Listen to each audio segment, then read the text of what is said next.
61. The Road and the Miles to Dundee. Harry Crow disclaimer. I write purely for my own enjoyment and post those efforts here so people can read them for free. Writing your own version of JKR's work really is the only way to make a Harry Potter story proceed exactly along the headings you want. As this is the lifeblood of fan fiction, I would heartily recommend adopting this method to anyone who doesn't like the way any of my stories unfold. Chapter 61. Breakfast that morning in Kingassy was a lot of fun. The teasing was spread around the table with Alice and Frank taking their fair share for managing to upstage everyone at last night's ball, and again in today's profit. Both were apologetic, and yet neither could quite understand why everyone seemed delighted by this turn of events, rather than upset. Padma attempted to explain to her future in-laws. We've all had a shot at the limelight, and none of us like it. What's written there in the prophet is not only a good story, it's also all true. Two decorated auras from the First War recovering enough to rejoin society is a far greater achievement than what we did for a few hours one horrible morning in a damp and smelly chamber. I still love Harry's new house, though. Eyes off, Patil. This birthday boy is mine. Hermione couldn't hold her giggling as she wrapped her bandit in a pretend possessive embrace. Alice was finding herself drawn to Smeeta. The two mothers got on very well. It was to her she turned for a quiet word. Are they always like this? Oh, you'll see for yourself over the next week. One minute they can be so serious, throwing curses at each other while training. Next minute, they're throwing each other into the sea and behaving like the teenagers they really are. I was originally concerned that one of my daughters was learning all this defense, not anymore. They managed to balance all the seriousness with plenty of time to have fun. Amelia was then shown into the dining room, and having fun was clearly the last thing on her mind. She barely acknowledged Susan's presence. It was also clear she was the bearer of bad tidings. Her first actions, though, surprised everyone. Frank and Alice, I need you both to drink this first. It's a calming draught. We can't risk the news you're about to hear affecting your recovery. Just remember, every single person you care about is sitting safely in this room. After giving the potion a moment or two to take effect, Amelia delivered her news. There was an incident at Azkaban last night. We don't have all the details yet, but here's the main ones. Both Lestrange brothers, along with Lucius Malfoy, were found dead in their cells. The bad news is that Bellatrix Lestrange and Augustus Rookwood are both officially listed as missing. Even with the administration of the calming draught, the effect this news had on the Longbottom couple was unmistakable. Augusta had lost these two before. She was not about to sit here and meekly watch them retreat back into themselves. Harry, could I impose on your hospitality for a glass of whiskey? She had no sooner said the words when a decanter of single malt and a set of glasses, complete with silver tray, appeared on the table. Augusta poured herself a measure before standing and offering her own toast. To the demise of two of the bastards who harmed my family. I hope they died screaming, and that a certain crazy bitch joins them soon. Sirius poured some more glasses, and then he, Remus, Bartchoke, and Amelia joined Augusta in her toast. Dan and Emma had no clue what was going on here, until Hermione whispered that it was the three Lestranges that had attacked Frank and Alice. Augusta was oblivious to all the byplay. Her eyes never left those of her son and daughter-in-law. These are different times. It isn't like before. We sit here in a house I'm certain no Death Eater can get near. This was quickly confirmed by Bartchoke. Not only the house, Augusta, this entire glen was warded last night, so no one carrying the dark mark can get within half a mile of the house. She pushed home her point to her children. Hogwarts and Longbottom Manor have those very same wards, and tomorrow we're going to an island that you need an invite from Harry before you can even see it. There will be no hiding behind dubious charms, and listening to old fools this time. The Longbottoms will put their faith in goblin wards, and Amelia's auras being able to catch the bitch. Amelia, though, had more bad news. It would seem the Longbottoms are not their target. There was a message scrawled in blood inside Malfoy's cell. Potter will die. The teens had rallied around to support Neville and his parents. Hearing this saw the focus shift to Harry. A Harry who appeared pissed off as he saw Emma having to clamp her hand over her mouth to stifle a scream. Seriously, what is it with writing messages on walls with blood? Didn't Voldemort teach his Death Eaters how to use quills, ink, and parchment? Suddenly remembering that they had an author of some of those bloody messages sitting at breakfast with them, Harry turned to Parvati to apologize when she burst into giggles, being quickly joined by Barchoke's baritone laughter. And that, ladies and gentlemen, is a goblin sense of humor in action. Harry Crow, aren't you in the slightest bit worried? Hermione, I'm a centurion with 3 orders of Merlin, first-class holders, who have blades and wands, guarding my back. I also agree with Augusta. They can't get at us, and Amelia will have her auras scouring the country for them. I have no intention of letting this news rule my life, and tonight's party is most certainly still going ahead. Harry, the minister wants to appoint an aura guard to you. He was back at Amelia instantly with an answer. Tonks, only the best will do for the boy who lived, and Remus liked seeing her in a bikini beside the pool in Florida. That's practically all she'll need on the island anyway. It was Sirius who led the laughter this time, delighted that his godson got one over on his fellow marauder. Amelia was also trying to hide her smile as she spoke to her Aura, an Aura who had clearly spent the night in Kingassy. Well, Aura Tonks, do you accept the assignment? All Aura leave has been cancelled while we search for these two, and the island is spectacularly beautiful. Searching the country for a pair of escaped murderers or protection duty on a tropical island wasn't exactly a hard choice, especially since Remus was going to be there too. Tonks didn't want to seem too eager, though. I don't know, boss. What happens if I want to murder the person I'm supposed to be guarding? You are a professional, Aura Tonks. I would expect you to make sure you're not caught. This generated even more laughter, leaving Neville grateful for the calming effect the merriment was having on his parents. He had something to say, though, and looked to his friend. Harry, we head for the island tomorrow, and there's too many arrangements made for Egypt to change. I was going to give the last week a miss, though. Catching on at once, Harry agreed. That's a great idea, Neville. Another week to spend in Kingassy sounds wonderful to me, too. What does everyone else think? All could see Neville wanted to stay close to his parents until this threat was dealt with.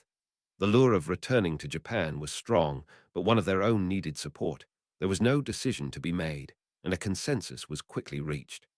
Great. Now you know I'll be here, and everyone is welcome anytime.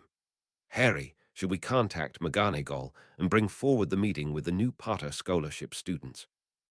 Both members of the selection board thought Hermione's suggestion was a very good one. They knew Natalie's parents weren't too keen on her attending any boarding school, never mind a magical one.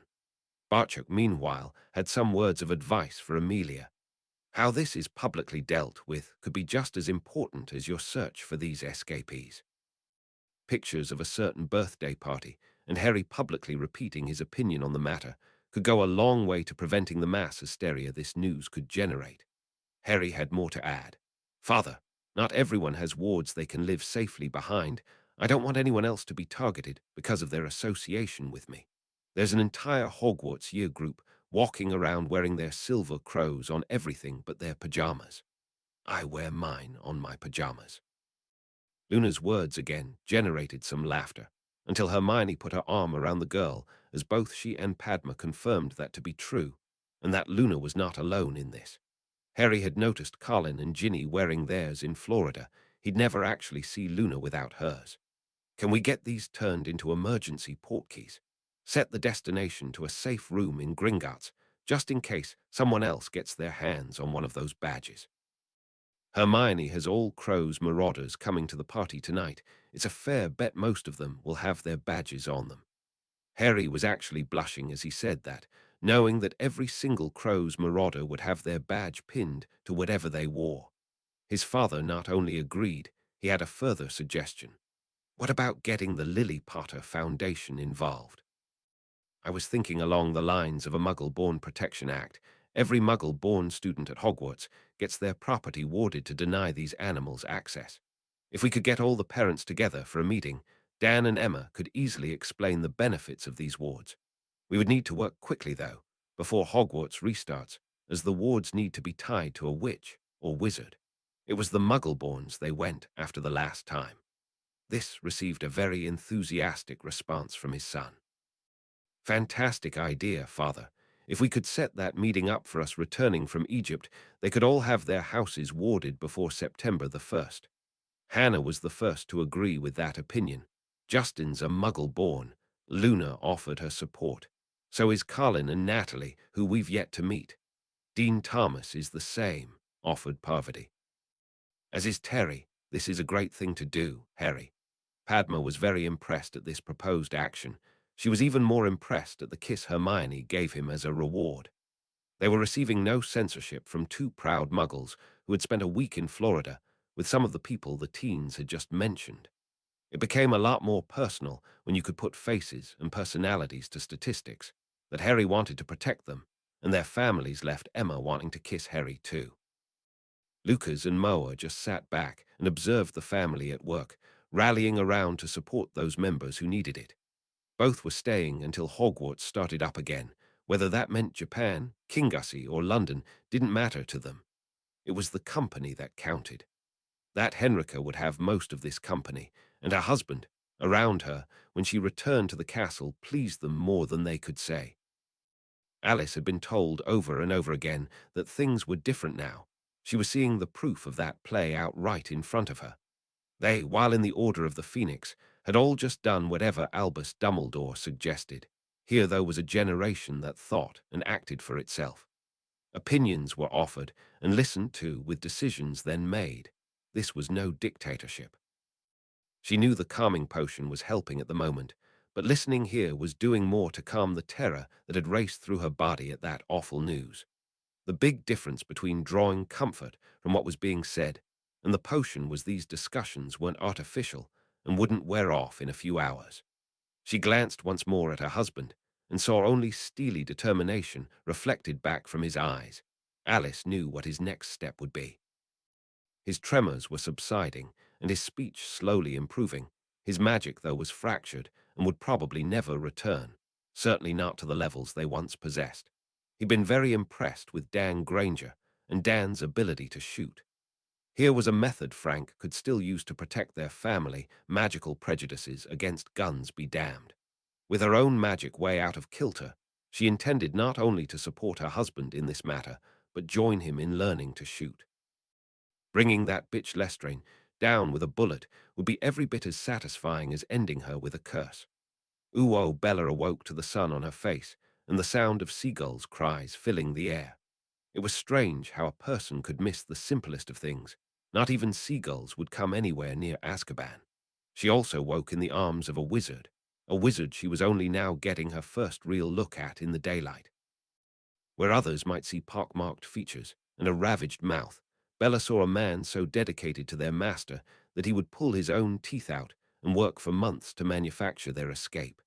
If only she had confided to him about the great treasure she protected for their master, both of them could have gotten out of there years ago. She ran her hand over Augustus' chest, finding the medallion gone. That must have happened when they had to swim for shore. Her canoe had held until, judging from the muggle lights, they were about a mile from landfall. They had crawled on their hands and knees off the beach, collapsing exhausted upon finding the first semblance of cover. They were concealed from the beach amongst some grassy sand dunes, but they would have to move quickly. They needed to get away from here and under cover. Augustus was having such a wonderful dream. He was lying in the warm sand with a witch in his arms, kissing. Was startled awake from that wonderful dream by the sensation of Bella's tongue entering his mouth. "Good morning, lover. As much as I'd like to stay here and start the day off properly with you, we need to get away from the coast as quickly as possible." Augustus agreed with all of that. A quick look around let him see just how precarious their position was. "At a guess, I would say we're somewhere along the Aberdeenshire coast. We need to get inland and under cover before this place is crawling with auras. We need to get to Gringotts as quickly as possible." "No." Augustus was a lot braver when Bella didn't have a weapon in her hand. They needed to have this discussion, so it might as well be now. They also needed to move, so he grabbed Bella's arm and steered her inland while beginning his explanation. "We need information before doing anything. Yes, we both want to bring our master back, but that won't happen if we get caught. All those bastards who didn't end up in Azkaban have had over a decade to attempt it, and they've sat on their safe arses and done fuck all. There is only us, Bella, and we're only going to get one chance at this. Our master would prefer that we took our time and did this properly. rather than dive right in and maybe end any hope of ever bringing him back. This will take planning, my department, but we can't even make plans until getting our hands on more information. Bella had stopped tugging on his arm and was now walking at his side. Augustus took this to mean she was listening, so dropped the real bombshell. I don't even know if you'll be allowed access to the Lestrange vault. She had stopped again, this time ready for a fight. Augustus expertly deflated her. You murdered the last two male heirs in the Lestrange family last night, effectively ending their line. Any child you carry will certainly not bear the name Lestrange.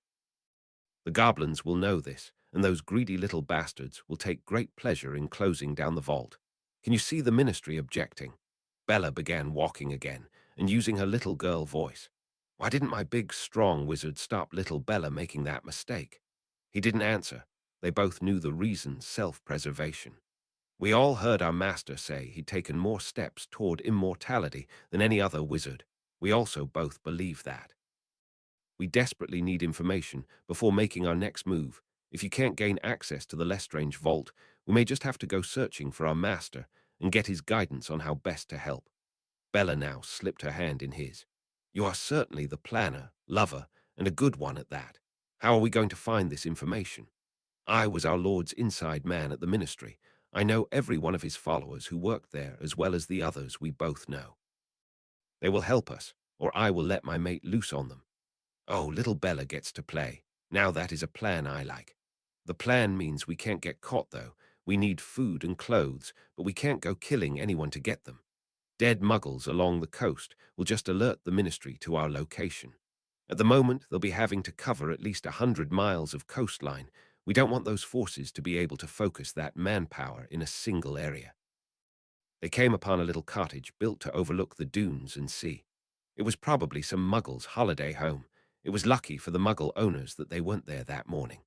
While Augustus was scavenging some much-needed food for them in the little kitchen, Bella was searching the rest of the cottage for anything else they could use. She returned with a pile of clothes that she dropped on the floor. Augustus thought he was starving until Bella whipped off her robe and began trying on clothes. When she bent right down for the second time, giving Augustus a full view of her nude body and that amazing ass, he knew she was teasing him. As if trying to eat this food with so many teeth missing wasn't bad enough, Augustus was beginning to wonder if he'd bitten off more than he could chew with his mate too. He could certainly see Bella being the death of him. When they left the cottage, Augustus was bedecked in brown trousers, a white t-shirt with a red checked shirt over that.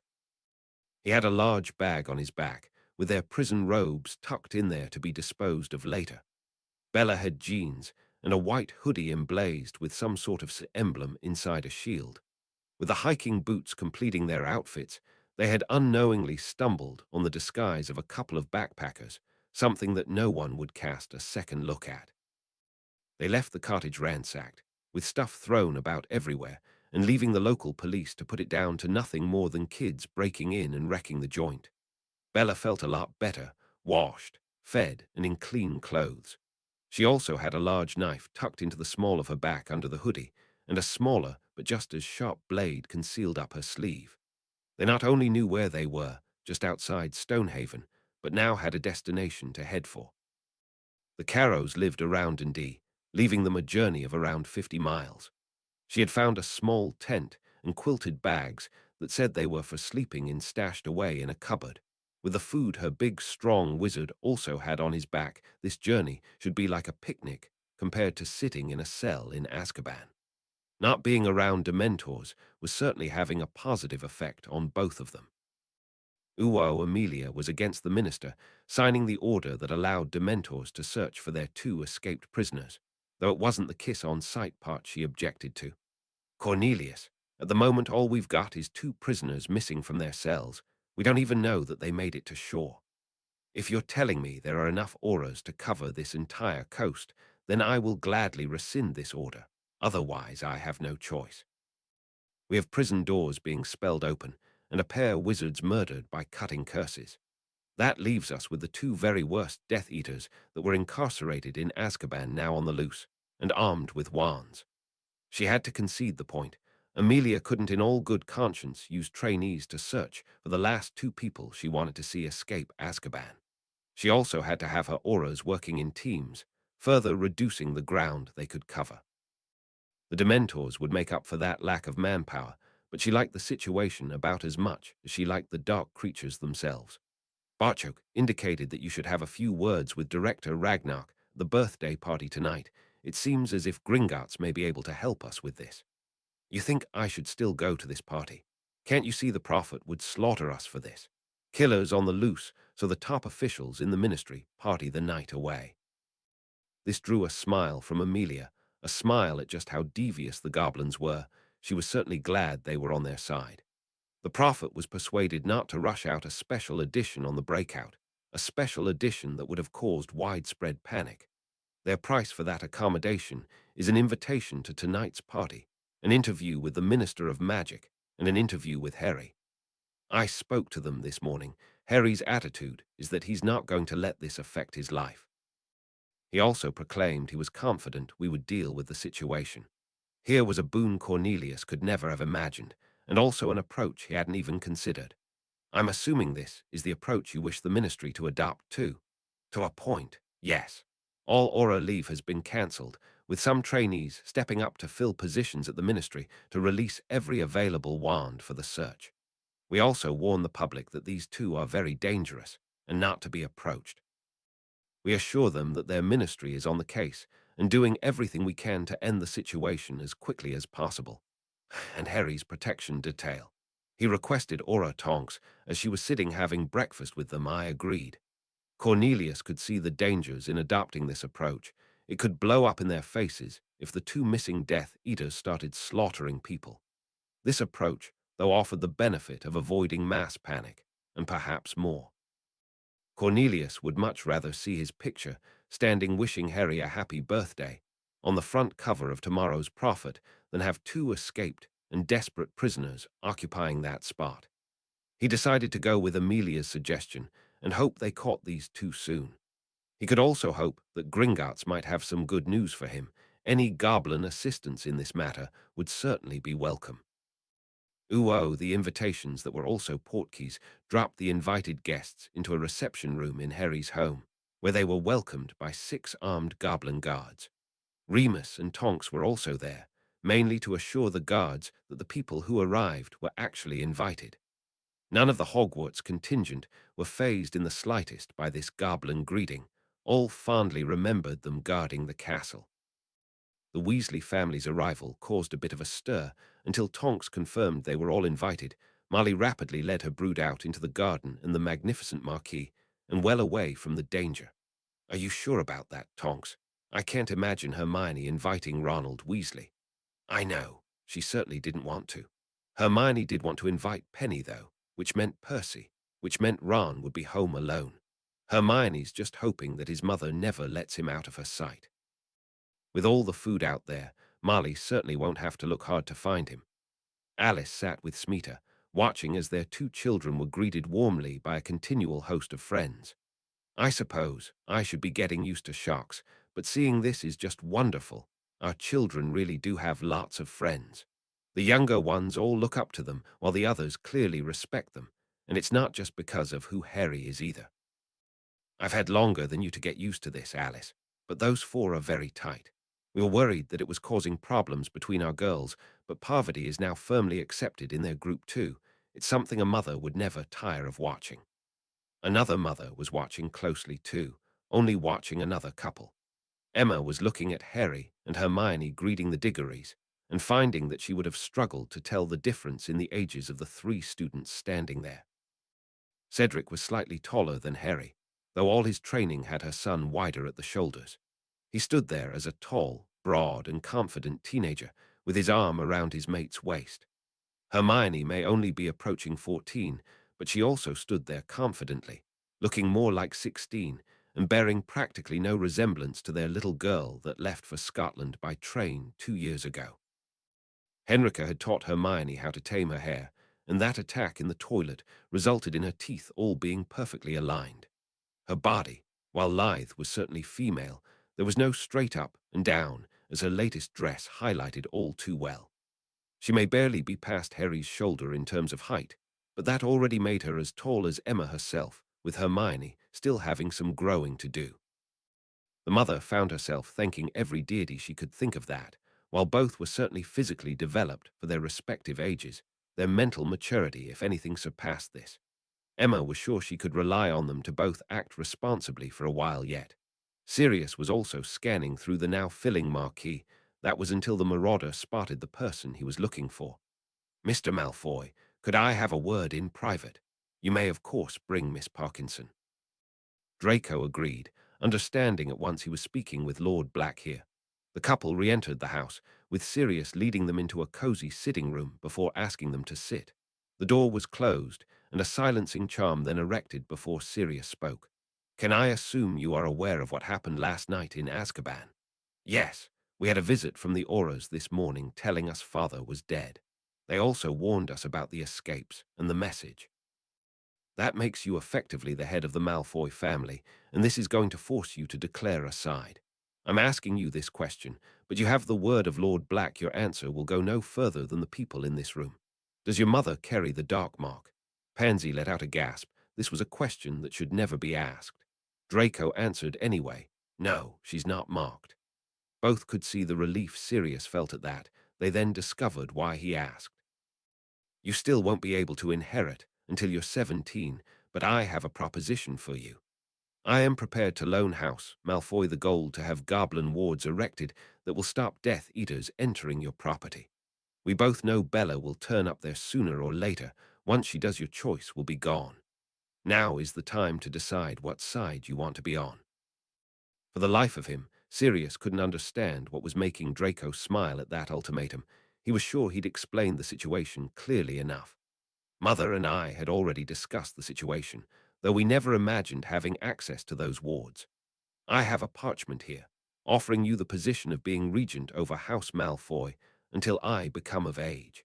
It was more to stop Pansy's father pushing for the position. The news about last night has been slow to get out. "I am not my father, Lord Black. I would be delighted if Death Eaters could no longer enter Malfoy Manor. All I would ask is that you deal with Pansy's father if he tries to renegotiate our betrothal." This had Pansy's full approval. "If my father tries to tear us apart, I would consider renouncing my family name.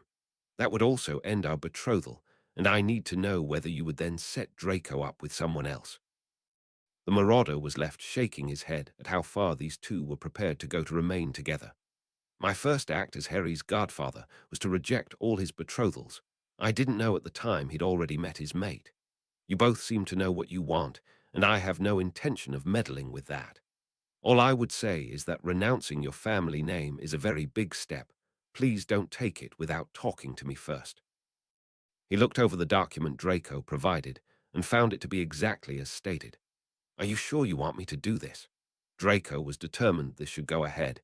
It had been his suggestion to his mother that resulted in the parchment Sirius now held. "We've seen the way you watch over Harry. We experienced being watched over ourselves that week in Florida. It's totally different to what either Pansy or I are used to, yet we both liked it. Our families have shown us one way, you and Harry have shown us another. My father taught me that it was desirable to have others fear you, but what I've seen in my time spent with Harry is respect. I would much rather be respected than feared." With that settled, Sirius signed the document. Amelia and Fudge would be here tonight. Their signatures as witnesses should kill any doubts anyone named Parkinson might raise to the legality of the document. Barchoke would see it filed and organize the wards. Sirius was also going to speak with Harry about the possibility of this couple joining them on the island. Draco had just lost his father, and it would do him good to get away from the situation. Narcissa had walked into that marriage with her eyes open. She had reveled in the good times. Sirius was quite happy to let her stew in the bad. Fred and George had sought out the birthday wizards to offer them a rather unusual gift. "I know we have an agreement that says we don't prank you, but it isn't really a prank if we tell you what's going to happen. We've invented this product and thought it would be perfect for the Order of the Aves. And the effects only last for 30 seconds. What do you say?" Knowing that Master Pitsley would have looked over anything the twins wanted to try certainly helped Harry make his decision. Him saying yes meant Neville would give it a go too. After eating what they were offered, a pair of loud pups saw Harry and Neville become a couple of little yellow birds, witches and wizards, available to order soon. We are proud to present canary creams. Hermione and Padma were laughing as loud as anyone as their mates flew about the room. They were slightly disappointed both chose to land on the twins' shoulders. That was until they realized what was happening. In a puff of yellow feathers, Harry and Neville reappeared sitting on Fred and George's shoulders. All four ended up on the floor in a tangled heap of flailing limbs and much laughter. Marley pushed her way through the laughing crowd that had gathered, ready to apologize, and then drag the twins away. Instead of her sons being shouted at, she was stopped in her tracks by them being congratulated by the very people who had just been flying about. Ambassador Barchoke was joking with Arthur he should buy some for Gringotts. Slipping them to a few of the bank's more sour-faced customers would certainly liven up the place. Amelia, Cornelius, and Ragnar were glad of the distraction. It enabled them to have their conversation in plain sight. The goblin leader gave them information that Gringotts had to treat as confidential before the murders that took place last night. The Lestrange vault has been locked down for over a decade. Discovering that riddle had made Horcruxes saw every vault in Gringotts scanned for these abominations. There was one stored in their vault. The item was cleansed of its vile taint without being removed from the customer's vault before we sealed it. With both males being murdered last night, the Lestrange line is now dead. Amelia and Cornelius were following so far. Having a Horcrux stored in your vault was certainly a violation of the Goblin Banking Code. I know you both support the Muggle-born protection scheme Barchoke proposed, but there was another group the Death Eaters targeted heavily too, those in positions of power who opposed them. What I'm suggesting is that we waive the time limit in this case and use the Lestrange vault to purchase wards that would deny Death Eaters access to the homes of those passing laws and judgments against them. It's a lot easier to stand by your convictions if you know your family is safely behind wards that protect them from these animals. Cornelius thought he had the gist of this, but wanted to make sure. So, I approached the Wisengamot and asked them to repeal the time limit clause, in this case only, and we then used the gold to protect the Wisengamot members' homes from Death Eater attack. The nation are prepared to overlook the time limit in this case only, unless anyone else is stupid enough to place a Horcrux in their vault. Amelia, if we can't get that unanimously passed through the chamber in under 5 minutes, then both of us should consider retiring. They will basically be voting to have wards erected around their homes for free. Ragnar mentioned that the tainted item was again something that belonged to a Hogwarts founder and something that should be returned to the school. They all agreed with that, and also that the Muggle-born families would be protected before their children left for Hogwarts. That meant the Wisengamot members would have to wait until September to begin having these wards installed, though all would be protected before Halloween. Harry had his picture taken with the Minister of Magic and the Director of Gringotts. He also reiterated his belief that things should proceed as normally as possible. I wouldn't like the parents who let their children come here tonight to think we put them in danger so I could have a party. Our wards don't allow Death Eaters access, and we have both auras and warriors protecting the guests from any other threat. While living as normally as possible, it's only common sense to take precautions. I am also confident that everything possible is being done to keep all of us safe and to catch these two escaped Death Eaters. Cornelius was relaxing more with every sentence Harry spoke to the press. The photographer was also doing his job. Here were people having a great time. These were much better images for the country to see with their breakfast tomorrow. The summer evening saw the marquee remain open on 3 sides. Only the end containing the tables laden with food remained covered. Now that Harry had gotten the official part of the evening over with, he could get back to enjoying himself, dancing with Hermione. With the dance floor illuminated by flickering lanterns, it was a very happy birthday for the boy who had his mate in his arms. Tomorrow they were all heading for the island, and there would be no more thoughts of Death Eaters for a while. Uo Bella had also spent the night in her mate's arms, and under canvas, any dancing they did certainly couldn't be compared to a waltz in Kingassy, though more last tango in Paris. By following the clearly marked public trails, they had not only made good time, but appeared just like two Muggle hikers. It was the following afternoon before they were approaching a rather ramshackle building, the owners coming out to see who was walking up their path. Amicus was smiling at his sister. The wards usually deterred the Muggles, but occasionally a couple would get through. Then it was time for the siblings to have some fun. Alecto, put that wand away before I take it off you and shove it up your ass. Wait, I forgot you like that. The witch in question almost dropped her wand as realization dawned on Alecto just who this was. Bella, is that you? Well, it's certainly not Lucius Malfoy. Bella's cackle at her own wit rang out across the countryside. The color drained from both Carrows almost as quickly as the two Death Eaters who'd had their jugulars sliced open. Amicus was not amused. What the fuck are you two doing here?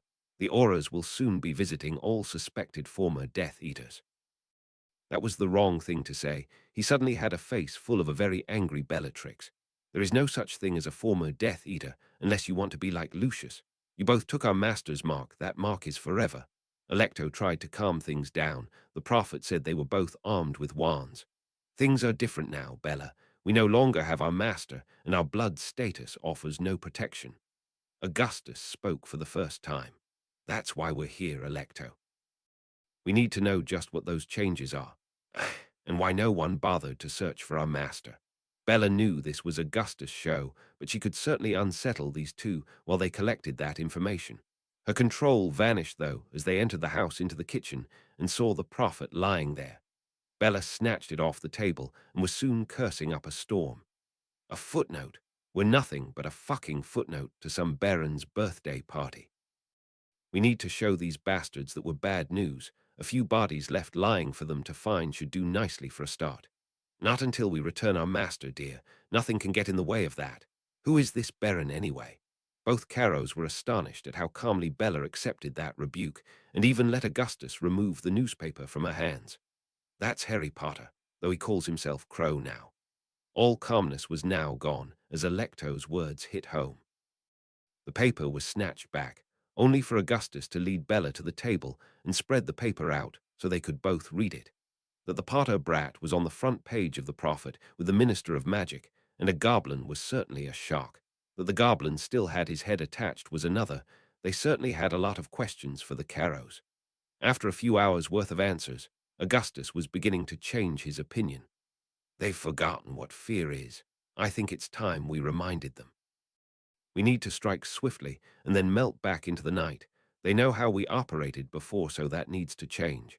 We'll start a reign of terror that will wipe the smile off these smug bastards' faces. The Death Eaters will unite behind us, and we can build a force that will keep the Ministry busy while we search for our master. Bella slid onto his lap. Oh yes, my big, strong wizard, little Bella just loves that idea. She proceeded to show him just how much she loved that idea, leaving a brother and sister sitting there stunned at how their nice, quiet lives had just been ripped apart. They had stayed out of trouble in the last war by simply not having anything anyone would covet. They had neither power, possessions, or looks to make anyone give them a second glance. Yes, they were Death Eaters, but so far down the ladder that even the other Death Eaters had forgotten about them. It was just their bad luck that Augustus Rookwood never forgot anything. Peter was wishing he could forget the ritual his master had implanted in his mind. The Dark Lord's method of implanting, though, made that impossible. There could be no mistakes in the task he'd been presented with, and certainly no margins for error. Peter was currently collecting ingredients for a potion he needed to brew. What would take 5 minutes shopping in an apothecary was going to take him weeks of scouring the forests and mountainsides. It was the final ingredient, though that was giving Peter nightmares. He would have to steal a baby. It wasn't so much the abduction that had the former marauder feeling sick. It was what he was going to have to do to that baby in preparation for his master's consciousness, moving from the snake to his new host. The ritual was planned for Halloween, giving him plenty of time to complete all the preparations. If that wasn't enough of a challenge, he then had to sneak back into Britain, unnoticed, with a baby and a ruddy great snake. Sometimes Peter really hankered for that little nest he had made for himself in the London Underground. And thanks for reading. Harry Crow has now over 4 million hits. Chapter 62, Potter Will Die. 62, Potter Will Die. Harry Crow disclaimer. I neither own Harry Potter nor profit in any way from my writing posted here. That people take time out of their day or night to read my efforts is all the payment I could possibly wish for. And every single word of this chapter fought against me, and I have no idea why. Still not entirely happy with it, but it's one of those chapters where I don't think I ever will be. Ah well, chapter 63 will be along next weekend. Chapter 62, Harry and Hermione emerged from the beach chalet into the beautiful tropical sunshine, ready for their first morning run around the island. The couple weren't ready for the sight that greeted them. Neville and Padma were standing on the beach and clearly waiting on their friends. Guys, could you help me get fit? I need to do this. I need to be able to protect my family, and getting fitter will help with that. Harry really couldn't refuse, and had no intention of doing so. Sure, Neville, as long as you're certain you want to do this. That was greeted with a determined nod, though Hermione missed it. She was too busy staring at Padma. Granger, not one bloody word. Sorry, Padma, but I have to. You can't run like that. Padma was wearing a baggy t-shirt that she'd purloined from Neville over her bikini. Why, what's wrong with this? You'll be jiggling all around the island. But Hermione, Neville likes to watch me jiggle, and this is the first summer I've had anything worth jiggling. I thought it might provide him with a little bit of motivation when we start to get knackered. Oh, you silly witch. You would be sore after a few miles. Come with me and I'll get you sorted. As she dragged Padma into their chalet, Hermione dropped her voice, though made sure both boys could still hear. All we have to do is run in front of them. That certainly gets Harry's attention. As the two giggling girls left, Harry then asked Neville the question that was certainly on both his and Hermione's minds. How did you get Padma up at this hour to exercise? Neville was still trying to get his head around that after a few miles' comment, so it took him a moment to answer. She insisted. I am hers and she's mine, so I wasn't getting to go running without her. You can't fault a Ravenclaw's logic. We really are two incredibly lucky blokes, Neville. Neville couldn't fault that Ravenclaw logic either, especially when Padma re-emerged in a sports bra and a pair of tight shorts. Neither noticed Dan behind the girls. Both were too busy looking elsewhere. Take care on your run, you four. Neville and Padma aren't used to it. Don't worry, Dad. We'll look after them. Watching his daughter run along the beach with her friends was a dream come true for the father. In his dreams, though, Hermione wasn't running alongside her mate with a razor-sharp sword strapped on her back. Since it was both girls giggling in Hermione's room that had woken him in the first place, Dan decided Hermione's laughter and obvious happiness was well worth these little eccentricities. He also decided to head back to their bedroom and rejoin his wife in bed. Ooh, Jake left his daughter's bedroom with a wry smile on his face. He just loved listening to her namesake's stories about Peter Rabbit. She was only 6, but knew most of the stories off by heart now, Jake or Helen having read them to their little girl as bedtime stories since she was a toddler. Thoughts of Beatrix Potter were banished from his mind, instantly replaced by something that was far more akin to Stephen King's genre of writing. A strangely dressed woman was grinning like a maniac as she came up the stairs toward him. What the hell are you doing in my? This woman pointed a stick at him, and suddenly Jake couldn't move a muscle. He wasn't even able to speak as she casually strolled toward him. Hush now, you wouldn't want to wake. Daddy, who's this? Jake was helpless to intercede and left absolutely horrified at this creature's actions. His sleepy daughter had just opened her bedroom door to see what her daddy was shouting at when this crazy bitch struck as fast as any snake and was every bit as deadly as any member of that species. He would never again hear his darling be asking her incessant questions. His beautiful daughter would never speak again. This evil bitch had done something that just slashed open his baby's throat. It's strange how the mind works in times of great stress and horror. As his beloved bee slumped to the floor dying, the only thought running through Jake's brain was that her favorite pajamas were totally ruined. Part of him knew his wife must have met a similar fate. Otherwise, Helen would have been storming up the stairs, clasping something in her hand, and ready to have a go at this cold-blooded murderer. When the crazy bitch then dipped her fingers in his daughter's warm blood to write something on the wall, he would quite happily have strangled her with his bare hands before sticking that wooden stick through her heart, just to make sure she was really dead.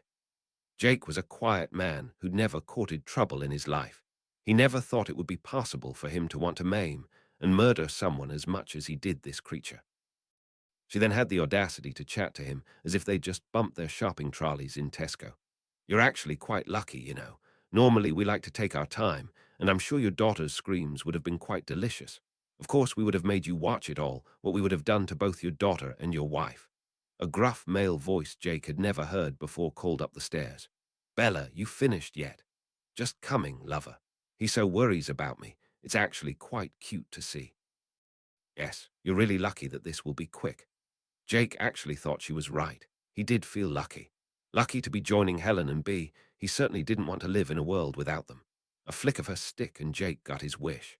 As his arterial blood now mingled with that of his daughter, his last thought at seeing the red writing on the wall was that the stupid bastards must have gotten the wrong house. Dan had purchased a beach volleyball kit, and Darby had dropped it off for them in their beach chalet. Extended family all loved playing and watching, with the improvised court kept busy for most of the day. By rotating the team members so every tournament was different, it was also kept a lot of fun. Tonks was currently on court, teamed with Pansy against Neville and Parvati, when she spotted her boss approaching. Though Aura's senses were screaming something was badly wrong here, Amelia looked fierce enough to scare the shit out of a troll. Guys, I think we're going to have to leave this game for now. As more and more people noted Amelia's approach, they gathered around her as a group to hear what she had to say. The head of the DMLE couldn't think of a bigger contrast, this idyllic beach setting and the dark news she was going to have to give them. With the whole of Britain soon to be aware of the news, she really had no option. Amelia looked at all the faces gathered round in a semicircle and actually wanted to be anywhere but here at the moment. The escaped Death Eaters struck against a Muggle family. Mother, father, and their 6-year-old daughter were all murdered. They changed their entire method of attack, so very little magic was used, and none of it dark enough to set off our detectors. They killed quickly, and must have been in and out of their victim's house in a matter of minutes, with no dark mark being cast either. Augusta was first with a question. How do you know it was the escaped Death Eaters then? Left another calling card, the same bloody message written on the wall that they used in Azkaban. This was the only reason we picked up on it. The Muggle authorities thought it was some sort of drug fight between dealers, and the attackers picked the wrong house. Cornelius is meeting with their Prime Minister at the moment to let them know exactly what's happening. Tonks then asked the question Amelia knew would cause all the trouble. Were this family picked at random, or do they have a connection to the magical world? They had no connection to the magical world, but they weren't exactly chosen randomly. Jake, Helen, and little Bea all had the last name of Potter. An icy hand visited this tropical paradise and gripped all of them. Harry had been sitting on the sand beside Hermione when the hammer blow hit. He staggered to his feet and lurched in the direction of their little chalet, only to drop to his knees after about 10 yards and paint the beach with the contents of his stomach. Hermione had already been moving to accompany him and was at his side in seconds, with Padma and Luna right beside her. An elf appeared with some iced water for Harry, which he gratefully accepted. He still couldn't seem to get his legs working, though. Lucas soon solved that problem by scooping Harry up as if he was a small child and carrying him toward his beach chalet. Hermione, Padma, Luna, and Emma all followed in his wake.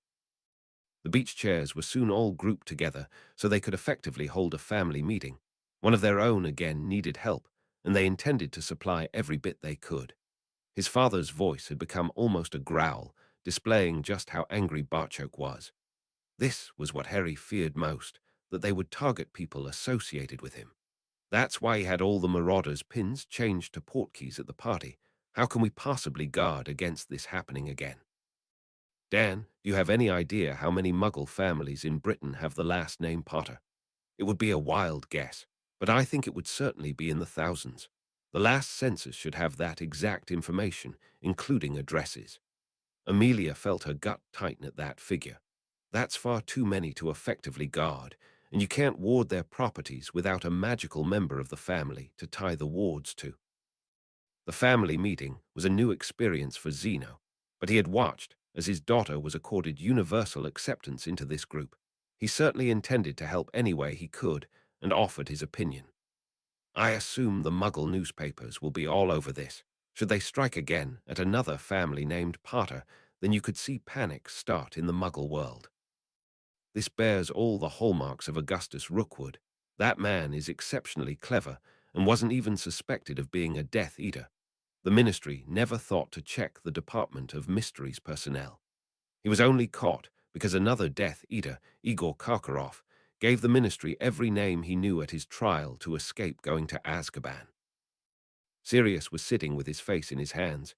He knew his godson pretty well now, certainly well enough to understand his reaction to these circumstances. This is a nightmare, and one I don't know how to help him with. All his training, physical, magical, and tactical, is rendered useless. We're reduced to sitting waiting on the Muggle news, reporting an attack on another family with the same surname. How easy would it be to find addresses of Muggles named Potter? The new Muggle Studies professor aimed that question at the one person there he was sure would know the answer. Dan didn't disappoint, though his answer brought no comfort. Ridiculously easy. You've seen the phone book in our house. Every home has one. All you have to do is open that book to find anyone named Potter in our area. All the names are listed alphabetically, with the addresses right beside them. At that, Darby appeared with the phone book from Crawley, and Sirius had to agree that Dan was spot on. It took the marauder less than a minute to flip the directory to the correct page and see all the information right in front of him. Amelia was also disheartened by this news. You say every house has one of these. They're updated every couple of years, and a new one gets delivered free to your house. Copies are also in public buildings like libraries and post offices. Even some telephone boxes have them. Remus summed up the bad news for all of them. So Muggles called Potter are easy to find, and there are so many we couldn't possibly protect them all from attacks. Barchok's growl was back in full force. Amelia, I intend to use every resource I can to find these two. If we do find them, though, the nation might just want to take them down. There is no greater crime to a goblin than that of deliberately harming a child. Murdering a little girl just because her last name is Potter would see them fed to the Gringotts dragons while still alive. Lucas had returned in time to hear and totally agree with that opinion. For what they did to that innocent family and that innocent young man in there, I'll feed them to those dragons myself. He's had one hell of a shock and is trying to blame himself for the attack. The girls are having none of it. He's lying on his bed and holding on to Hermione like she's some kind of security blanket. He'll be okay. He was in much the same state after sneaking into Azkaban and discovering Sirius was innocent. Loud cries of "What?" greeted Dan's statement until Barchok confirmed it. It wasn't difficult. He just kept his hood up and spoke with me in our own tongue.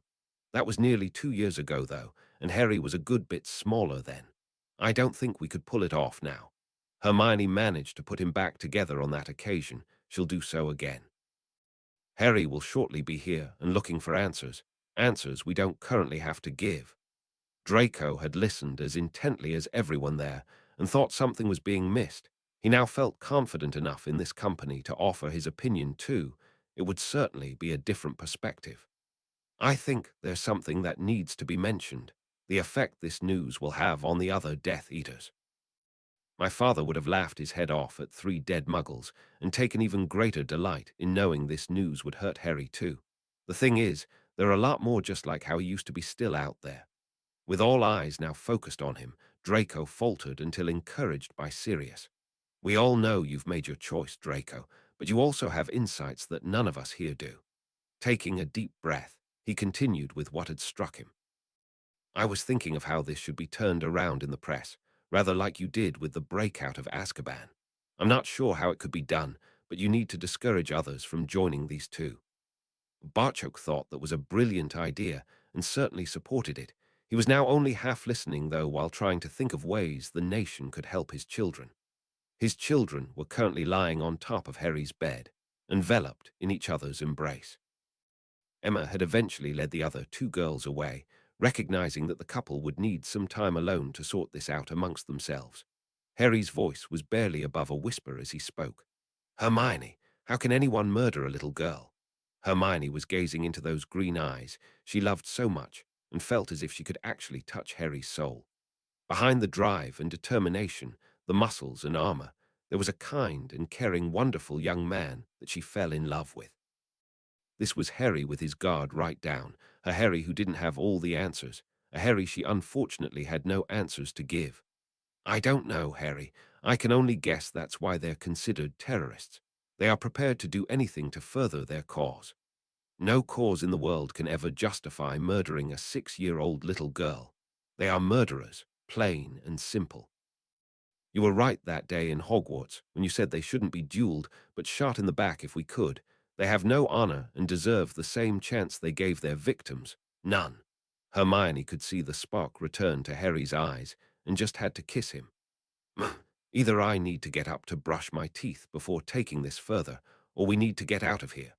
A blushing Hermione reluctantly opted for the second option. People are worried about you, Harry. It wouldn't be right to leave them worried while we're in here snogging our brains out. I know, but I like the sound of snogging our brains out.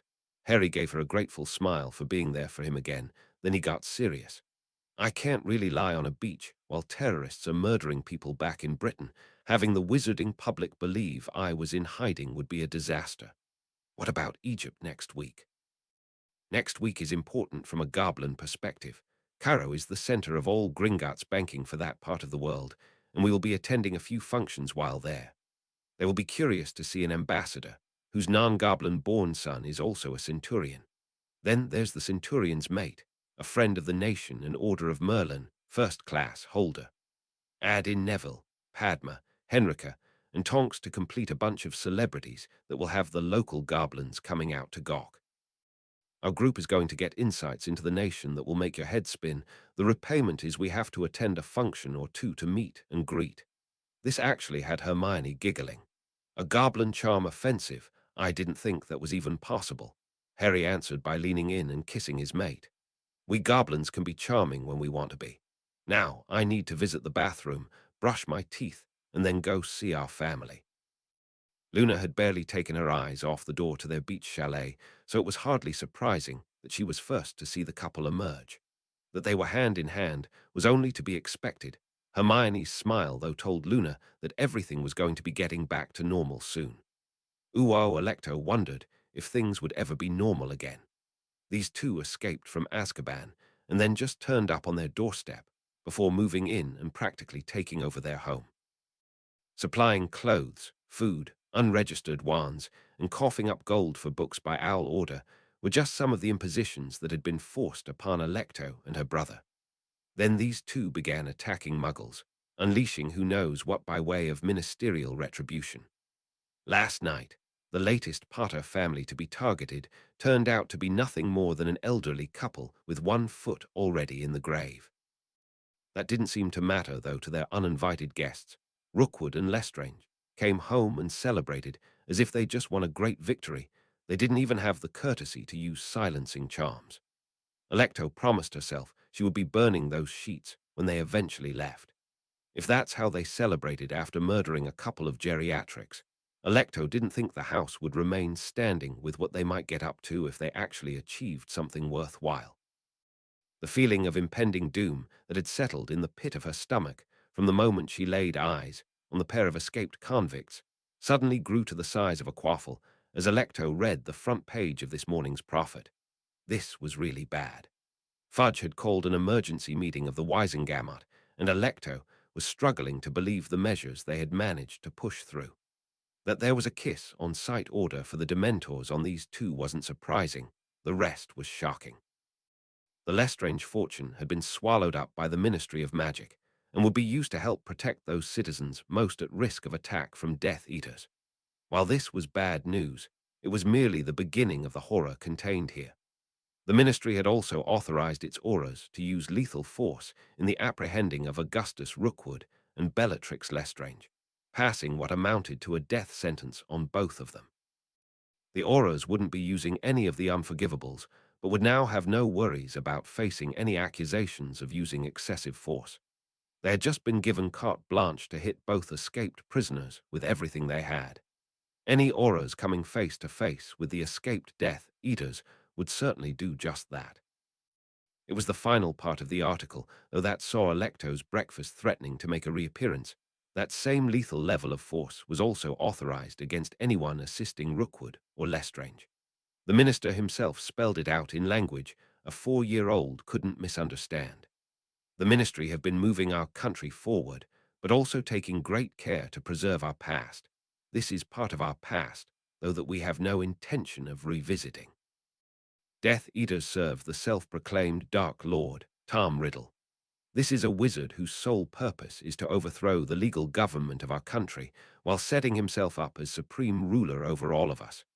This, simply put, is treason, and the penalties for such acts are clearly laid down in our laws. Those taking part in any such insurrection will be tried, and after being found guilty, put to death. Their family name will be disowned, and they will lose at least 90% of any lands, homes, possessions, and gold their family owned. Any terrorist who wants to overthrow my government will find us standing waiting and ready for them, and even death won't spare them from our retribution. Anyone considering joining these criminals in their campaign of murdering innocents, please believe this warning. It's the only one you're going to get. Alecto believed it. She believed every bowel-loosening word of it. The Carrows may not have much to lose in the way of wealth, but she had no intention of losing her life, just so these two could kill some muggies named Potter. These muggles they were randomly choosing weren't even related to the brat they were supposedly trying to terrorize. Both Alecto and her brother tried to tell them that this Harry considered himself a goblin. And when did a goblin ever give a shit about what happened outside Gringotts? At that, Amicus staggered in the door. It would seem though that pain rather than fire whiskey was responsible for his condition. The quaffle in her stomach became a bludger as she listened to what her brother had to say. I tried to contact Narcissa Malfoy, but couldn't get anywhere near the manor. The pain in my mark was nearly as bad as the night the Dark Lord gave it to me. I approached from 3 different sides and got the same result every time. Malfoy Manor now has wards that refuse access to anyone who carries the Dark Mark. I think those wards would be lethal if you forced your way through. That's something I definitely don't want to be trying. Alecto pushed today's prophet across to her brother while wondering how Bella would react to these double blows. Describing Bellatrix Lestrange as mercurial was a real understatement.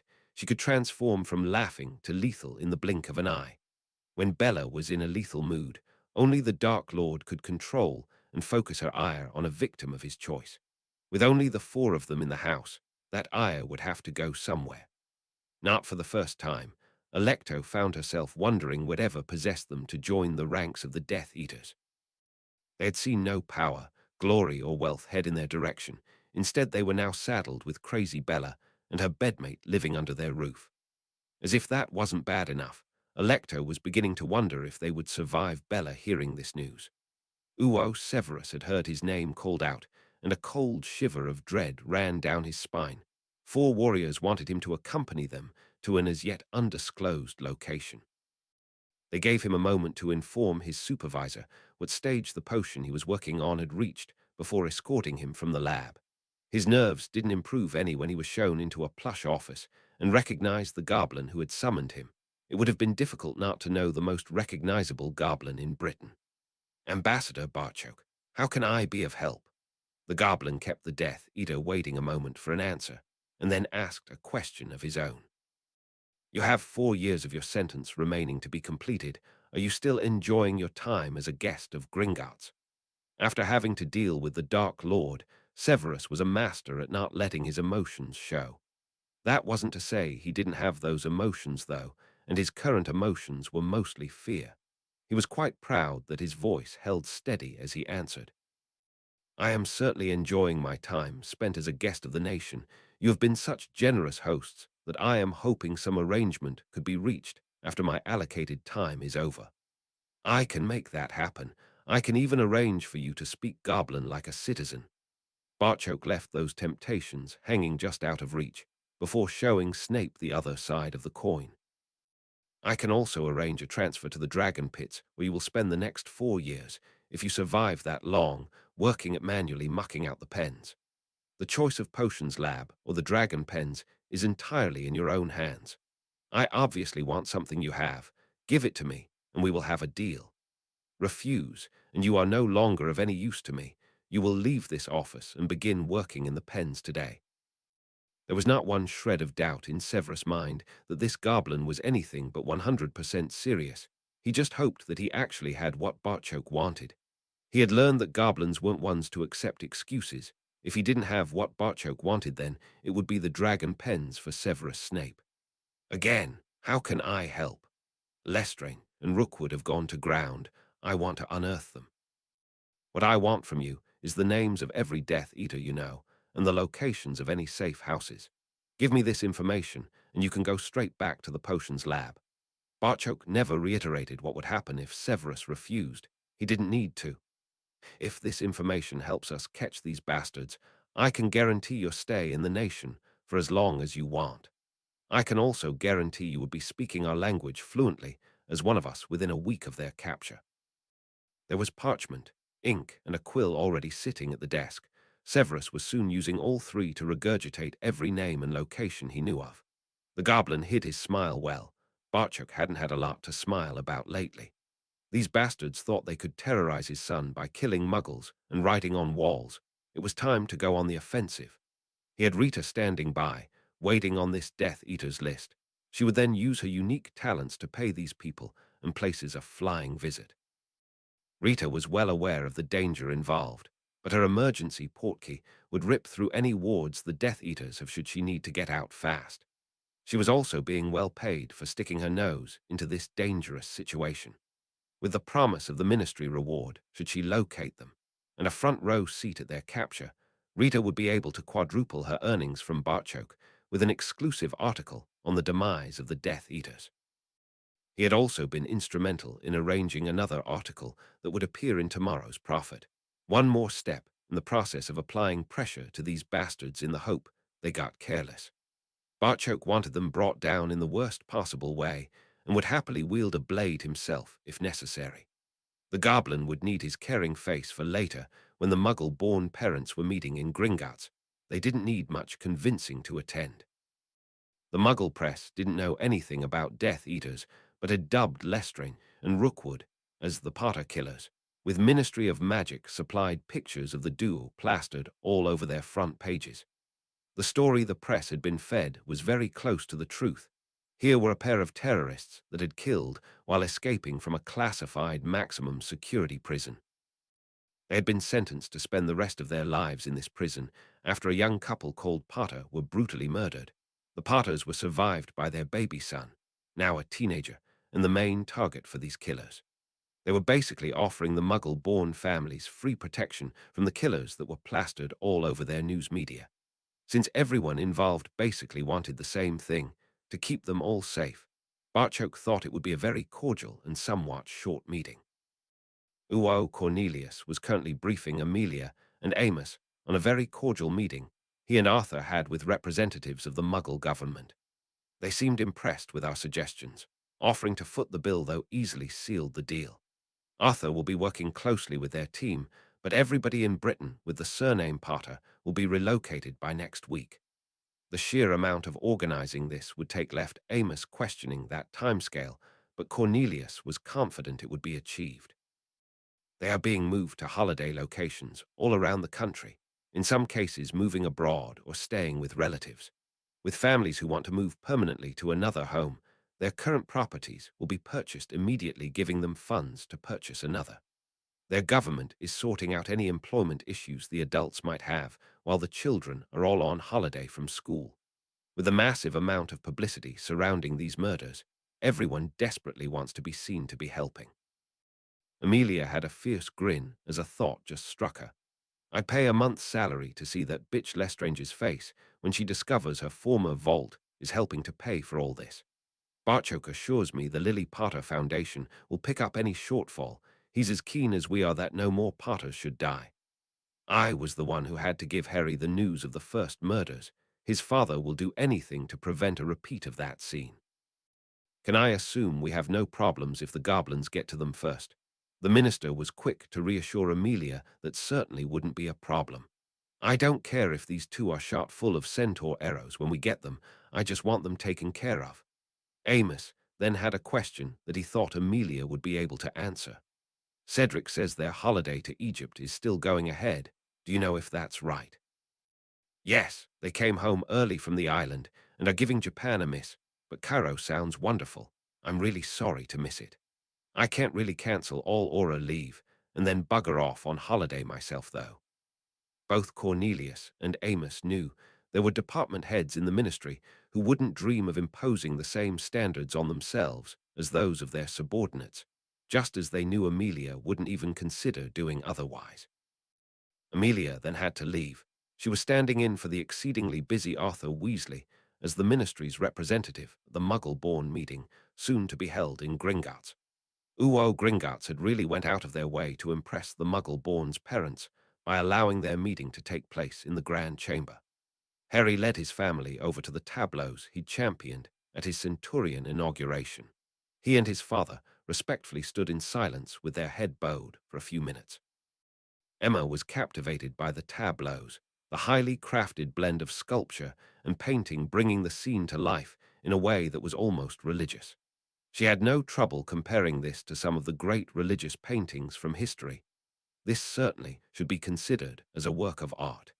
Emma thought she understood why Harry was drawn to this scene. It somewhat mirrored his own experiences. Wizards trying to impose their will on people by a campaign of terror before being brought forth to face justice. That women and children were involved as victims just made the comparison all the more poignant. Along with Luna and Tonks, Emma led Harry and Hermione to seats in the audience while Dan and Barchoke made their way to the stage. Harry was delighted when Amelia and Professor McGonagall joined them on stage, as the meeting was now ready to start. Colin and his family had headed straight for them, and he was currently having his ears talked off by two hyperexcited Creevy brothers. Minerva was going to open the proceedings, thank everyone for coming, and then pass over to Amelia for the ministry's view of this. Barchoke would cover the technical side of the procedure before Dan dealt with the practicalities of Muggles living in a warded house. Minerva had met most of the parents of the Muggle-borns before. It was usually her who followed up on their Hogwarts letter. She thanked everyone for attending and gave a very brief explanation of just who Lily Potter was and why the foundation was set up. Amelia followed with a short history of the Dark Lord and his Death Eaters.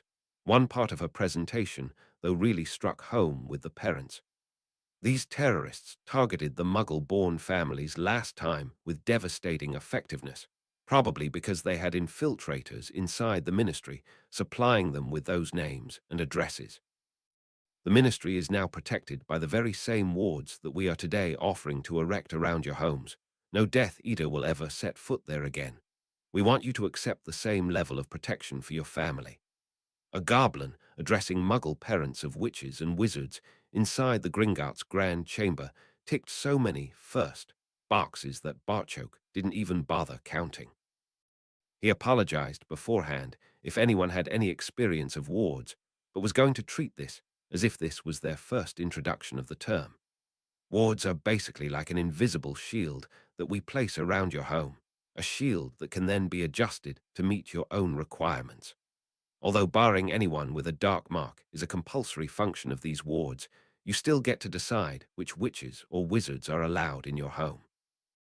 I'll now place you in Dan Granger's very capable hands. He and his wife are both dentists, while their daughter Hermione is the first witch in their family. Dan stood for a moment before speaking. I know exactly how you're all feeling at this moment in time. My wife and I were faced with exactly the same decision almost 2 years ago. Accepting our daughter as a witch was easy compared to the thought that she could be in danger, because there were certain people who wanted to see her new best friend murdered. He actually smiled at the memory of that meeting. Harry's father told me that Gringotts was covered in these wards, but the ones on our house would protect something far more precious than gold. How can any father argue against logic like that? This raised a few laughs before Dan delved into the practicalities of having these wards. We have a ledger in the house that Hermione has to enter a witch or wizard's name before they are allowed onto our property. Only certain owls are allowed through too, unless they are also entered in the ledger. Apart from sleeping safer at night, I haven't found a downside to these wards, and forget they are there for most of the time. I also know that, should someone be foolish enough to attempt to break through our wards, a squad of goblin warriors would be on my doorstep long before they managed their task. Amelia stood again and told their audience she had the very same wards erected on her own home, and like Dan, slept sounder at night because of them. She then asked if they had any questions, making it plain that only questions on the warding of their homes would be answered. She had no intention of letting them focus on the Potter killers. That last bit disappointed a lot of people yet, since they were about to have their families protected from this very real threat for free. There were no complaints. As the meeting ended, there were goblin tellers present to book appointments for each family to have their home warded. Professor McGonagall led Harry, Barchoke, and the three Grangers over to greet the MacDonalds, introducing Roy, Mary, and little Natalie. Roy was like a fish out of water and appeared to be searching for any point of common reference he could grasp. That this boy's mother and girlfriend were both like his Natalie, the first witches in their family, helped. He also couldn't help but notice how many of the other kids had made their way over to the lad to say hello, and a few even thanked him for cutting his holidays short to do this. Roy decided the best way to deal with his misgivings was just to put his cards on the table right up front, not knowing this would only endear him to his goblin hosts. I'll give it to you straight, Sonny. I was brought up to believe that no one gives you something for nothing. I want to know right now what this will really cost my Natalie. Harry had signaled for Luna and Colin to come over, Colin's family coming along too. This is Luna Lovegood and Colin Creevy, last year's recipients of the Potter scholarships. I would ask the same of Natalie as I did of them. They should do their best while at Hogwarts and then act as mentors for the following year's students. I hope to create something here where all scholarship students look after the younger members. Nothing more, but certainly nothing less.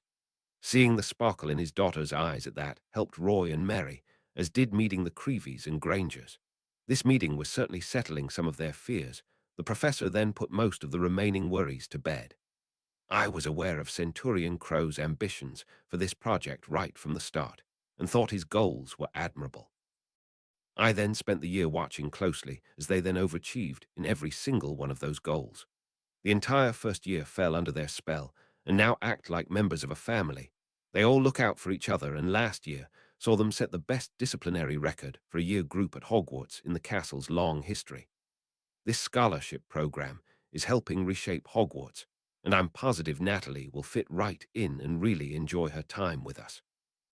Harry then switched his attention fully to the little girl who was almost hiding in full sight, standing behind her parents, and with her long black hair pulled over to practically obscure her facial features. What do you think about this, Natalie? Her voice was quiet, but all could hear the doubt contained there. Am I really a witch? It was a sympathetic Hermione who held her hand out to the younger girl, physically drawing her out of her parents' shadows. I know exactly how you feel. I was worried it was all some cruel joke someone was playing on me, right up until I held my wand in my hand. Then I knew it was real, and I actually was a witch. We're meeting Pauline Knott, the other scholarship student, and a few of our friends when we leave here, but I think our first stop after that should be to get you your wand. What do you think? The excitement fairly sparkled in the young witch's eyes as the Creevies and MacDonald's warding appointments were quickly arranged. Now it was time for Natalie's magical adventure to begin. Ooh, it wasn't excitement that sparkled in Dragontooth's eyes, rather pure, unadulterated hatred as he paced up and down in agitation. Only the fact this was their apartment stopped him breaking anything. Filthy humans in our grand chamber. I saw it for myself and still can't believe it. They should have been slaughtered and served up to the dragons for daring to even look upon the sacred carvings, and those who permitted this atrocity should have their ears and noses sliced off, forced to forever live with their shame. He spun round to face his father. Of course, they were there, the ugly bitch and her parents. Please tell me it will be soon, father. The shame that she cut me burns worse than any wound. I want my revenge. Bloodfang was every bit as incensed as his son, just not as impulsive. Patience, patience, patience. Have you learned nothing? Everyone is on high alert at the moment because of these escaped Death Eaters. We need to let that settle before we act. But father, I had the perfect time all picked out. The ugly bitch's birthday is in September. We could ruin this, and every birthday she has left with the memory of her slaughtered parents. Bloodfang liked that idea. He liked it a lot, but wasn't prepared to commit to that date just yet. We'll see, we'll see. This appeased his son. We'll see usually meant yes, and Dragoontooth could hardly wait for his revenge on the ugly bitch. And Crow. Ooh, oh, nothing was going to appease Bella this morning. It was almost as if someone had designed today's edition of The Prophet to push all of her buttons at the same time. Details of how the Muggle government were rapidly protecting everyone in Britain, named Potter, were hard to swallow. That Lestrange Gold was helping to protect those Potter Muggles started her blood on its journey toward boiling point. The Muggle-Born Protection Act, again with the name Potter behind it, only increased the temperature of that volatile substance. Seeing pictures of the brat in Diagon Alley, casually shopping without a care in the world, practically had steam coming out her ears. That the Longbottoms and her fucking nephew were in the pictures too almost had Bella totally losing it, turning the page to see some goblin, and the minister presenting McGonagall with her master's precious cup was always going to launch her right over the edge. A scream of rage rang out as her borrowed wand incinerated the offending newspaper and also burnt a hole right through the table it was sitting on. My master's precious possession. They fucking gave it away. I'll kill them. I'll kill all of the fuckers and get it back. It won't do you any good, you know. In the blink of an eye, Bella had swung her wand to point at her mate. And what do you know of it? You're supposed to be so fucking clever, yet the bastards are one step ahead of us at every turn. Somehow the goblins discovered our master had made Horcruxes. They've been searching for them since that Halloween night. They are so confident in themselves. They've even allowed details to be published in a book. The little bastards would surely have found one stored in a Gringotts vault and removed our master's essence from it.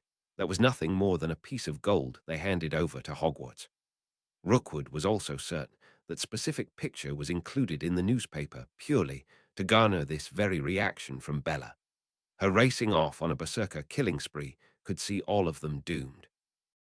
Bella's splintered mind had jumped off in another direction entirely, though. That stupid bastard, Lucius, he must have known all this, and yet he still served them one of our master's most precious possessions up on a plate. I should have taken my time killing the bastard. His death was far too merciful. No wonder my fucking sister hides behind wards that keep me out. I'll deal with that bitch and her Potter-loving spawn too. All could see the killing lust broadcasting from every pore of Bella's features. Rookwood attempted to give that killing lust some less dangerous focus, less dangerous to them, that is. What we do now is switch tactics and targets. Back to what we do best.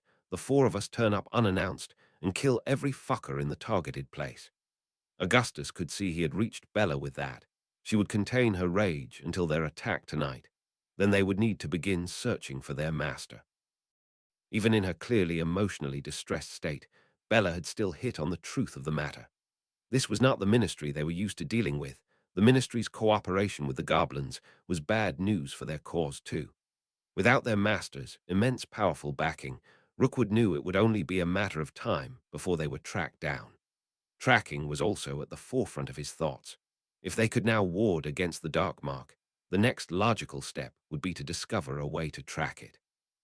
He had been ordering books on arithmancy and runes to help him devise such a system, though Augustus intended to use their dark marks to locate the person who permitted them the honor of bearing them. After tonight's attack, he would need to turn all his attention to that. Neither he nor Bella had been paying any attention in the direction of the Carrows. Otherwise, they couldn't have missed the siblings' clearly horrified expressions. Alecto and Amicus wanted nothing to do with any raid or murdering muggles. They also knew better than to disagree with Bella when she was in this kind of mood. Only a complete moron offers death an invitation, and that's what would be coming their way if they dared to voice their opinions. They may survive this raid. They certainly wouldn't live through saying no to Bellatrix Lestrange when she was bubbling with anger and had a wand already in her hand. And thanks for reading. 63. Sapphire and Steel. Harry Crow my iPad, and the new look FFN decided to have a falling out and stop speaking to each other. While struggling to insert chapter titles, I was tapping at the screen in frustration when the following message froze me as effectively as a glance from a basilisk. Do you really want to delete all 62 chapters of this story and 14 XXX reviews? A shaking finger carefully made its way to the no answer as a year's work was almost instantly wiped out. Please tell me there is some sort of time delay built in, say 24 hours, where an author gets to change their mind. I do have backups, but the though of reposting all 62 chapters was not a pleasant one. Chapter 63, Donald and Julie were saying goodnight to their friends in the pub. Neither was much of a drinker, but when you lived in a small village like Carkington, this was where you came to meet with your friends and generally socialize.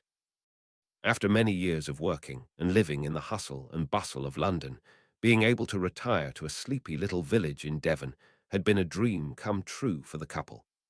Discovering that they were here to stay, and not just buying a holiday cottage for weekends and the odd break, saw the couple gain instant acceptance from the other residents of the village.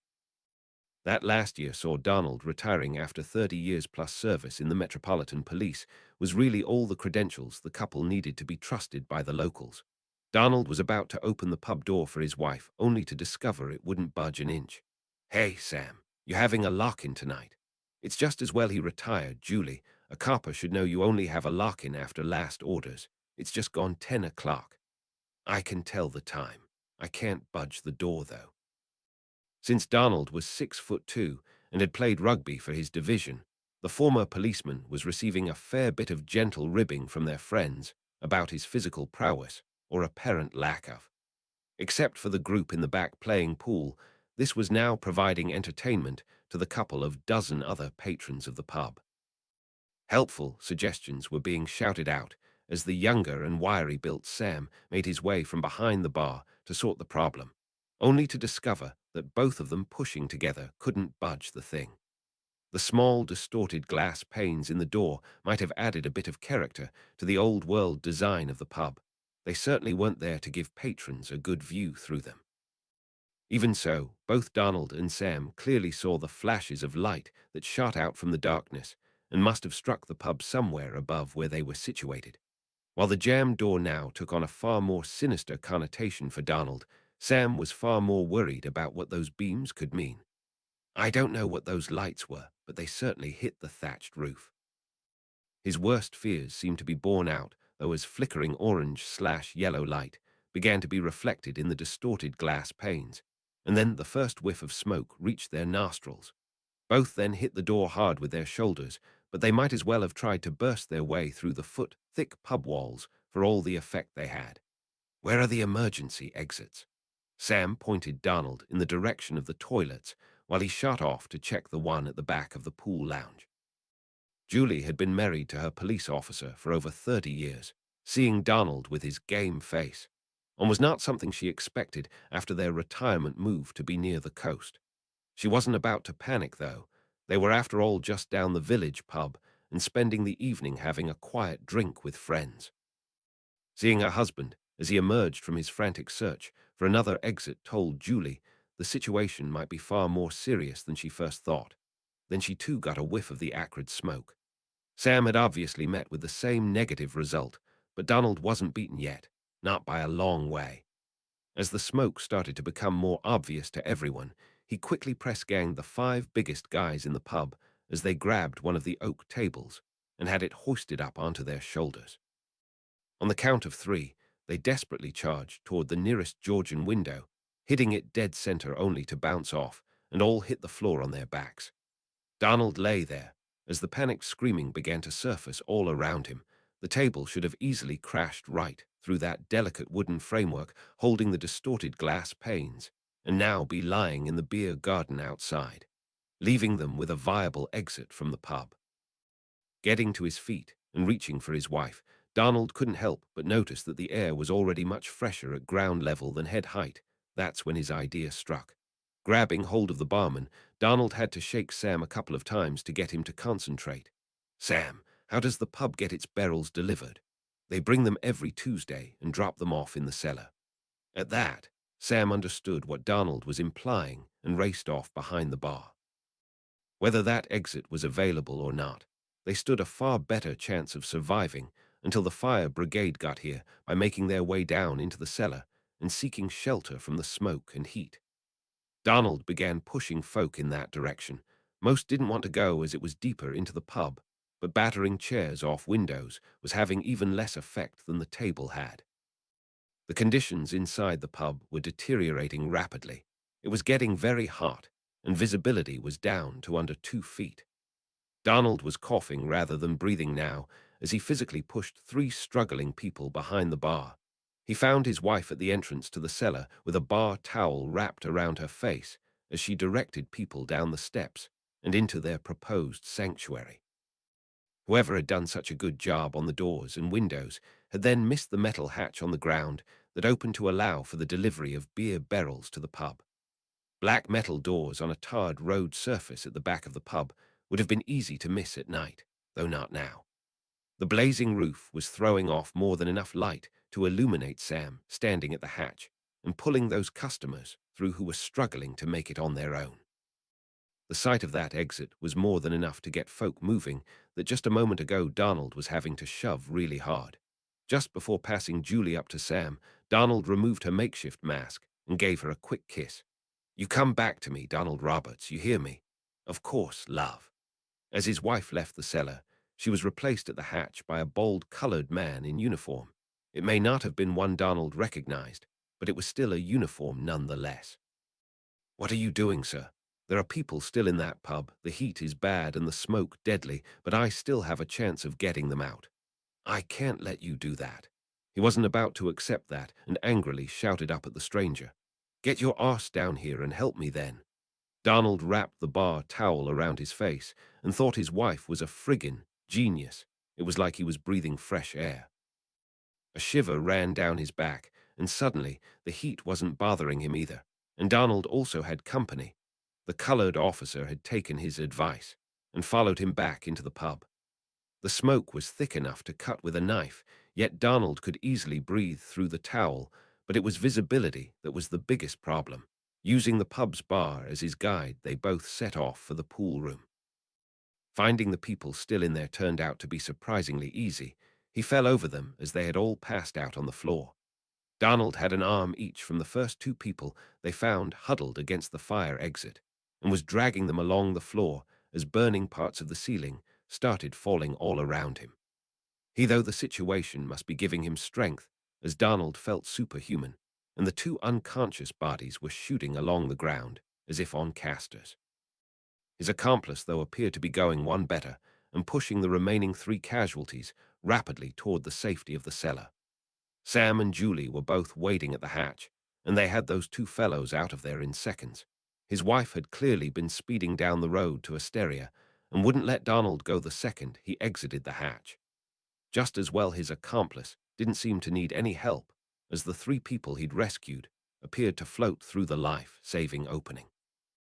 Willing hands quickly took the five away for medical treatment as the rescue party moved further from the now fiercely blazing pub. It took a lot to ignite a thatched roof, but once lit, it was almost impossible to stop it burning until all the thatch was consumed by the fire. Donald wanted to thank his mysterious accomplice. "What's your name, son? You did wonderful work in there." "Thank you, sir. It's Shacklebolt." "Sorry, but unit and such are all confidential." As they shook hands, the aura surreptitiously cancelled the bubble head and flame-freezing charms he'd cast on the muggle. He'd already removed the featherlight charm from the victims they'd pulled out of the pub. As a former policeman, Donald always had another question. What's a special unit doing in a tiny place like Cockington? The aura indicated toward the front of the burning building. "I think the name of the pub you were just in should give you that answer." Donald, Julie, and Sam all glanced toward the sign suspended from the 15-foot high wrought iron stand across from the entrance.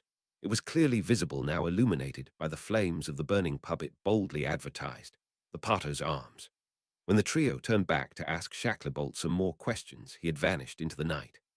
Uo, Harry, and Hermione had spent a rare night in Crawley and were enjoying their morning exercise routine, which today was a run around the town where Hermione grew up. They were leaving for Cairo tomorrow, but Hermione had an ulterior motive for their stay in Crawley. She wanted the family to go to church this morning. When they got married in non-magical society, Hermione wanted the service to take place in the church she'd attended since being a toddler. Being at Hogwarts meant they would only be able to attend church on a few occasions each year, but Hermione wanted Harry to be comfortable and get his face known by the rest of the parishioners. She had no idea how known Harry would be by the end of today's service. Harry enjoyed the singing in church, especially Hermione's lovely voice, and was ignoring all the glances in their direction. Hermione, too, was relatively immune to people staring at them. 2 years of being by Harry's side had built her tolerance levels up. Dan and Emma, though, had only experienced this phenomenon when they accompanied their children into the magical community. Having people stare in their direction was certainly not how their Sunday mornings at church usually progressed. As the service ended, Melissa and Joanne made a beeline for the couple. "Hermione, we really need to speak to you. Are you going to be home for long?" "Sorry, Melissa, we leave for Egypt in the morning." This had Joanne groaning. "It's really important, Hermione. You must have noticed everyone staring at you this morning. The Dursleys have been spreading rumors about Harry all over Crawley, and nobody has been able to say they were wrong." The name Dursley instantly focused all four of their attentions. "Would you girls like to come over for tea, and you can tell us what this is all about? You need to clear this with your parents first, though." A pair of "Yes, Mrs. Granger" saw both girls hurry off to see their parents, knowing both sets it was a foregone conclusion that they would have two visitors for tea. Both girls' mothers would be desperate to know what was going on, and Hermione was whispering this information to Harry as soon as the girls left. Anything said at tea today would be all over Crawley before they arrived in Cairo. Harry found the Reverend Richards a down-to-earth and very pleasant guy. That all three Grangers clearly liked the man was enough of a recommendation for him. Even here, though they all detected questions, the minister was dying to ask, but social politeness held him in check. Both girls plied the couple with questions on the 10-minute walk to the Grangers' home, Melissa's eyes nearly popping out of her head when she spotted the ring Hermione was wearing. Harry's answer that it was an old family heirloom had both girls just about swooning. Joanne found she was on no safer ground when asking them how their holidays had been. Harry's answer had both of them practically turning green with envy. "Florida was a lot of fun since there was a whole gang of us there this year. I love seeing Hermione wearing the latest fashions. Shopping for them in Paris is something I'm hoping Dan can give me advice on how to dodge that painful experience next time." This earned a quick quip from the dentist. "Leave Lavender and Parvati at home." The girl holding on to this gorgeous guy's arm, wearing his ring on her finger and giggling at her father's joke, bore no resemblance to the Hermione Granger Melissa and Joanne had known. Both could hardly wait to discover if the rumors about this Harry were true. Emma had hardly walked into the kitchen before she returned with a laden tray. Darby, as usual, had prepared a spread with scones, jams, and clotted cream, sharing the tray with a cake stand full of delights. Dan then collected the tea, coffee, and orange juice the little guy had ready as they sat around the dining table. After both girls had lavished praise on the wonderful home baking, Hermione was ready to get down to business. "You said there was something important we needed to know and mentioned the Dursleys." Joanne made sure to wipe any of that delicious cream and jam from her lips before speaking. "The Dursleys are spreading it all around town that your Harry is the one the Potter killers are after." Seeing their shock at that, Melissa completed the tale. "They're claiming they knew this would happen, which is why they never took their nephew in as a baby. They wanted to protect their own son from danger." It was an angry Harry who verbally cut across her. "They were offered protection. Instead, they gave me up and moved house." Hermione's arms slipping around him allowed Harry to quickly calm. He certainly wasn't angry at these two girls. Melissa and Joanne appeared as if they'd been petrified since both just stared at Harry without moving a muscle. He just admitted these murderers were actually after him. Hermione snuggled into her mate as he confirmed that he was the one they were after to the girls. "I told Hermione that it might be dangerous being my friend the very first week we met, and she's still here.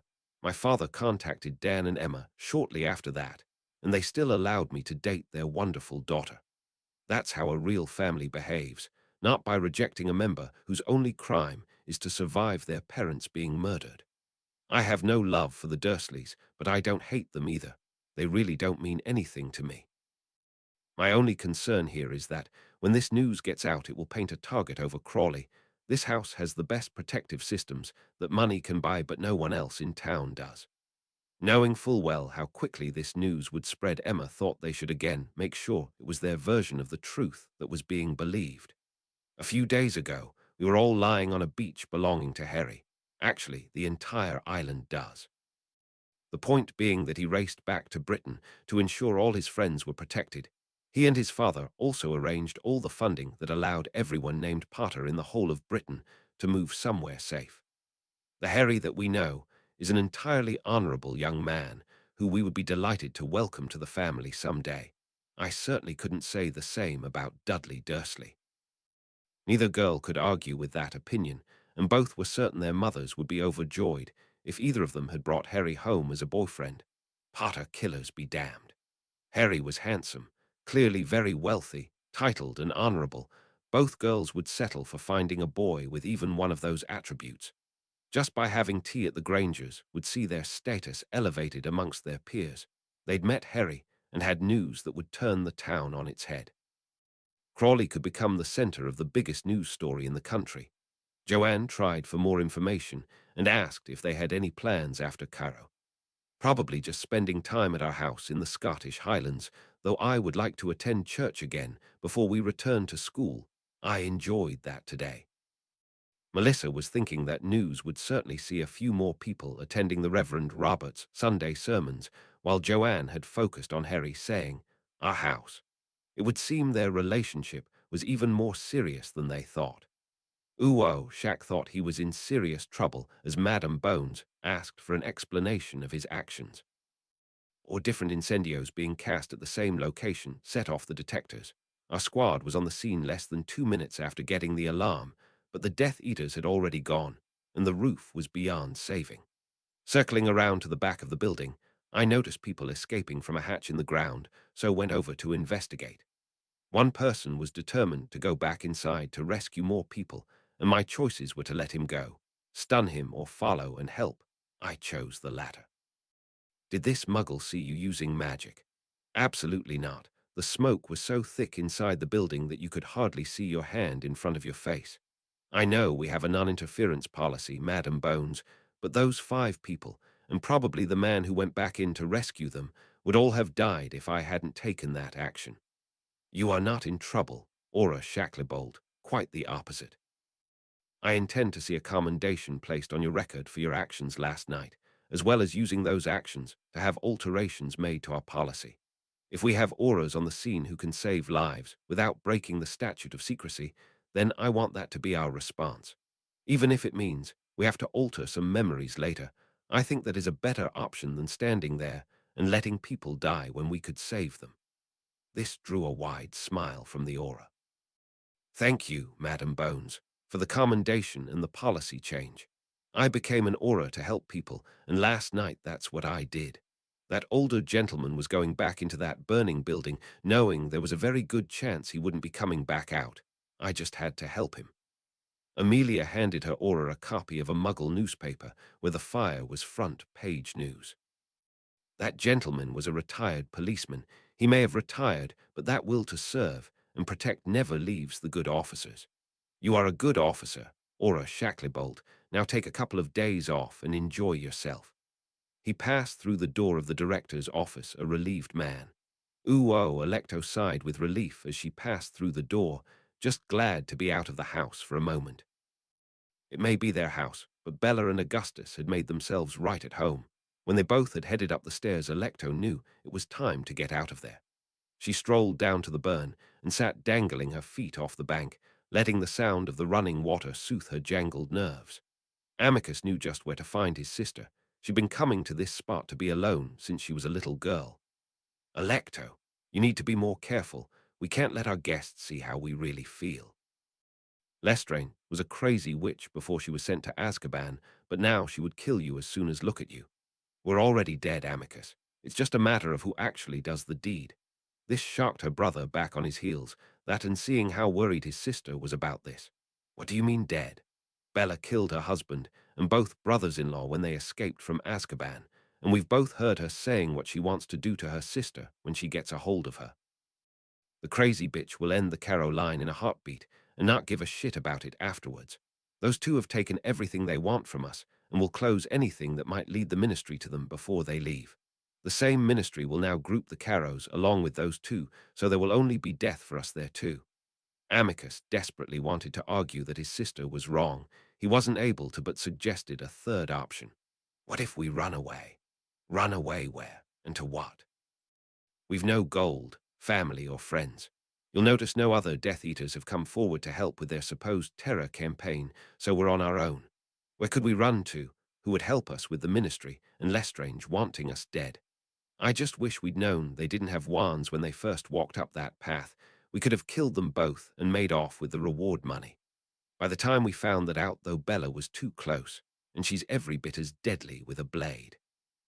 A now disconsolate sibling joined his sister, sitting on the bank, while a jubilant bug was so excited that she nearly fell off the branch she was perched on. Rita had spotted the witch leaving the house while she was scouting the building and had followed purely on a hunch that had just paid dividends. She could now report back on the Death Eater's location without having to go anywhere near Bellatrix Lestrange, an unexpected and most assuredly welcome bonus. She flew away looking to get outside the wards, and then intended to use her emergency portkey.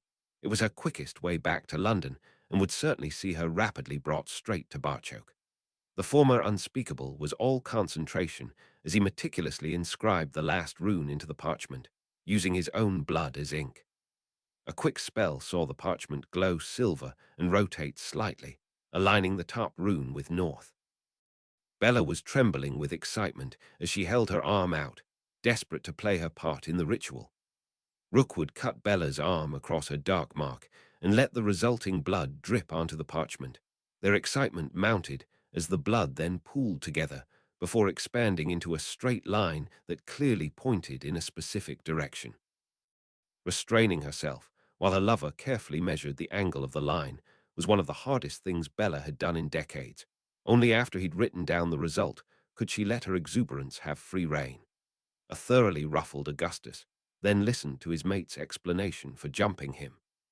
That line of blood proves our master is still with us, and only the fact that I know you need that wonderful brain of yours to take another reading is stopping me shagging you senseless this very minute. Ooh, you have 1 minute to come out with empty hands before we open fire. Amelia's amplified voice shattered the peace of the Dundee countryside and would certainly be heard in every square inch of the Carrow house. They had wards up to stop anyone from entering or leaving the area, and Amelia had brought enough firepower to level the building if the occupants wanted to put up a fight. Part of her wanted to do that anyway, but she was too much of an aura not to give those inside the house an opportunity to surrender. She had the house surrounded, though, and wouldn't be taking any chances with the lives of her auras.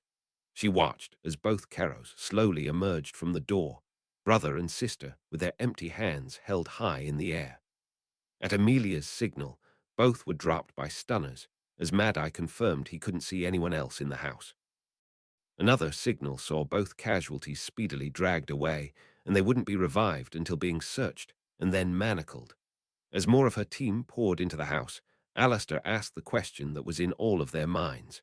Could the information have been wrong? I doubt it. Barchoke's intelligence has never been wrong before, and he wants these two caught as much as we do. Her gaze had wandered to Rita and a photographer who were waiting on permission to enter the area, all that was forgotten, though, by a piercing scream coming from inside the house. Amelia actually found her way barred by Alistair. Looks to me like a booby trap, and someone got careless. The last thing we need is you enter in that house. I would recommend we pull all the auras out of there and get some specialists here from the ministry. Amelia could only agree, as one of her auras was led from the building with a badly burned hand. She would have to put the disappointment of not catching these two aside and see just what information they could garner from this. They were a step closer, and she would have to accentuate that positive for the press. As the two Carrows were revived, Amicus progressed from blustering to beseeching, finally giving begging a try as their wands were tested, and both had incendo charms on them. His vocal attempts to save their lives was in stark contrast with stoic silence coming from his sister. Alecto appeared already resigned to her fate. At least Amelia had the satisfaction of knowing they had captured two of the people who had attacked the pub. She would just have to be satisfied with that, for now. Uo, a very satisfied Rookwood, was lying back against a tree in the forest of Dean and contemplating how much his life had changed in such a short time. The 600 miles plus between here and Dundee had given them two readings to work with. Simple triangulation on a map would give them a fairly approximate destination to begin their search, and taking further readings as they traveled should narrow their search area dramatically. While that achievement was certainly intellectually immensely satisfying, it paled into insignificance for Augustus compared to the witch currently snuggling into him. Bella had lived up to her promise and done her very best to shag his brains out the instant after he had noted down the second reading, so much so that they had found themselves resting under this magnificent oak. His silent contemplation was shattered as he shot to his feet and knocked Bella flying. She had her wand out and searching for danger as her lover removed something smoldering from his pocket. Oh, I knew my big, strong wizard had the hots for me, but to actually see you burn is rather a nice compliment. I just hope nothing important is damaged down there, lover. You are certainly on fire, but you're not responsible for this. Someone just triggered the protection wards I had on all my notes and would certainly have received a nasty burn for their troubles as those notes turned to ashes. That nosy bitch, Electo. I'll flay her alive if she's ruined all your hard work. I think it's time we took care of those bastards anyway. We had practically to imperious them to take part the other night. What's wrong with this fucked up country? Death Eaters not wanting to kill and torture muggles. I don't think it would be Electo, love. She's far too terrified of you to go anywhere near our things. I think our time in Dundee is at an end. Whether we were discovered or sold out doesn't really matter anymore. I think we're safer staying off the beaten track and camping for now. A burglary to a shop selling such things is something we'll need to consider. They should also have maps, compasses, and all the supplies we need. Just by looking at those vectors, I'm certain we need to leave Britain, but we don't want to advertise that fact. So no torturing and killing, I know. If you keep spoiling all my fun, then you are just going to have to keep me occupied in other ways. Bella's pretend pout, and the things she was doing with her hands left Rookwood seriously worried that he wouldn't be up to that task. Ooh, after the day they'd had, the group were worried that they wouldn't be up to the task tonight. Just arriving at where they would be staying for the next week was enough to blow the Weasley twins' minds. This wasn't a house, but a palace. Marble and tiled surfaces everywhere in an attempt to keep the building cool, with even a fountain inside the house. Then they had gone out, and the sights, sounds and smells of Cairo had Fred and George thinking they had landed in paradise. With Bill as the group's guide, they had seen places well off the tourist map, and the magical section was so full of exuberance and color that neither twin wanted to leave. They were imagining a shop like this planked in the middle of Diagon Alley. It would be the talk of London, and their dream took a little more shape and form. Tonight they all had an official function in the Cairo branch of Gringotts to attend, and as Barchok had been summoned back to Britain, Harry was left to lead the party until his father caught up with them. Harry greeted the dignitaries as he entered, offering the ambassadors apologies, but the director himself had ordered the recall. They were impressed that his mate was fluent in their language and carried a goblin blade. They were astonished that her muggle parents were fluent too. Word was rapidly spread around the bank to treat everyone here tonight as having the ability to understand their language. They would have been right. After the initial shock wore off, the bank officials felt greatly honored that the director had sent them such a group. Lords, ladies, and muggles they may be, but all speaking their tongue gained them acceptance into their midst. Hermione was on Harry's arm as they mingled when a squeaky female voice behind them affected Harry like a bolt of lightning. Do you remember me, Harry? He had spun around and lifted the young female goblin right off her feet, the delight on his face clear for all to see. Sapphire, of course, I remember you. What made you think I could possibly forget? Oh, I just watched you arrive with your mate and all your friends. Centurion, would you kindly put my daughter down? We'd heard that things are changing in Britain, but that is still not considered appropriate behavior here. Harry placed the young female goblin back on her feet before turning to face her father. Performing the centurion salute, he offered an apology. I'm sorry, sir. There was no inappropriate intention on my part. I just hadn't seen my friend for 7 years and couldn't contain my delight. I didn't even consider she might be here tonight and hope you will allow us some time this week to catch up. The pleading eyes from his daughter left Goldskin no option to refuse, especially since the bank's officials were all watching and chuckling at his discomfort. I shall try and arrange something. Barchoker, peering at his shoulder, left the goblin no wiggle room. I know all our itinerary for the week, so when would Sapphire be available? She can join in with the rest of the group, or we can make other arrangements. She would also be very welcome to come to Britain for a visit. There's always plenty to do in Kingassy at Baron Crow's, and always plenty of chaperones ensuring that there is no inappropriate behavior. Have you met my son's mate? This is my daughter, Hermione Granger, friend of the nation, Order of Merlin, first-class holder. That sword on her hip has tasted blood, both in duels and battles. She helped my son bring down a 1,000-year-old basilisk with it and brought honor and profit to Gringotts. Hermione hadn't a clue what was going on here, but both Harry and father had cut the legs from under this goblin. She continued that trend by bowing to Goldskin as an equal and watching as his eyes nearly popped out his head. I am always delighted to meet any friends of my mates and look forward to getting to know your daughter, Sapphire, better. The little goblin in question now wore a beaming smile. There may be a stern lecture waiting on her when they got home, but it would be worth it to spend some time with Harry and his friends. Her father took Sapphire away to discuss with her mother on the best time for their daughter to see her friend. A slight shake of Barchoke's head was enough to tell Harry he would have to wait until later for an explanation of what happened back home. He also knew Hermione wouldn't wait until later, so led her over to a quiet corner. A smile was all Emma needed to know she and Dan were invited too. The four stood sipping goblin ale, the adult Grangers screening their two children from the rest of the room. Sapphire is my friend. She was the only one who would sit next to me in class and refused to leave my side, no matter what anyone said. Harry's smile at that memory soon faded as what followed later needed to be faced. They couldn't get Sapphire away from my side, so they got her family to leave Britain, taking my only friend with them. I was 6 and shattered. I just couldn't understand what was happening until Dragonbreath explained it to me at school. He sauntered up and said her parents were worried their daughter would be contaminated by being near me, so it was my fault they had to take her away. Harry's voice had been getting lower as he spoke and was barely above a whisper as he recounted what happened next. I lost it as only a 6-year-old can. I punched, kicked, bit, scratched. That was the first time I beat the shit out of Dragonbreath. Dan appeared ready to congratulate him, but Harry soon put a stop to that. His family went mental, said I had no place inside Gringotts. The entire situation escalated until my father ended up in the pit fighting so I could stay.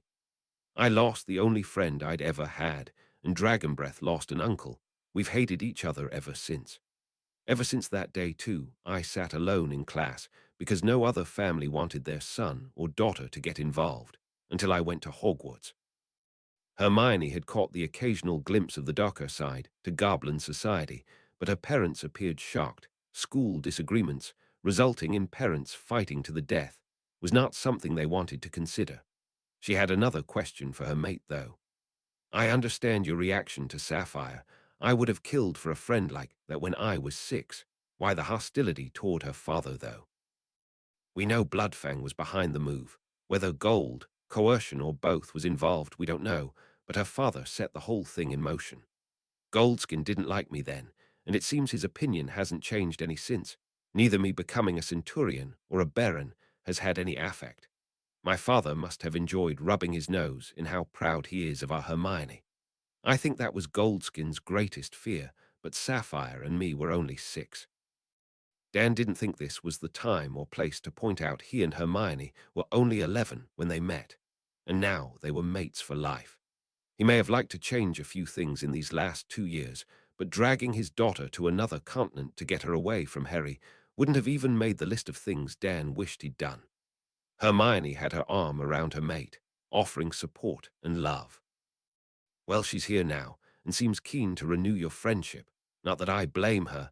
I can't wait to talk with Sapphire and find out what you were like as a little boy. This earned her a quick kiss before it was back to mingling. Harry had been looking forward to this trip, but meeting Sapphire just made the entire holiday so much more. At the very least, they would be writing to each other from now on. He had no intention of losing touch with her again. A squeeze of his arm had Harry bending his head so Hermione could whisper in his ear. So, have I gained another sister? Harry glanced over to where Hannah, Susan, Parvati, and Luna were hanging out with their four older friends, all under the watchful eyes of Lucas and Moa. He could only smile before giving Hermione a quick kiss on the cheek. Thanks for understanding. Ooh, I do understand, Amelia. That doesn't mean I have to agree with you and Cornelius on this matter. This left the witch in question shaking her head. Amos was being stubborn, and it could be very costly. I do see your point, Amos. The Carrows were nothing more than low-level Death Eaters and wouldn't have been involved if the other two hadn't shown up on their doorstep. On that we all agree. If Amos thought he was winning this argument, then he didn't really know Amelia Bones. She was just getting warmed up. Now let's list what else we know. Did they supply food and shelter to the two most wanted murderers in Britain? Yes. Did they arm these most wanted murderers with wands? Yes. Did they take part in the raid on that Muggle pub and fire curses that set the building on fire? Yes.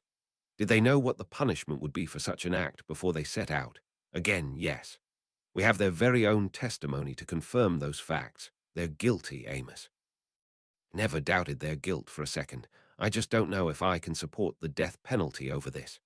The Minister of Magic understood the Chief Warlock's reluctance, but unless they showed a united front on this matter, Cornelius feared they would be defeated in the chamber. We've heard from Barchoke that his intelligence reported our stance on this matter actually stopped Death Eaters joining Rookwood and Lestring.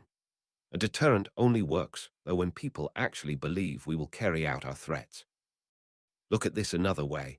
We have bent over backwards trying to appease these people, and our strategy has been working. We avoided a war because we left their families alone, and it's those same families we need to protect now. We've shown them the positive side, and what can happen when they cooperate with us. Now we need to show them that we're serious about what happens when you stand and plot against the ministry. Amos, our children are currently holidaying with Harry, and both of us are delighted at that. We have to show others of their age that becoming a Death Eater will not solve all your problems. It will instead cost you your life. It may have been underhanded to bring their children into this argument, but Amelia thought it was necessary. Nothing was more important to Amos than his son.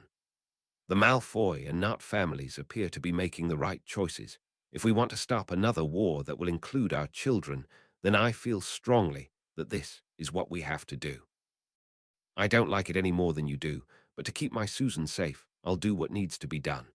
If we allow another war to start, there is no doubt that Harry will be at the center of it, and our children will stand with him. Susan and Cedric were placed in Hufflepuff for a reason, Amos. Their loyalty can't be questioned, and they will stand with their friends. Two dead Carrows I can live with, but those children are all we have left from the last war. Our task here is to stop there being another. A nod was all the signal given that she had won her argument. Amos' support might be reluctant, but it was vital if they were going to pull this off.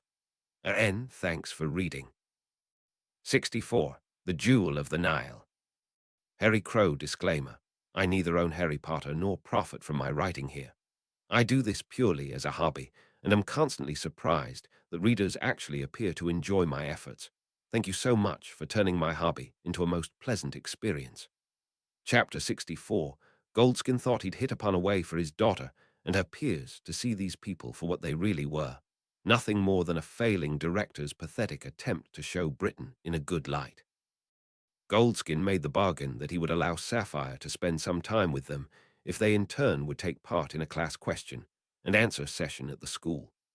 This group had made quite an impression, and he intended to see that positive impression torn down in an environment where young goblins would ask the questions that adults really couldn't, at least not without those adults being challenged with blades. Goldskin was rather surprised, though, at how quickly his offer had been accepted, and just how keen they appeared to do this. They were actually turning up at the school this morning. Barchoke led Harry, Hermione, Neville, and Padma into the class. Tonks, of course, was still on protection duty and brought up the rear. While his son was in full centurion regalia, the other three were sporting their dueling robes, and all, of course, wore their swords. Goldskin was laboring over introducing them to the class, saying that the students shouldn't let their guests' nervousness stop them asking the questions they really wanted to, while having no idea these four faced and taught a much larger defense class every week. Whatever this goblin was up to, Barchoke was certain his children and their two friends could cope with it. He intended to stand back and enjoy the show. Seeing they were actually going to be talking to Sapphire's class, had Harry really looking forward to this? Hermione, of course, had a lesson planned for this morning, depending on what other plans Goldskin had. The class tutor then threw the questioning session over to his students, and a goblin male at the rear of the class jumped right in. "You're the same age as us. Are you really a centurion?" Activating his armor, and now Golden Harry dealt with the question. "You should all know that, for anyone other than a centurion to wear this armor merits a death sentence. Yes, I really am a centurion." Goldskin wasn't about to let Harry get off that easy. "I think what he meant was, are you a real centurion, or is the whole thing just a lame public relations exercise from the British branch of Gringotts?" Harry towered over Goldskin, and with his armor still activated, was quite an imposing sight. "I wasn't aware you were here as an interpreter for what the students really mean, or are you just putting your own slant on an innocent and honest question?" Turning his back on Goldskin, before the goblin could reply, Harry once more faced the class. "I have commanded warriors as we patrolled Hogwarts after one of our friends was attacked inside the castle.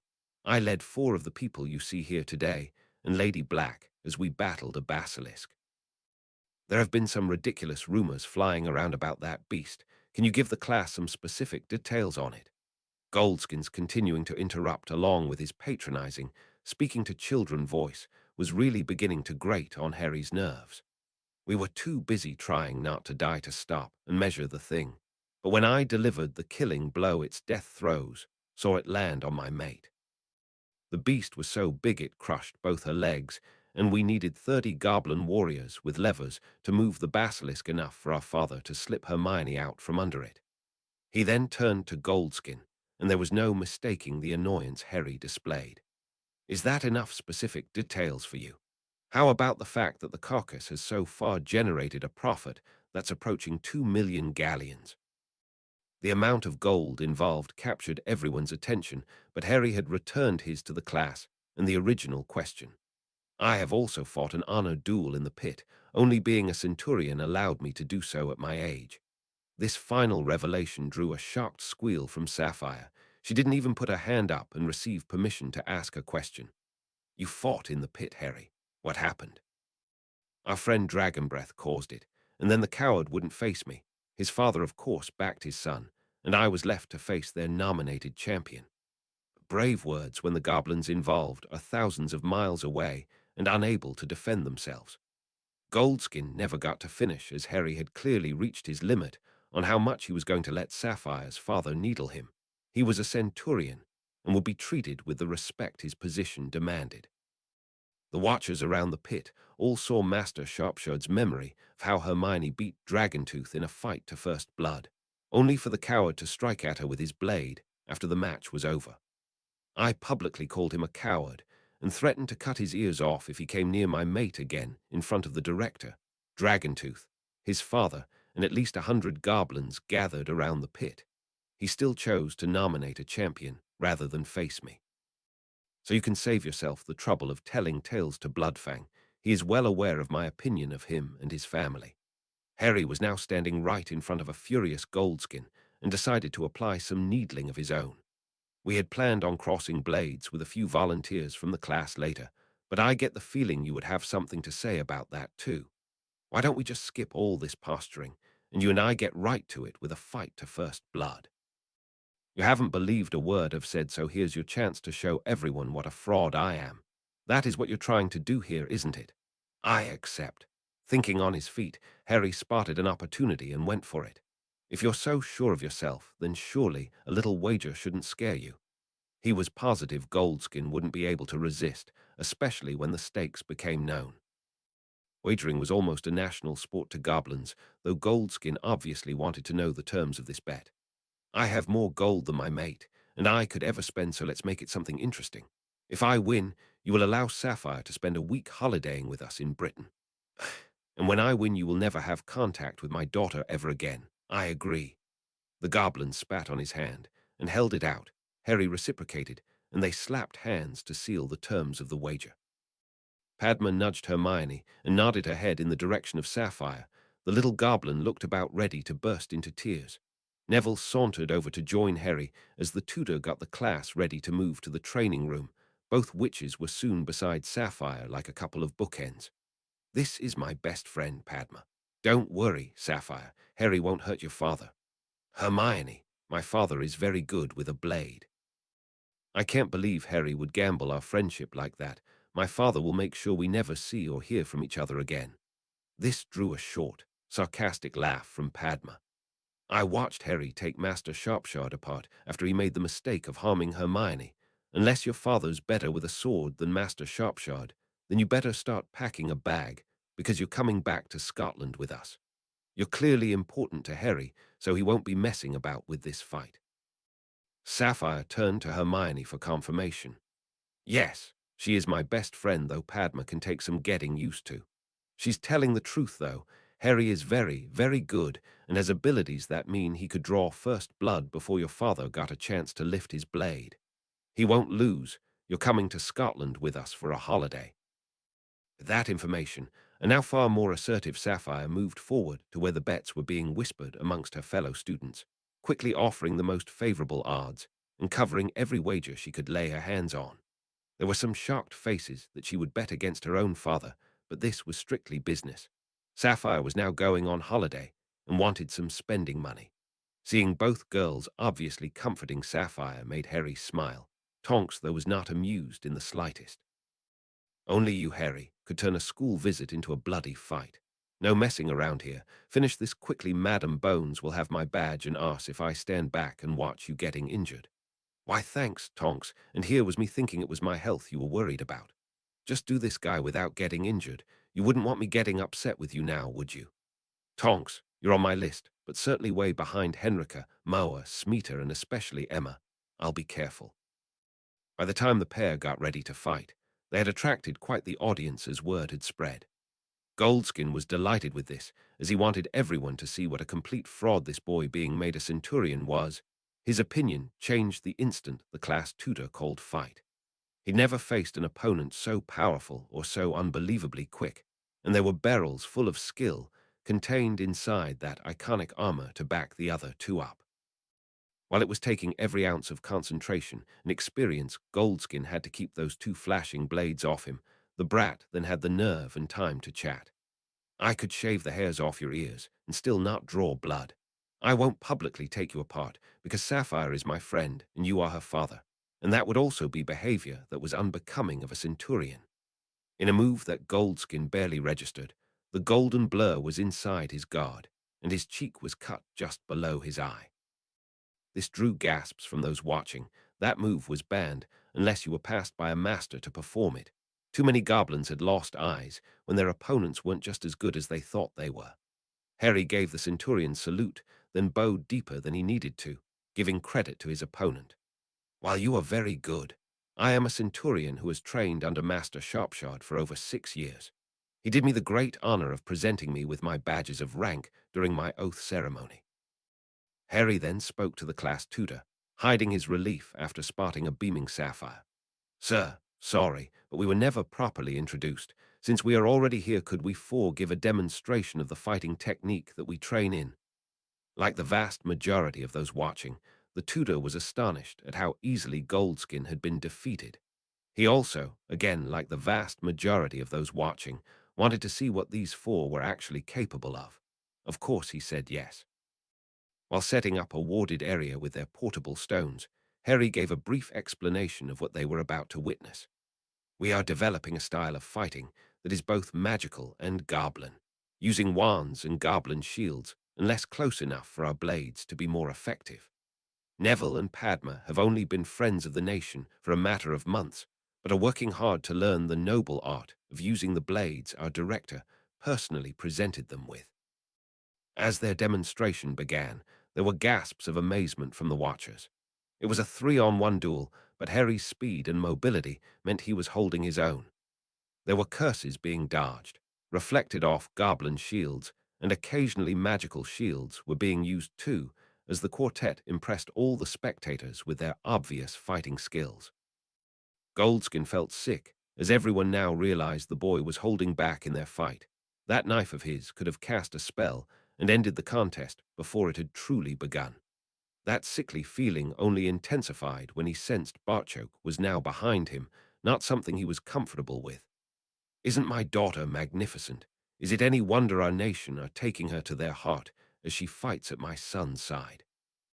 Brave enough to charge Master Sharpshard with her blade when he attacked her mate in a fight, yet also one of the smartest witches I've ever met. As he's now a centurion, my son will also inherit our family vaults as well as those of the Potter family, making him one of the wealthiest persons in Britain. That could have been Sapphire at his side. Instead, you chose to rip her away and leave my son totally isolated for years. Goldskin's attention was currently focused on his own daughter, her blue eyes so full of excitement and happiness that they were sparkling as brightly as the gems for which she was named. The thought of his daughter with a human had seen him flee Britain, but that human was now a centurion and had just wiped the floor with him while holding back. Had he listened to the wrong people all those years ago? Had he made a mistake? It was as if Barchoke could read his mind. We know about the stories coming out of Britain. That is why we are here, and I would like to thank you for your help in dispelling most of them. My son was awarded centurion status on merit, and Master Sharpshard thinks he will one day be one of the nation's greatest warriors. I think that day is no more than a few years away. I love my wonderful daughter as if she were my own, and will cherish my grandchildren as the precious gifts they will be. What you see with your own eyes is the future, goblins, wizards, and even muggles all getting along together. There are already dwellings being built on my son's land in Scotland with full approval of the ministry and the nation, something I never thought would happen in my lifetime. This group had been a big hit last night, and word of today would certainly only add to that acceptance. The whispers from London were dissipating like the mist in the morning when faced with the blindingly obvious glare of truth that was right in front of their eyes. Change is coming, despite those who plot against it. You have clearly chosen your side, but you have an opportunity to play it smart and ensure your daughter is protected no matter what happens. My son will go to any lengths to protect his friends. Only my presence prevented him killing Master Sharpshard after the fool injured Harry's mate. By Sapphire's association with him, she might even be able to protect her family when Bloodfang and his ilk finally make their move. A shudder of dread ran through Goldskin at that. Barchoke clearly knew about the whispers, who was behind them, and that same person had ambitions to take things further than mere whispers. Since my son attended Hogwarts as a goblin, the nation's profile has never been higher, and neither has Gringotts' profits, up over 17% in just 2 years. Here was something that the Whispers never mentioned, probably because goblins would be prepared to accept quite a few changes to see profits increase by a lot less than the margin just indicated. Goldskin then uttered his first words since the fight. I shall speak with her tutor and explain Sapphire will be missing lessons. Do I have your assurance my daughter will be safe? She will be watched over like my own daughter.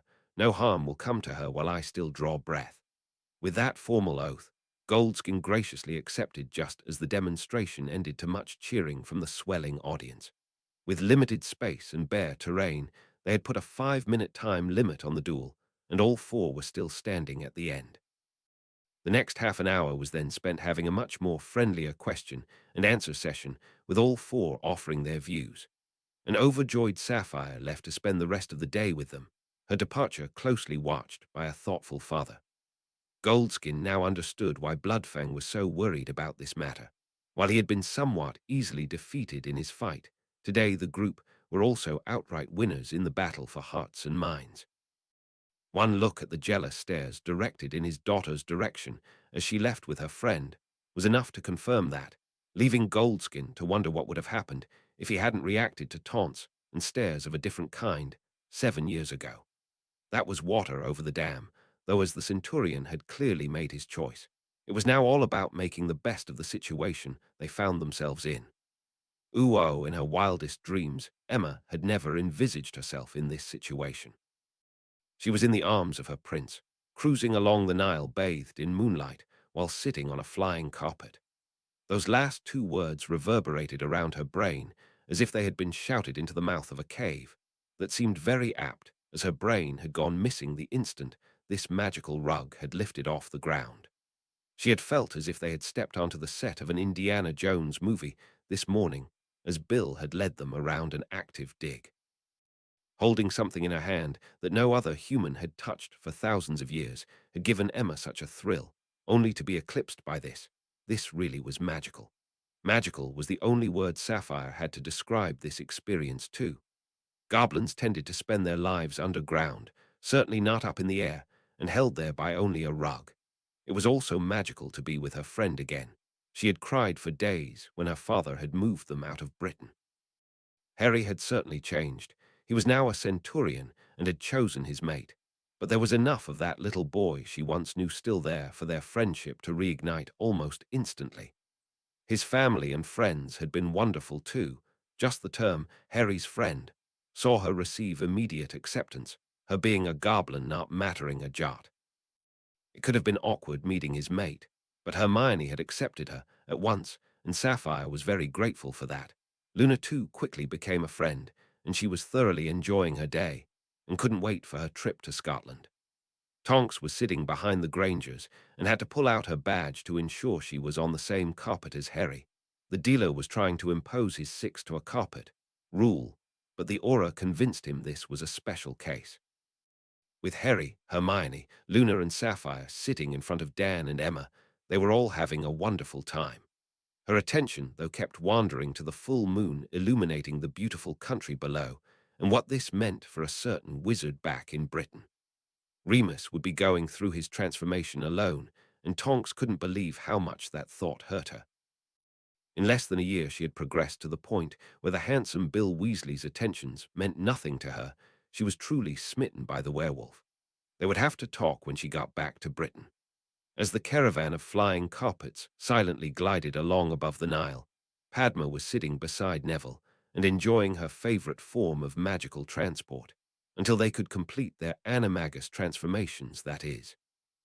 Her enjoyment of this evening, though, was somewhat spoiled by the sight of her sister practically throwing herself at a clearly nervous Cedric. He was also clearly regretting Parvati's invitation to share their carpet, and Cedric's nerves were understandable, since their parents were sitting on the carpet too. Her sister's behavior, though, was neither understandable nor acceptable, and Padma would be having a talk with her later. "Ooh, Parvati, we need to talk. I could feel your eyes boring into my back, so let's get this over with. I was only having a bit of fun."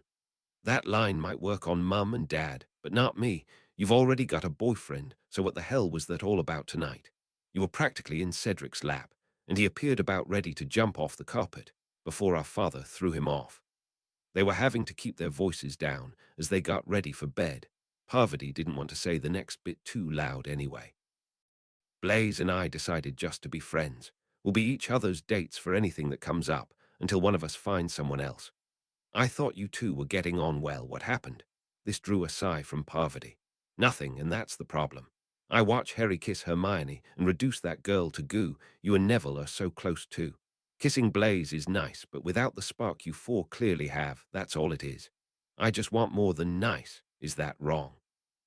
No, Pav, it's not wrong, and as long as Blaze knows this, then that shouldn't be a problem. I do see a major one, though.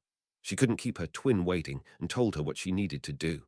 Remember how you tried the same approach with Harry and Neville, and how well it worked then? Yeah, but we get on really well now. Neville and me are quite close. He really sees himself as my brother, and I love him for it. That's what I'm trying to say, Pav. I was Neville's friend before anything else came out of our relationship. Hermione was the same with Harry. I would say that if you're interested in Cedric, then get to know him first, become his friend, and see what he's really like before looking for anything more. Parvati couldn't really look at her sister as she asked her something. Do you think Harry would let me be one of the Marauder trainers and work with Cedric? She was sure the chances of that happening were practically nil, but couldn't really say that to her twin. Pav, taking a Marauders class is hard work, for all of us. Neville and me don't walk about making doe eyes at each other. All our time is taken up working with our groups. Cedric worked with me on this year's Marauders, and we weren't having cozy chats. We were working our arses off. Being encouraging while trying to make sure no one pushed themselves too hard, and still ensuring everyone remained safe at the same time as curses were flying. It's hard and bloody difficult work. Are you saying I couldn't do it? No, Pav. What I'm saying is that it's a very big commitment, one that we all enjoy, though. What would happen if you don't hit it off with Cedric? And even if he gets a girlfriend, you'll be left the whole year working with him. If this is something you want to do for the right reason, I'll certainly put your name forward, but not so you can get closer to Cedric. The Marauders is something that means a lot to all of us, and something we want to see running for years to come. If you want to be part of that, then great, but be prepared to be spending the next few months knackered. Parvati was positive her sister wasn't lying to her, so she would have to strike that idea off her list. There were now clear physical differences between the two that Parvati had no wish to emulate. The sword fencing had been the first thing to begin developing Padma's body. Her exercising in the morning had only accelerated that development. It was more than the long-bottom ring on her finger that allowed others to differentiate between the twins now. Ooh, a certain other pair of twins wore identical looks of disbelief at what they held in their hands. She can't do this to us. The woman is mad. Our reputation will be ruined. This is a prank. Please tell us this is a prank. Bill was roaring with laughter at the antics of his twin brothers. Neither had bothered to see that they had both passed their potions, OWL, without standings, as all Fred and George's attention was focused on the prefect badges their Hogwarts letters had also contained. Percy's attention was focused on his own letter, and whether it contained that much-coveted badge. It did. His jubilation was contained, though. The badge alone meant nothing if the wonderful witch who had snuggled up to him on their magical carpet ride last night didn't have its twin. Penny's eyes flashed mischievously before holding her badge up for her boyfriend to see. A loud whoop from Percy alerted everyone who'd been laughing at the Weasley twins' antics that there was another story unfolding at the breakfast table. Penny was now laughing as Percy had her up in the air and twirling around in his arms. They had done it head boy and girl together. There were 4 very happy younger Ravenclaws, all waiting for Percy putting Penny down so they could congratulate her too. With Roger also becoming a prefect and Cedric receiving both prefect and Quidditch captain badges, it was quickly decided tonight would be a celebration, the only problem being how you topped last night.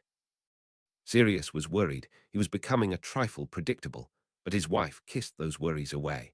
Henrika was currently in his arms and dancing as they once more glided along the Nile, this time though in a cruise boat her husband had hired to celebrate all the good news that had came from Hogwarts that morning. We had our very first date on a boat like this. Dinner and dancing, while afloat, will always have a special place in my heart. I hope we get to do this in countries all over the world. An appreciative Henrika made Sirius a very happy wizard. Bill wasn't exactly unhappy, just feeling slightly unappreciated as he danced with a witch who clearly had something or someone else on her mind. Do I need to join the fabled ranks of the Marauders to get a young lady interested in me? This drew a weak smile from Tonks. Sorry, Bill, my mind was kinda wandering there, and me on duty too. She looked over to where Harry towered over the little goblin and was attempting to teach Sapphire to dance. It could have been construed as funny, but the Auror just thought it was one of the sweetest things she'd seen. And here was me thinking your attention was on another wizard, a certain Hogwarts professor. Sirius is my cousin, and already married. You know fine well I was talking about his best friend, Remus Lupin. What's the deal between you two? It's complicated, Bill. We've been spending a lot of time together, though. Funnily enough, this weaker part has focused my thoughts more on what kind of relationship Remus and I have, and what I'd like it to be. So again, I lose out to a marauder. I am so glad there's no more of them. Tonk's smile switched from weak to wicked. You do know Harry and his friends are currently training the next generation of marauders. I hardly think I'm going to be looking for dates from Hogwarts. Oh, I don't know, Bill. There's just something so sexy about an older man. He leaned in and whispered in her ear. I see Parvati thinks the same. You will protect me if I become her next target. Watching as Parvati practically dragged Cedric onto the dance floor had Tonks chuckling with amusement and part relief. Relief that Bill understood he had no chance. She knew how close Harry was to Bill and didn't need the complication of fending off a suitor while trying to do her job. Now, if that suitor was Remus, there wouldn't be any fending required. Parvati had decided to approach the problem like a Gryffindor, so dragged Cedric onto the dance floor. It was time for some straight talking. I'm sorry if I embarrassed you last night, Cedric. It was Padma who pointed out that you didn't know Blaze and I were no longer a couple. There was no falling out. We just decided to only be friends. She thought bringing Padma's name into it added a bit of credibility to her apology, and it was near enough the truth for her to live with. I think I was rather obvious last night that I would like to be your girlfriend. Padma again advised me that it's better to become a boy's friend first. So, can I be your friend? It was a relieved Cedric who was able to answer her honestly. Parvati, next term I have OWLS, and we're starting our own Marauders Club. I'm also a prefect and Quidditch captain. I honestly don't think I'll have time to fit in a girlfriend, but I certainly have room for more friends. It was a smiling Parvati who kissed him on the cheek. All I ask is that when you get around to choosing a girlfriend, you remember my offer. If anything changes with me before that time, I promise to let you know, deal. Now wearing a smile of his own, Cedric returned her kiss on the cheek. We have a deal, Miss Pattle. I just hope my Hufflepuff team beating Gryffindor at Quidditch won't spoil our new friendship. This had Parvati laughing and allowed her twin sister to relax. Neville, of course, noticed this. It was hard to miss, as she was currently in his arms as they danced. Everything okay, love? I think Pav took my advice. She and Cedric look much happier. Neville actually thought Cedric looked relieved, but wasn't about to say so. He'd some first-hand experience of what Parvati making a pass at you felt like relief, was certainly what he'd felt when he managed to dodge it. Harry was back in Hermione's arms, but his attention kept wandering to where Roger was now dancing with Sapphire. She'll be fine, Harry. Oh, I know, just as I know how hard this is for her. Culture shock doesn't quite cover what Sapphire's experienced the last few days. Yes, but unlike you, she has a very good friend watching out for her. I had a very good friend watching out for me too. She was so good at it I offered her the job full-time. Harry Crow, I can see I'm going to have to limit your exposure to TV. That line was pure cheese. Seeing her mate's confused look, Hermione made a suggestion. Just kiss me, Harry. That tells me everything that needs saying. Harry happily complied with his mate's wishes.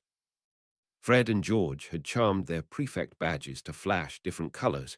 They proudly wore them as they danced with Hannah and Susan.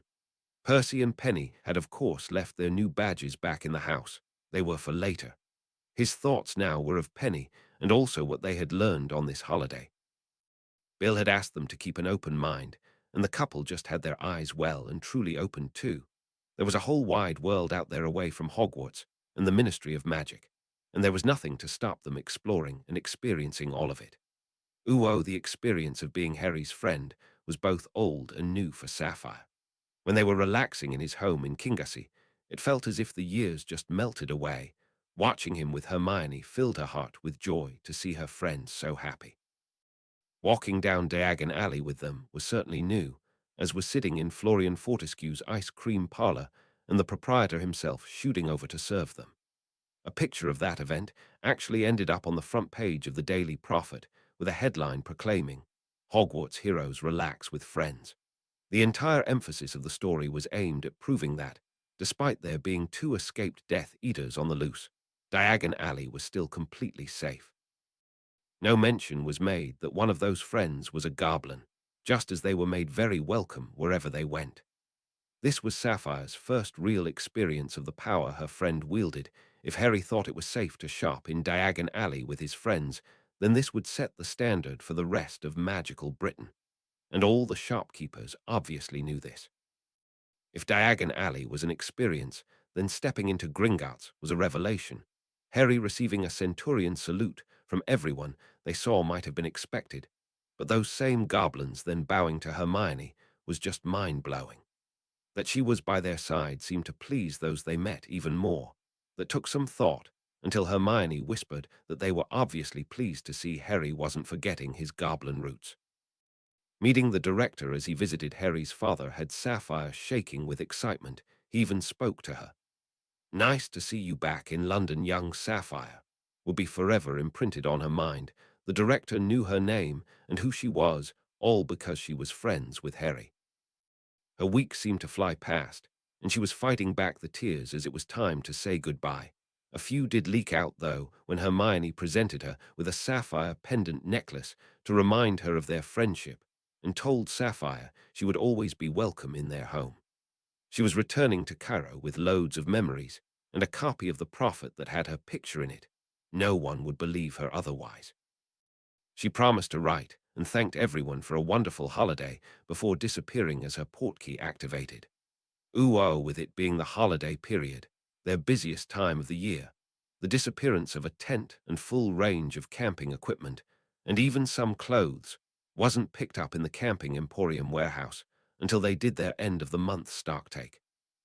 With no signs of an external break-in, the manager was left with the conclusion that one of the staff had helped themselves, and that totally pissed him off. He would make their lives hell until he discovered who the thief was. Then he would contact the police to see justice done. Amelia was pressing to see justice done, but there was a definite aversion in the chamber to purebloods being sentenced to death. They'd chosen the 1st of September for the trial of the Carrows, since it worked so well with Malfoy last year. At this rate, though, the Express would reach Hogsmeade before she could get a decision out of this lot. I understand perfectly the view that these two wouldn't have been involved in any of this had Rookwood and Lestrain not turned up at their door. I also understand both feared for their lives from their former compatriots. I am not disputing any of that. Only Amelia's years of experience stopped her frustration from showing as the same arguments were thrown at her again and again. What is also indisputable is that they had ample opportunities to report to the ministry where these two deadly fugitives were hiding and didn't take them. On at least 2 occasions, both Lestrain and Rockwood were away from their hideout to murder muggles. A fluke call or even an owl would have seen 2 different people sitting in those chairs, and the Carrows sharing the reward money. Not only did they pass up those opportunities, they then took part in a raid on a muggle pub, knowing fully what the consequences of those actions would be. All those years of experience were telling Amelia this was it. If she didn't win the doubters over this time, then it just wasn't going to happen. Were they reluctant accomplices? Yes. Could they have saved themselves and helped the ministry capture 2 very dangerous criminals? The answer has to be yes again. There are others out there in the same position as the Carrows, and we need to send them a message. They need to fear our justice more than Bellatrix Lestrain, or we'll never break this cycle of terrorism. The head of the DMLE was stopped mid-sentence by a message patroness ghosting into the chamber and heading straight for her. A silver wolf spoke with Tonk's voice. Dementors stopped the train and wouldn't stand down when I ordered them to. We have 3 dead here. Aren, thanks for reading and hope to see you back here next weekend. 65. Cold Steel. Harry Crow disclaimer. I neither own Harry Potter nor profit in any way from my writing posted here. That people take time out of their day or night to read my efforts is all the payment I could possibly wish for. Chapter 65. Bloodfang was beyond angry. He was in a killing rage. That picture in the Prophet of a goblin sitting being served in a reputable British wizarding establishment, one outside of Nocturne Alley too, blew most of his arguments to smithereens and was such a coup for Ragnar's supporters. Reports coming back from Cairo also indicated his strong grip there had deteriorated badly, and any influence he had left was hanging by its fingernails. On the back of Barchok's group visiting Cairo, that little bitch, Sapphire, was now spreading her stories of how wonderful her week in Britain had been to anyone who would listen, and she was being believed. He now regretted the decision to just have her leave the country, and the crow whelped behind. He had still balked at the killing of children then, but the death of his brother in the pit had cured Bloodfang of that affliction. A dead friend would have had an even greater effect on the human boy than simply missing Sapphire. The current situation was forcing his hand to act quickly, otherwise it could be too late, and Ragnar would be untouchable. The human bitch's birthday would now be one of the worst days of her life. This would be the day her parents had their entrails spilled from their guts and dragged all over the floor of their home. He would be watching carefully as Crow was faced with the murder of people he considered family, just to see how he liked it. Ooh, we all have family on that train, but this must be dealt with first. Amos hated uttering those words, though did allow a few minutes for Amelia to organize an aura response to the matter. Using those few minutes to focus her thoughts, Augusta Longbottom stood to address the chamber. While I applaud and support the ministry's tough stance on the Death Eaters, I have to disagree with some of what I've heard here today. Ruling by fear is the tactics that the Dark Lord uses. I want no part in anything to do with that approach to government.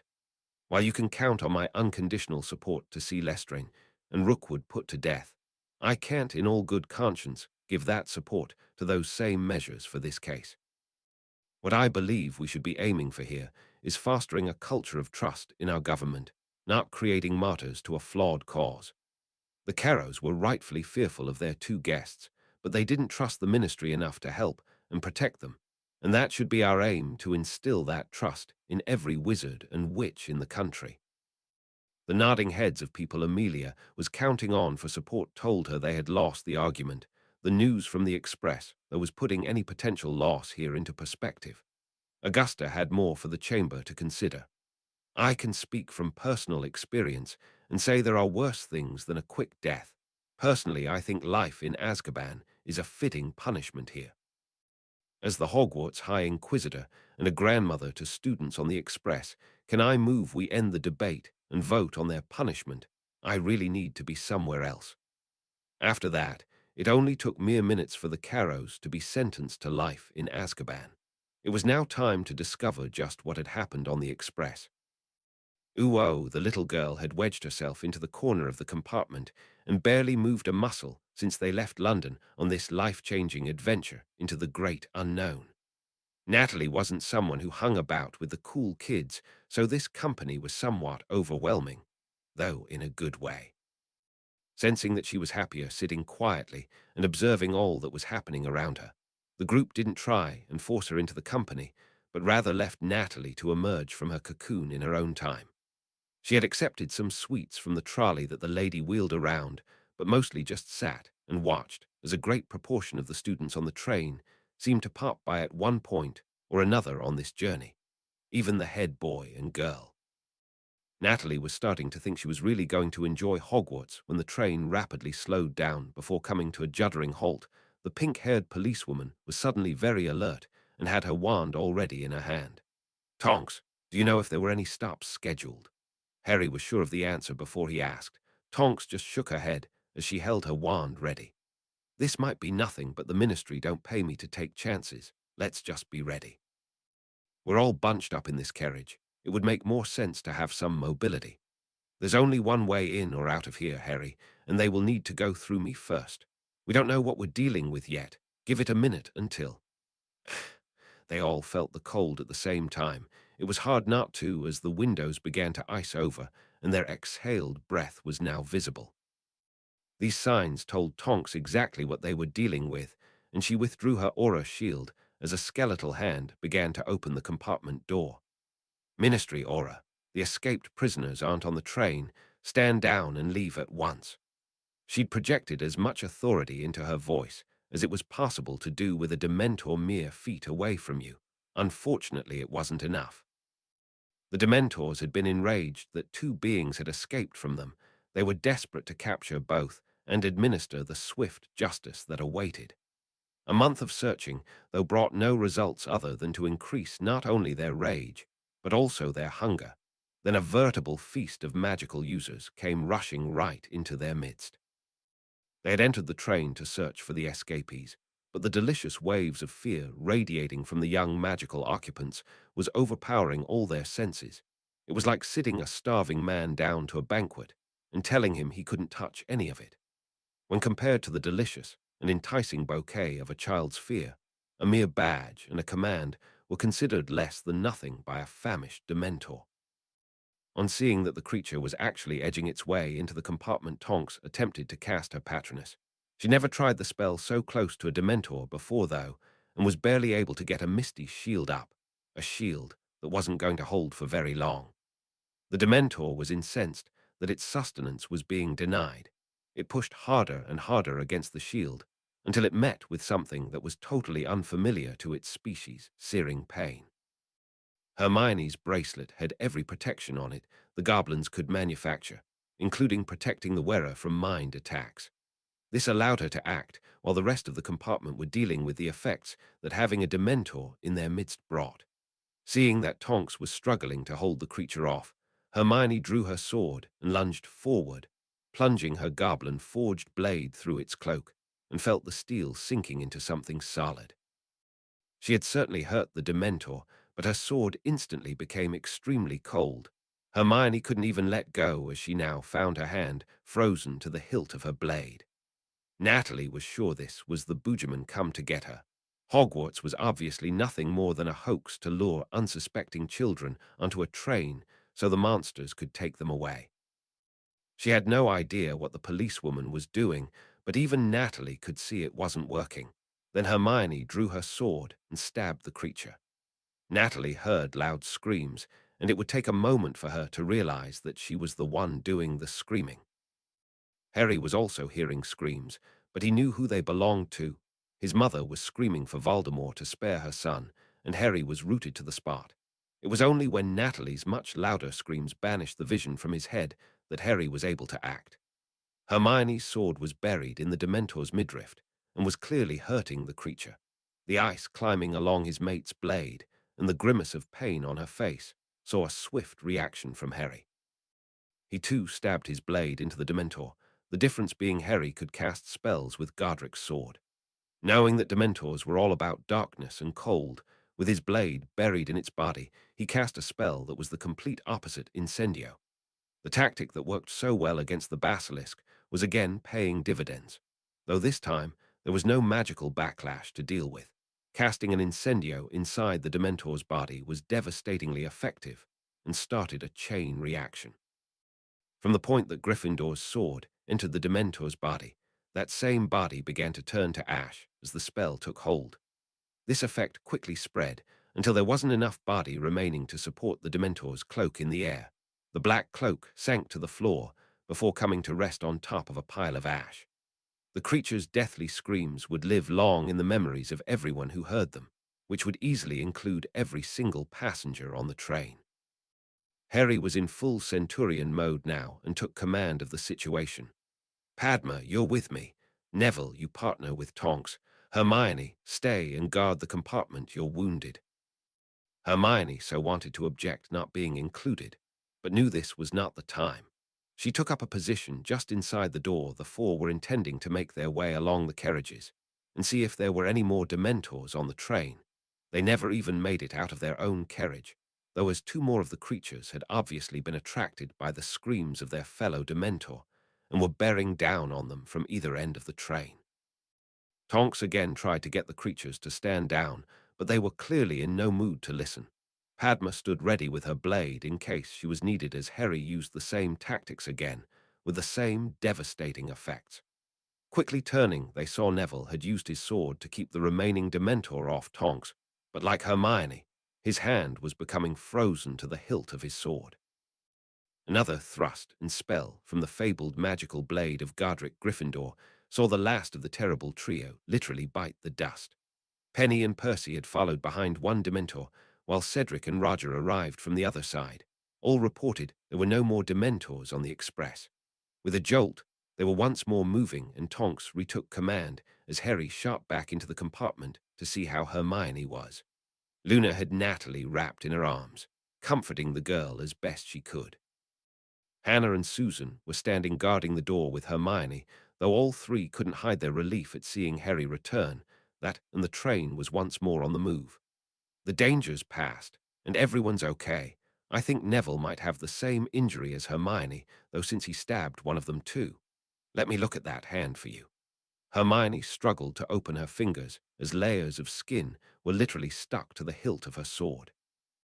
Silent tears ran down her cheeks as her precious blade was eventually parted from her hand to reveal the damage.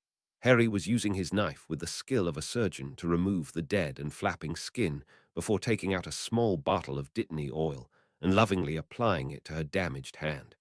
To my knowledge, no one has ever put a Dementor to the sword before, probably because no one would ever believe it could have any effect. What made you try that? Desperation. I don't know the Patronus charm, and Tonks was clearly struggling to hold it off. I couldn't think of anything else to do. Harry wiped her tears of pain before leaning in and lovingly kissing his mate. Dementors make you relive your worst moments, and my thoughts were elsewhere. Hearing Natalie scream pulled me out of it. I promised her parents I would keep her safe, and you know I always keep my word. This earned a weak, chocolate-coated smile from the little witch. Hannah was currently dishing out the wonderful confectionery as Padma entered with an injured Neville. Harry only needed to cut some hanging strips of skin from Neville's fingers before Padma rendered first aid using her own bottle of the wonder oil. Do you all carry bottles of that stuff? Harry had Hermione's arm now in a sling and was arranging for her to sit on his lap as he answered Susan's question. You carry a blade, then you carry Dittany. Accidents can happen, and many a life has been saved by closing a wound with Dittany until a healer could be reached. Tonks arrived with Parvati to find Hermione being cradled in Harry's arms while she protected her injured hand in her sling. Neville had his good arm around Padma and his injured one in another improvised sling, while Hannah, Susan, and Luna appeared to be doing a wonderful job on calming Natalie. As Parvati sat the other side of Neville, Tonks told them what she knew. All the prefects are patrolling the train, and we should arrive in Hogsmeade in about 20 minutes. I sent a message to Madam Bones so we can expect a welcoming committee. We have 2 people who need medical attention and an entire train full of students who practically had the life scared out them. I commandeered the sweet trolley, and those same prefects are making sure every compartment has a share of the chocolate. I see you lot had your own stash. This drew a chuckle from Susan. Hannah is a chocoholic and always has a stash. Harry's already promised to replace it. What Tonks didn't tell them was that their 4 prefect friends were currently keeping the rest of the students away from their compartment. With 2 of them injured, they didn't need gawkers. Susan had already levitated what was left of the Dementor out into the corridor. They didn't want to be sharing their compartment with that for the remainder of their journey to Hogsmeade. Ooh, there was quite the reception committee waiting for the express arriving in Hogsmeade, including the Minister of Magic. Minerva had already made the decision that Hagrid wouldn't be taking the first years across the lake tonight. After their experience on the express, she wanted them inside the Hogwarts wards and under the staff's care as quickly as possible. As the express pulled into the station, an announcement was made for everyone to stay on the train until told to leave by an aura. Since Tonks was an aura, she had the occupants of her compartment up on their feet and moving as soon as the train came to a halt. The injured needed treatment, and she had a report to make, but not before seeing Harry safely to Hogwarts. Spotting an aura helping students off the train, Amelia headed straight there and was instantly rewarded with the sight of her niece. She may have had Susan wrapped in her arms, but the head of the DMLE was still all business. Aura Tonks, report please. Who died? 3 Dementors, boss. They stopped and then boarded the express. I ordered them to stand down and leave, but they ignored me. By this time, the first one was in the compartment with us, and I couldn't get my Patronus cast. I have 2 injured here and really want to get my charge inside the wards. Can I present my full report after that? She couldn't help but notice Hermione and Neville nursing injuries, so Amelia quickly agreed. She would hear the entire story from Tonks once they had everyone from the train transported to the castle. The news that all the students were safe shot along the Hogsmeade platform and relief was the main emotion felt by those waiting. Augusta made her way over to the group and focused on her grandson's injury. Neville, what happened to your arm? It was Padma who proudly answered. Our brave Gryffindor here took on a Dementor with his sword. It's his hand that we need to get looked at.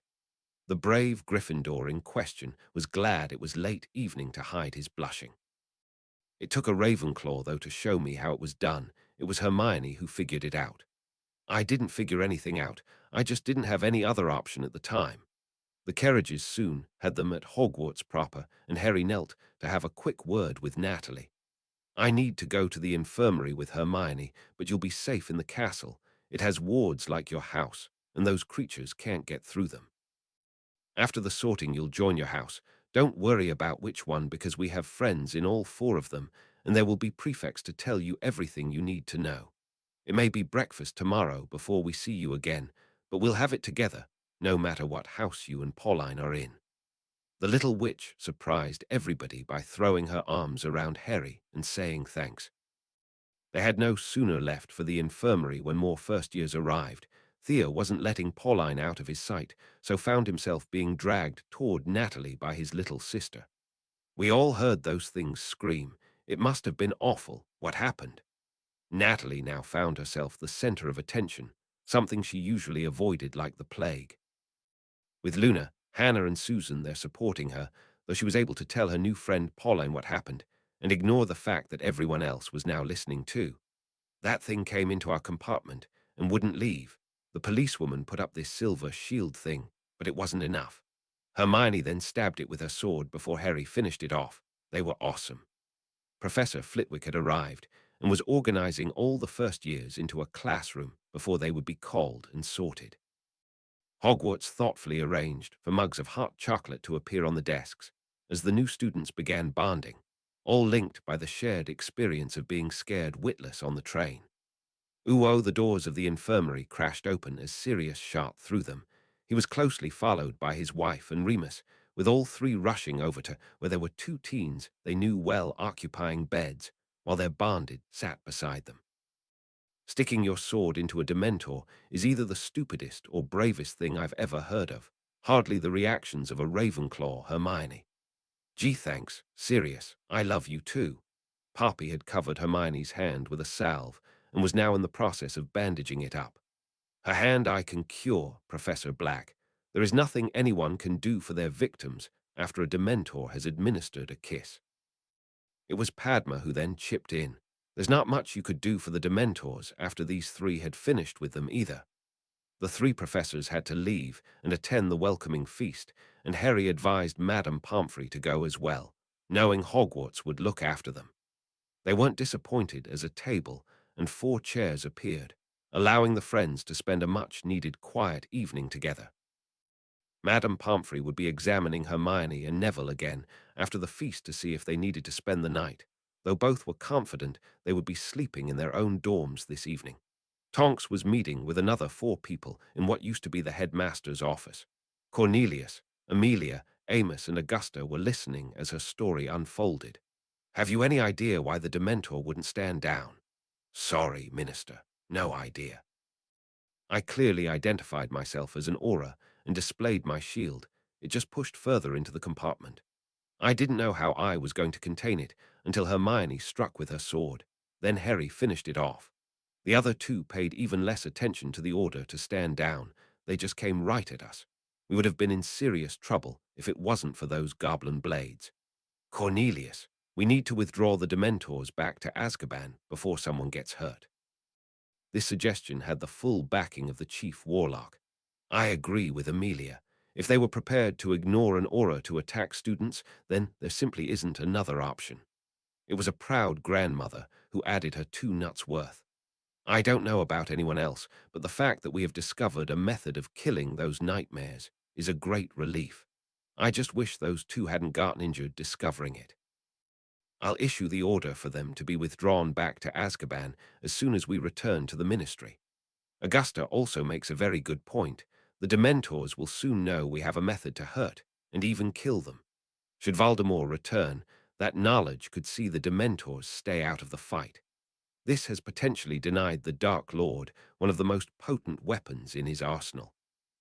What Cornelius wasn't saying was that those 4 students had probably saved the Ministry from a backlash that could have seen heads roll. Dementors kissing students on the Hogwarts Express would certainly put a major dent in their popularity rating. Those 4 apparently didn't know the meaning of the word impossible.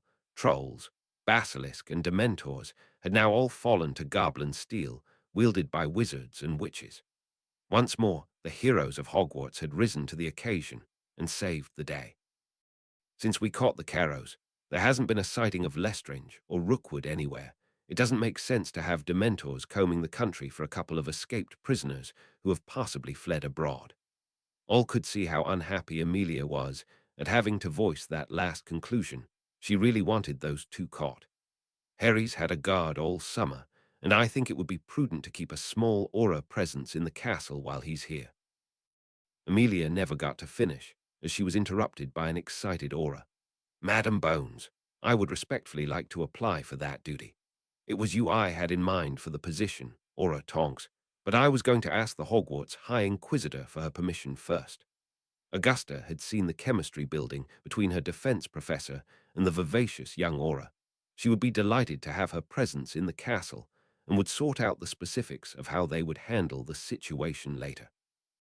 Ooh, I thought you handled that situation wonderfully. Lover, I would probably just have taken my wand out and started cursing. A confundus charm on a piece of parchment means they will think we have the correct documents, and these glamours will save us from being recognized. We'll be in France inside an hour. The plan to escape Britain on the 1st of September worked like a dream. The ministry would have all their focus on a train and the Carrow's trial. That they were using the Muggle Channel ferry to cross from Dover to Calais would mean there would be no record of them leaving. They also chose the last ferry of the day in the hope that security would be even laxer. They watched as the famous white chalk cliffs receded behind them, both silently promising they would return with their master and make the country suffer tenfold for all the pain that had been inflicted on them. They would proceed cross-country and spend their nights under the stars. For a couple that had each spent the last decade entrapped in an Azkaban cell camping was certainly no hardship. Just having company when they woke in the morning was a luxury both swore never to take for granted. Augustus, once more impressed on his impulsive mate that they would only get one shot at this. Their master had been missing for 12 years. It was far more important they took their time and did things properly, rather than rush in and increase the likelihood of failure and their capture. It was always a delicate operation, trying to convince Bella not to go with her impulses, but so far he was succeeding in curbing her more psychotic tendencies. She would have used the Cruciatus on a Muggle daring to search through her things. A simple confundus charm left the customs official happy and still alive. Like any other normal couple on the ferry, Bella and Augustus stood holding hands as the ship plowed its way through the choppy waters of the busiest stretch of ocean on the planet. Unlike those other couples, though, these two had torture, murder, and mayhem on their mind. Like a certain headmaster who left the country last year, both also swore they would be back. Neville was delighted. Padma was back at his side. A tearful Parvati had been waiting for him that morning in the common room and refused to let go of his arm until they met up with the Ravenclaw contingent, who were also on their way to breakfast. Why is it always you guys who have to put your lives at risk? We had a Dementor pass our compartment, but it didn't try to come in. Padma was on Neville's arm, but now had her free one around her clearly upset twin. Pav, we don't go looking for trouble. Just like yesterday, trouble seems to know where we are and invite itself in for a visit. Once the Dementor entered our compartment, things went from bad to worse in a matter of seconds. We really didn't have a lot of options other than those we took. Those Dementors had me reliving every bad thing in my life. And then we heard the screams. I just knew it would be you four that were involved again. I felt so alone. And then there were even more screams. Why does it always have to be you? Padma looked toward Neville for some inspiration, but he could only shrug his shoulders. Hey sis, as Padma says, we just deal with whatever comes along as best we can. We were late getting back from the infirmary last night, and you had already gone up to bed. Madame Pomfrey only allowed us to leave after Hermione, and I promised that we would report back there right after breakfast. Harry was only paying minimal attention to Parvati's emotional meltdown, and not for the first time wondered how two sisters could be so different. His thoughts would turn to his mother and her sibling, stopping that wondering in its tracks. He wouldn't be able to settle until he could see for himself that little Natalie was all right. Luna had told them she made Hufflepuff, and Pauline was sorted into Slytherin. He knew that Susan, Hannah, and Cedric would all keep an eye on her, and Theo would certainly watch over his sister in Slytherin. He just wanted to see for himself that she was happy. There was a large group waiting on their arrival in the Great Hall. All their friends wanted to check on how they were after their latest adventure. Pauline and Natalie were mixed in there too, and both girls had smiles on their faces. I had to tell the girls that breakfast together was out. We need to be at our own tables to receive our timetables. I suggested we all have lunch together, and then they can both tell us what they thought of their first class in Hogwarts. Harry quickly agreed to her suggestion. Thanks for that, Susan. I wasn't at my best last night. Okay, girls, looks like we have a date for lunch. was too happy and giggling new first years who now made their way back to their respective tables as Hermione leaned into Harry. You know that by using the "do" word you've just made those girls the envy of all the witches. You do know, and that's why you used it. They had a hard day yesterday. If a simple thing like that can make them happy, then why not? We're just going to be sitting in Hogwarts and eating lunch. She then had a confession for him. I remember a certain first year who thought spending an evening with Harry Crow was heaven. It was only an astronomy class, but I thought it was the most romantic night of my life. This earned Hermione a kiss as Harry led her over to their usual seats at the Ravenclaw table. Professor Flitwick was already there and had timetables for his now famous trio. You will notice that the extra defense tuition you requested will take place on a Wednesday afternoon and a Thursday morning. I was asked to pass on that the timetabled session set for this morning has been cancelled, since two of you are injured. I also need to tell you that Aura Tonks intended to visit all your parents before this morning's edition of the Prophet gets delivered. We all felt that your latest exploits might feature heavily in the paper, and we didn't want them to hear the news that way. All three paled at that. Their parents' reactions to the news would be rather predictable. It soon turned out to be a sensible precaution, as the Prophet had the story splashed all over its front page, though readers could be forgiven for thinking it was the back page, as the entire article was written as a sports report. The headline set the tone of what was to follow. Hogwarts Heroes 3 Dementors. The article was riddled with sports puns, with Hermione and Neville now having a move named after them. Apparently anyone attempting to repeat their feats would be performing a Granger gouge or a long-bottom lunge. These, though, were only the appetizers for the main course. You needed Crow's cremation curse to finish the Dementor off. Am I glad I never had to stick my sword into one of them? Merlin knows what they would have concocted to rhyme with paddle. Well, if you had stabbed it in the throat, my guess would have been pain in the neck. Then again, I think you should be called that anyway. Luna burst into fits of laughter at Hermione's joke and Padma's pretend pout. Yeah, laugh it up, Granger. Just because it says in the paper that your mate is hot doesn't buy you any favors here. I happen to think my lunging Longbottom is the sexiest thing on two legs. That this lot were again on the front page, and once more joking about it, meant that normal service had returned to Hogwarts, normal since Harry had arrived, that is. Minerva then stood to give a few announcements that weren't made at the welcome feast.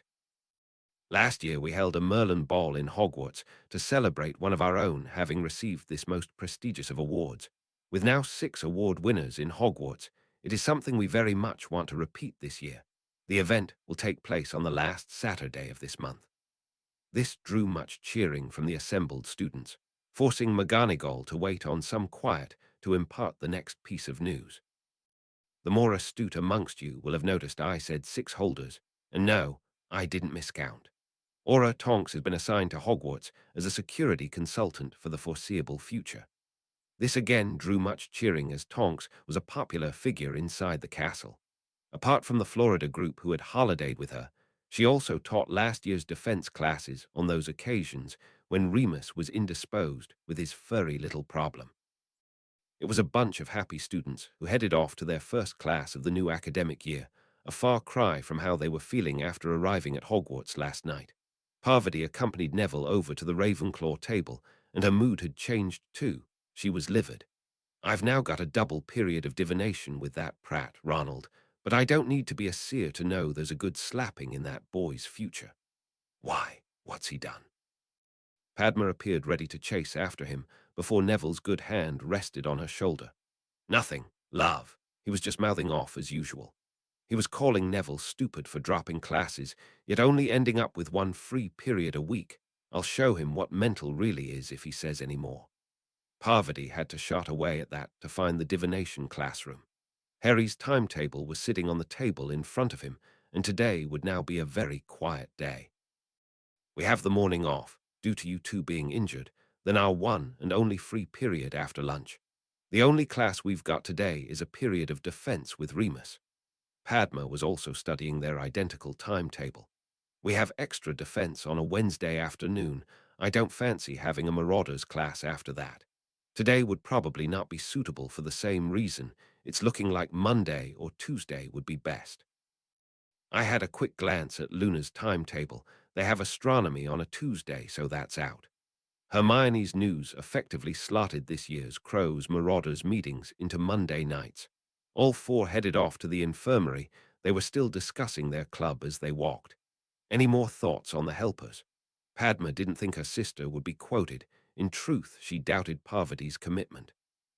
I think we had all pretty much agreed on who the 8 would be: Susan, Hannah, Draco, Pansy, Blaze, Daphne, Morag, and Terry.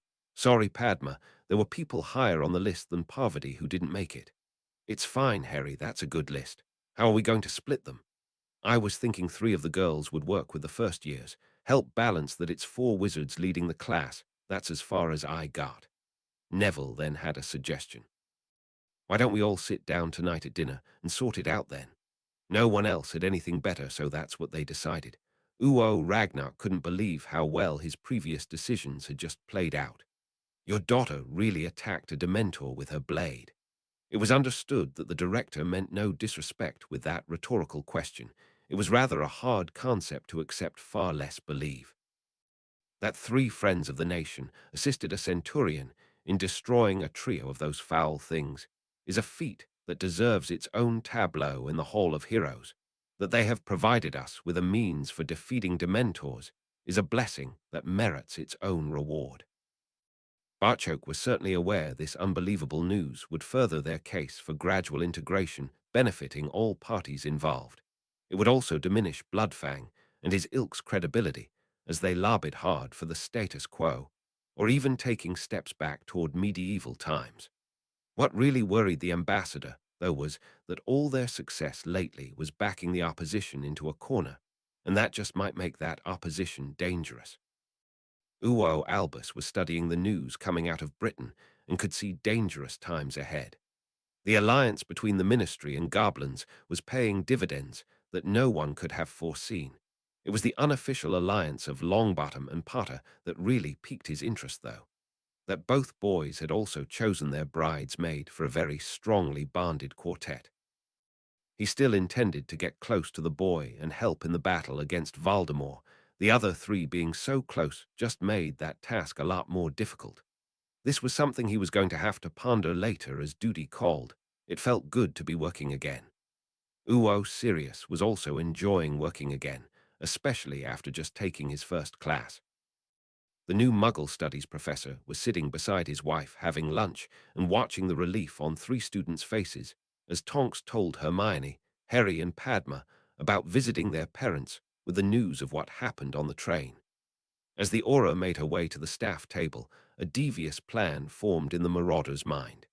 He turned to Henrika and made sure Remus could hear every word. I know we are married now, but I feel I should still ask, would the beautiful Lady Black allow me the honor of escorting her to the Hogwarts Merlin ball? Henrika just kissed his cheek by way of an answer. She too had figured out what he was up to. Remus knew exactly what his fellow marauder was doing and decided to act on the advice he was being offered in Sirius' own inimitable style. As Tonks sat down beside them for lunch, he made his move. Aura Tonks, could I please have the honor of accompanying you to the Hogwarts Merlin ball? Why, I would like that very much, Professor Lupin. While using all her abilities to appear composed on the outside, inside Tonks was doing an upbeat version of her happy dance. Those Dementors could be close enough to waltz with her now, and this very happy Aura was certain she would still be able to cast her Patronus. That her Patronus had now become a wolf was not something she wanted to discuss at this particular moment. She had a date with Remus for a ball and was going to be based in Hogwarts all year. She was a very happy witch. N, thanks for reading. 66. Birthday Greetings. Harry Crow disclaimer: Joe Rowling is a professional author who owns Harry Potter. I'm just delighted she approves of us amateurs playing in her sandbox. Oh, I'm not Robert Galbraith either. Chapter 66. Monday night felt great for the 4 in charge of Crow's Marauders. They'd already had a hard day with a morning of potions, followed by an afternoon that contained both runes and defense, but this actually seemed more like fun than work. They were running the club members through their paces, just revising on what they had done last year. The revision was for 2 reasons: mostly so they could see that their students hadn't forgotten everything over the summer, but also to give their new staff sponsor and 4 assistants a first glimpse of just what they had let themselves in for. Henrika had decided she would help the 4 prefects with the new first-year club. Tuesday evenings suited her timetable better too, and she'd already covered all the material with the crows. Their new sponsor, Sirius, was looking rather flabbergasted at what these students were able to achieve, while Susan, Terry, Blaze, and Daphne appeared worried that they had perhaps bitten off more than they could chew. Susan and Blaze, at least, had the experience of watching their 4 friends train, but they had no idea just how advanced these first years were. Susan was definitely going to mention this to her aunt in the next letter home. The head of the DMLE would be thrilled. They ended the lesson in their usual manner, everyone sitting round and discussing what they'd just done before learning about the material that would be coming up in the next few weeks. As the stream of happy students headed out the door, the 4 were then faced with a seriously happy Sirius. Now I understand the smirk my wife has been wearing all day. She knew what I'd be seeing tonight. All I can say is that was bloody fantastic, and I might steal a few of your ideas for my own classes. That 5 minutes at the end allowed you to see that they understood everything you'd taught them. Hermione was mostly responsible for the academic input into each lesson. She gave Sirius their reasoning behind that idea. We don't work with textbooks or give homework. This is the best way for us to see if they understood it. You're welcome to use it. It's what Professor Weasley does with us after every session. We just adapted his method to suit a much bigger class. Daphne felt she had to say something. She then managed to express the views of her 3 cohorts perfectly. Guys, don't take this the wrong way, but why do you need us? You controlled that lesson perfectly, and those second years aren't that far behind us in defense. They will probably be ahead by the end of the year. How are we supposed to help when they'll know more than we do? Seeing the genuine concern on all 4 of their friends' faces, Padma tried to reassure them. Tonight was easy, as this was all stuff they had done before. When we're teaching them something new, we need eyes in the back of our heads and extra pairs of hands. That's where you come in. We'll work 2 to a group, and that allows twice as many members to attempt the spells. Terry was still concerned, though. That doesn't answer what happens when they know more than us. How can we help if we can't cast the spells that they're attempting? Neville had always felt he was the slowest in their group, not that this would be considered a bad thing when taking into account who the other 3 in that group were. It gave him an insight, though, into what their friends were feeling.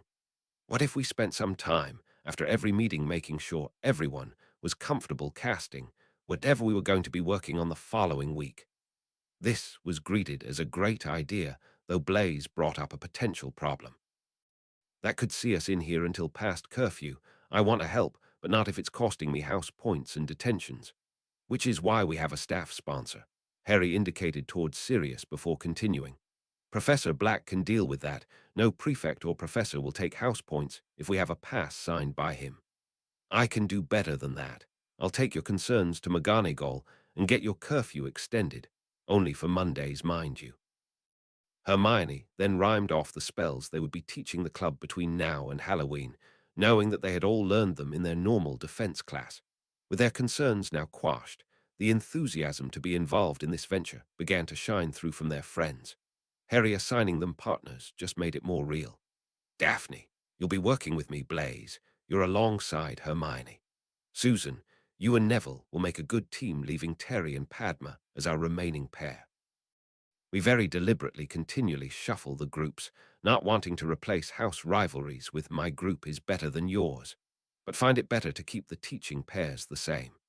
It had been a good meeting, and all involved were now looking forward to the next one. Oh, they were not looking forward to this. It was Wednesday lunchtime, and no one would tell them who their new defense tutor was. All they had managed to ascertain was that this new tutor was definitely not Bill Weasley or Remus Lupin. That was all either of their current tutors would say on the matter. Hermione was still trying to guess right up until the great hall doors theatrically banged wide open, and a scary figure stood there. All the friends made it a point of trying to have lunch together, and Susan, of course, recognized the figure instantly. What's Mad Eye Moody doing in Hogwarts? Oh shit. I think that's your new tutor, guys. Good luck, you're gonna need it. Moody decided everyone must have had a good look at him by now, so bellowed the length of the great hall. I'm here to train 4 students on how to kill Death Eaters. I want to see these 4 in front of me now. In the silence that followed, the entire hall heard Padma's whine. But I've just sat down. I haven't had my lunch yet. Harry cringed, knowing this was exactly the reaction this person was looking for. His years of training with Master Sharpshot allowed him to spot the similarities.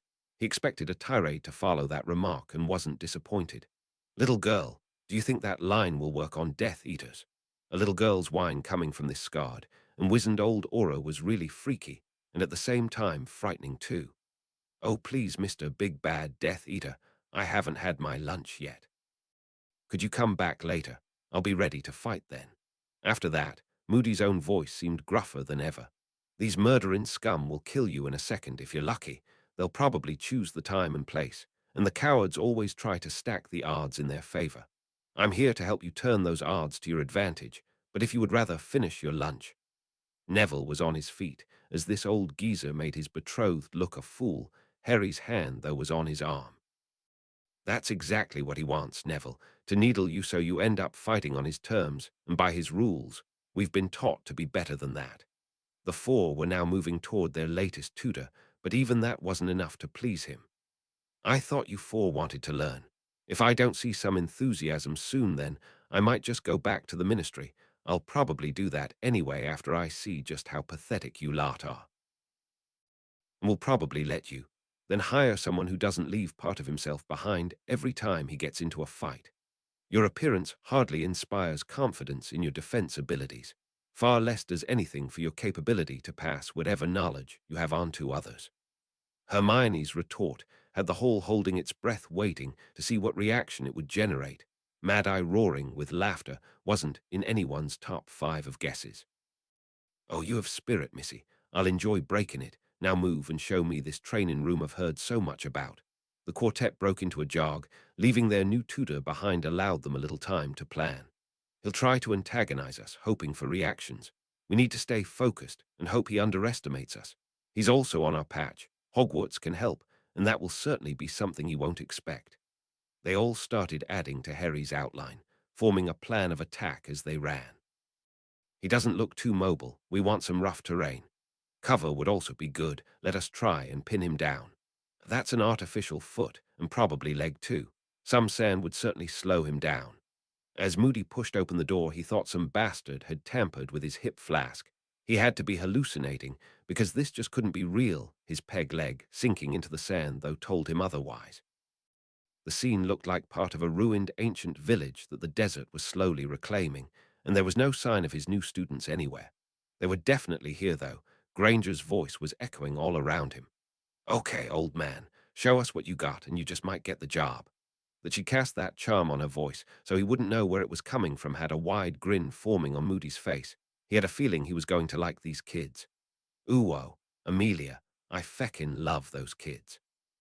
By the time they come of age, you'll need at least 20 good auras to have any hope of talking them down. He took another hit from his flask before continuing.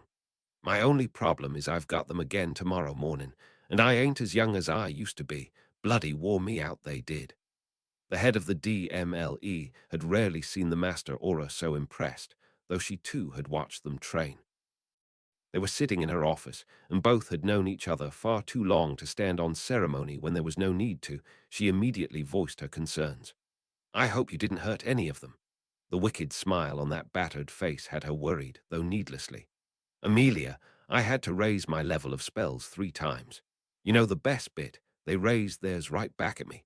Those 2 girls are scarily clever, powerful too. Longbottom also has power to spare, along with loyalty that would put a Hufflepuff to shame. Crow, though, that lad is on a whole different level. That goblin he calls father is one sneaky bastard. Crow seems to have learned to be the same on his father's knee. He's so feckin' sneaky he convinced that old hat to put him in Ravenclaw, the mark of a true Slytherin. When he whips out that sword, though, Merlin, give me a few years with them, and old Tommy Boy's arse is toast.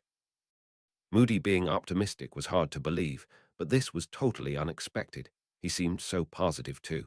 Do you really think so, Alistair? They took me down, Amelia. When have raw recruits ever done that? Amelia was left sitting with her mouth hanging open. Alastair Moody was a legend that even her year group hadn't been able to get the better of. That 4 students just into their teens managed that feat was staggering. Of course, I was holding back, but I got the distinct feeling Crow was doing the same. If that boy ever really lets go, I wouldn't want to be on the other side of him.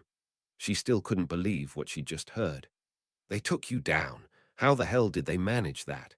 By using their minds as well as their magic, and don't forget those blades. They used every advantage they had and ran me ragged. I could see what they were doing, but couldn't really stop them, not without seriously injuring, at least one of them that is.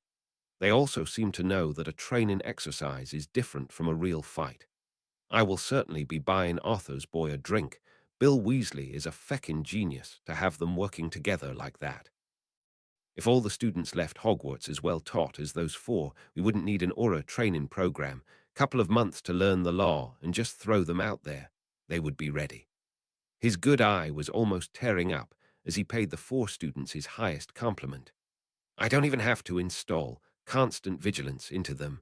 Those kids watch each other's backs at all times. I kept trying to isolate one of them, but the other 3 would be on me in a flash. Any time I thought I had them, walls would suddenly appear out the floor, and I would be foiled again. Those 4 could beat Voldemort right now if he was stupid enough to fight them in that room. I won't make that mistake again. Amelia had even more good news for her old mentor and friend. Those 4 have instigated a program where they're teaching the younger kids what they've learned. Susan wrote me and said it was unbelievable. She's helping out this year and now expects to ace her defense. OWL, he was quiet for a moment before answering. I always expected to die on the job, Amelia. Today gave me my first sign of hope that I could one day retire and spend my time trying to perfect my rum recipe. The only thing stopping me from having a right good rum sampling session tonight is I need to face those 4 tomorrow. They won't catch me out again.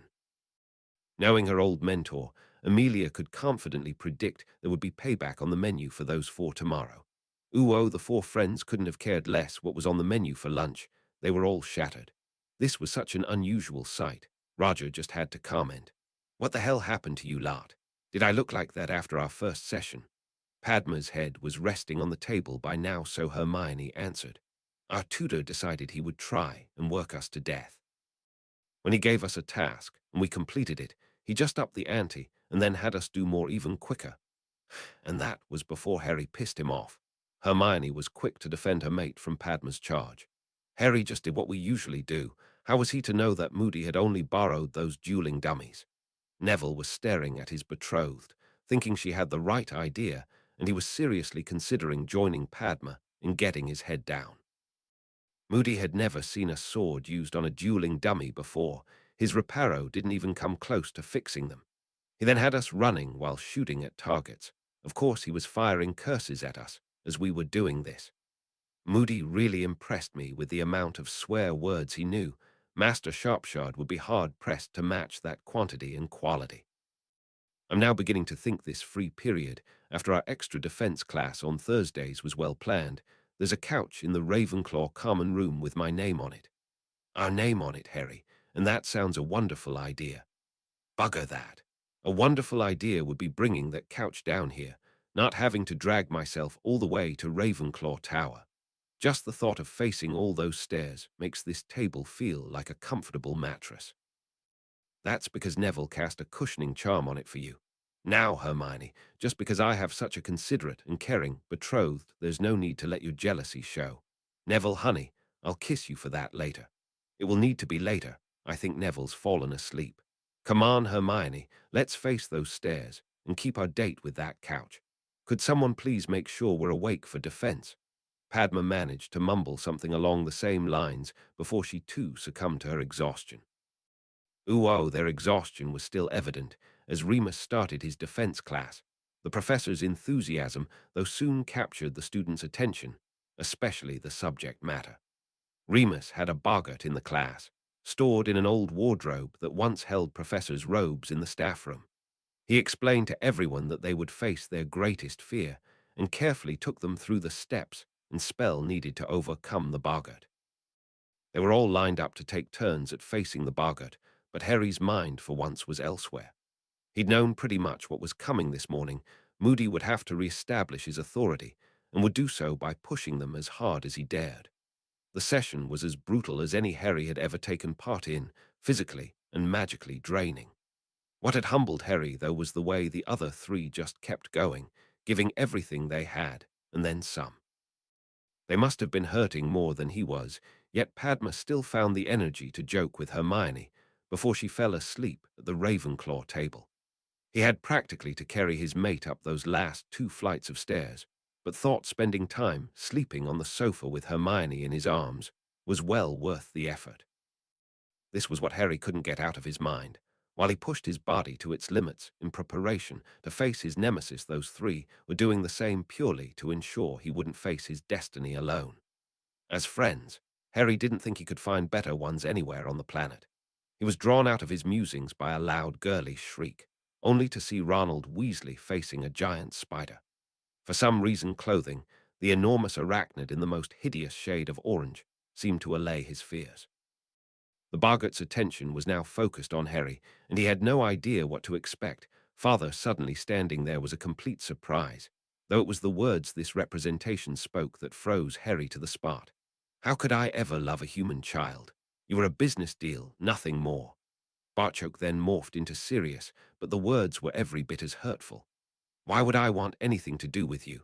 I'm going to have children of my own. Sirius morphing into Hermione finally produced a reaction, just not from Harry. Before the representation could say a word, the original was there with her sword in her hand. Get lost, bitch, he's mine. Her sword swipe produced the unusual effect of turning that Hermione into Harry, a Harry wearing an evil smirk on his face. Surely you don't think I could really love someone as plain as you. The next thing the class heard was a growled, ridiculous, as Godric's sword banished the doppelganger into the wardrobe which, due to the power of the spell, also flew across the classroom and smacked into the wall. Hermione felt an arm slip around her waist as she was gently pulled back to rest against her mate. She then heard the words that meant so much to her. You are mine, and I am yours. Hermione whispered them back before Padma, in her own inimitable style, interrupted. You might want to tag a few more words on there, something like, you are my witch. Then Hermione might actually remember she was one. This raised a laugh and relieved any tension in the classroom. Hermione played along as she sheathed her blade. Okay, use sword for dementors and basilisks, wand for boggarts, and annoying best friends, got it. Remus, too, had been stunned into inaction at Harry's greatest fears being broadcast to the class. It was now time to take back control, though. Class, return to your seats. I might be able to coax that boggart out in time for next year's class, but certainly not today. Seeing that Remus was playing the incident as a bit of fun, Susan decided to help. Sir, next year will be Crow's Marauders. There's no way that boggart will come out to face that lot. Pansy, too, got right into the spirit of it. You'll have our Marauders the year after that. They're frightened of nothing. Morag had something that was worrying her, though. That's if Professor Lupin is still here. There's supposed to be a curse on the defense position at Hogwarts. No one has lasted more than a year in the job for decades. There was a curse, and it's been dealt with. Harry suddenly found all eyes back on him as he realized he must be tireder than he thought to let that slip. He decided just to explain his remark to the class. Every headmaster of Hogwarts couldn't resist tampering with the castle's wards, supposedly improving them. We were left with a right mishmash that allowed poison to be delivered by owls to students. Hidden away in this jumble was one that wasn't cast by any headmaster. It was basically a bad luck jinx focused on the defense department. Hang around the classroom and office long enough, and it was sure to have an effect on the professor. The new ward scheme obviously doesn't have that. Why, thank you, Centurion Crow. It's really nice to know I may still be here this time next year, or until one of you lot want my job. I suppose I could handle being replaced one day by a marauder. Remus was a very popular professor, so that suggestion was rapidly shouted down before he got his lesson back on track, taking careful note of how Harry was handling the boggart situation. He held the four back at the end of the class for a moment, just to ensure everything was fine. Harry, you know those fears are groundless, right? Yeah, Remus, I know. Still a bit of a shock, though. Not when you think about it. Padma was looking quite thoughtful as she expanded on that. Parvati may be scared by mummies, but the thought of anything happening to Neville terrifies me. Well, I was just about cheering when Harry banished that thing back into its lair. I was dreading facing it. And what frightens my big, brave Gryffindor?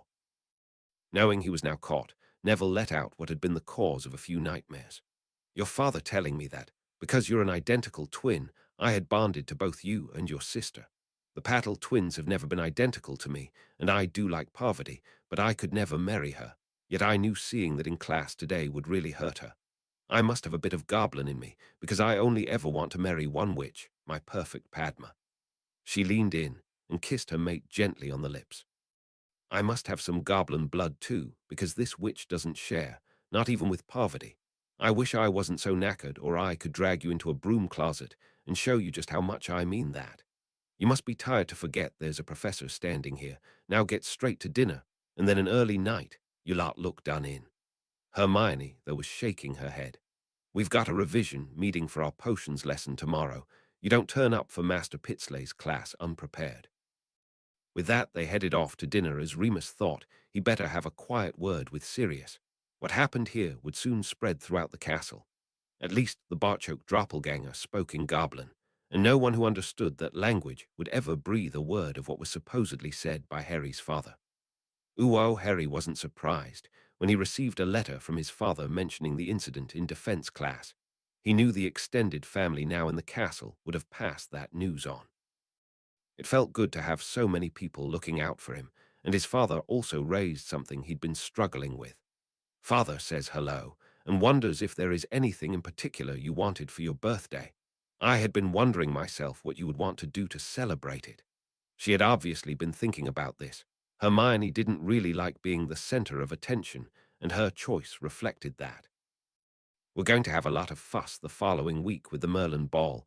What I would really like is a quiet evening with just the four of us. I really enjoyed our meal in the infirmary, and this time I would be able to use my knife and fork. We would have to explain my decision to Luna, Parvati, Susan, and the rest. Harry put his arm around her. First rule of birthdays: the birthday girl gets what she wants, leave the rest to me. At that, Tonks approached with Bill and asked if she could speak with them before their lessons began. They had just reached the room when Bill had a question he'd been desperate to ask them. What the hell did you four do to Mad-Eye? He sought me out to shake my hand, and then slapped a bottle of very good rum into it. We just did what you taught us, and we might have beaten him in a fight. This had Bill laughing. He fought you in here, and of course you didn't tell him this room would help you four. This had Tonks staring at the four in disbelief, before remembering the reason why she was here. With escaped Death Eaters still on the loose, there won't be an extra trip to Hogsmeade before the Merlin Ball. Halloween, though, is traditional. Hogsmeade full of Hogwarts students will be a tempting target, and one I'm determined to see protected. I was wondering if the nation would consider allowing goblin warriors to supplement the force of auras the Ministry will have on duty in the village that weekend. I think that is a brilliant idea. Assistant Ambassador Weasley, I won't be available for lessons that weekend. I intend to be on duty. Harry then turned to Hermione. We could visit my parents the weekend before Halloween. It's probably safer to do that anyway in case anyone stakes out the cemetery on that day. Padma then had a suggestion. Can we wait until nearer the time and decide if we want to go to Hogsmeade? With Mad-Eye going to be hammering us twice a week, the thought of a weekend off is very appealing. Hermione would be very welcome to come to Hogsmeade with us too. The bigger the group we're in, the better. Tonks was delighted her idea was so well received. I'll put it to Madam Bones, and Bill can take the idea to Barchoke. We still have weeks yet to organize this. Should we keep it as a surprise? No. The four had spoken almost as one, but it was left to Harry to explain their reasoning, making their tutor proud. Keeping it quiet would be the equivalent of using the Hogwarts students as bait, not something we want to be a part of. Even one student injured in an attack would be classed as a failure. We want this publicized so no Death Eaters come within 100 miles of Hogsmeade over the Halloween weekend. With that settled, Tonks stayed just to see how good these four really were. She was astonished. Individually, she would still be able to take them in a fight. Harry would certainly be a close-run thing. They didn't fight as individuals, though, and that's what would have surprised the hell out of Mad Eye. Bill had them working like a combat team. It suddenly struck the aura that's exactly what they were. Bill was training the four of them to survive encounters with Death Eaters, and Voldemort himself. Tonks felt like crying. She really liked these teens, but they were training for a job that they shouldn't have to do. Going after the bad guys was the task of Tonks and her fellow auras. She silently swore to be there at their side if the worst ever happened. She had no way of knowing she just joined a long list of people who'd sworn the exact same thing. It was going to be a crowded battlefield if they all managed to keep their promises. It didn't matter how crowded their timetable became. Harry intended to keep his promise and look out for Natalie and Pauline. This was proving rather easy to do as both girls were settling in well to Hogwarts. Luna and Colin, with lots of help from Ginny, were seeing to that. They were sitting in a large group after dinner chatting as the two girls were describing their favorite classes. Remus, Henrika, and Sirius would be pleased to know they were such a hit with the younger students. Harry thought this would be a good time to break the plans for Hermione's birthday next week and found less resistance than he anticipated. Morag summed up the feelings of the other Ravenclaws. It's Sunday and we start the week off with double potions, and we only find out on the Friday what potion Master Pitsley is going to have us brew. He hadn't thought about that before, so Harry promised to ask if they could find out both future potions on a Monday. Luna and Parvati were also rather philosophical about it too. We have the Merlin Ball the following Saturday, and you four are so busy an evening by yourselves will be good for you. Harry then had something to add that really pleased the two first-year girls. Once again, the Goblin tailors would be arriving to provide clothing for their entire year group to wear at the Merlin Ball. New dresses, and their first ball saw both girls excited. The promise of a dance with Harry had Natalie and Pauline counting the days. After counting the days, it was finally here. Hermione was 14. The birthday girl was greeted first by Padma and Luna, the latter presenting her with a gift that was a miniature moonlight formed out of black glass. Hermione loved it. Harry was waiting for them at the bottom of the stairs, supplying her birthday kiss before offering his arm as they headed off to meet the rest of their friends at breakfast. They had given their exercises a miss in honor of her birthday and to give their bodies a rest from their new training regime. She received lots of gifts and cards. There was even a giant one signed by every member of Crow's Marauders that she found really touching. Hermione knew her main presents would come at dinner tonight, but she was still overwhelmed at the thoughtfulness of people. Draco actually gifted her a rare book from the Malfoy library. There was even a letter and small gift from Sapphire, all the way from Cairo. It was the gift of another book, though that really made Hermione's day. The cover was black dragon skin with the lettering done in gold. Such a simple title, but it had the birthday girl so excited. The Nation, by Lady Henrika Black, was worth its weight in gold to someone who would one day marry a goblin. Oh, thank you, Henrika. I love it already. It's not being released to the public until Halloween. I know you'll have it read by then and point out any mistakes I've made before it goes to print. There are only 4 copies of that edition. Sirius, my mum, and the director have the other 3. Hermione was already working out where she could find an hour today to just curl up and begin reading a book she'd looked forward to getting her hands on for almost 2 years. With no training today, they held their potion study group in the Great Hall after lunch. The Weasley twins and Neville were now able to attend too. Old Sluggy was hovering around the edges of the group, desperate for any sort of invitation where he could show off his knowledge. No such invitation was forthcoming. He was even ready to butt in a few times, but the question asked would be quickly answered within the group. When it became embarrassingly clear his expertise was neither needed nor wanted, he slinked away back to the dungeons. The Goblin tailors had been inside the castle yesterday to provide the new first years with clothes for the Merlin Ball. They also supplied Hermione and Padma with new dresses, one for tonight and another for the ball. The girls took Harry's breath away as they walked down the stairs to greet him. They had the same effect on all the Ravenclaw wizards currently in the common room too. That Hermione was in purple while Padma wore a dusky pink was as much as Harry could tell you about the dresses. apart from the fact that they emphasized both girls' beauty in a way that did something to his insides. That both girls also had their swords on their hips wasn't worth commenting on. They always had their swords there. The Lady Ravenclaw and Sir Nicholas were providing the chaperone service tonight. Augusta knew both girls would be perfectly safe, but this saved her from any charges of favoritism towards the couples. Hogwarts had provided an intimate setting of a table for four beside a small dance floor. There was a gramophone sitting at the side, and the entire scene was lit by candlelight. They all took their seats, and Harry offered his first gift before the meal was served. This is your real gift from Sirius and Henrika. The book was just an extra father rushed through so it would be ready for your birthday.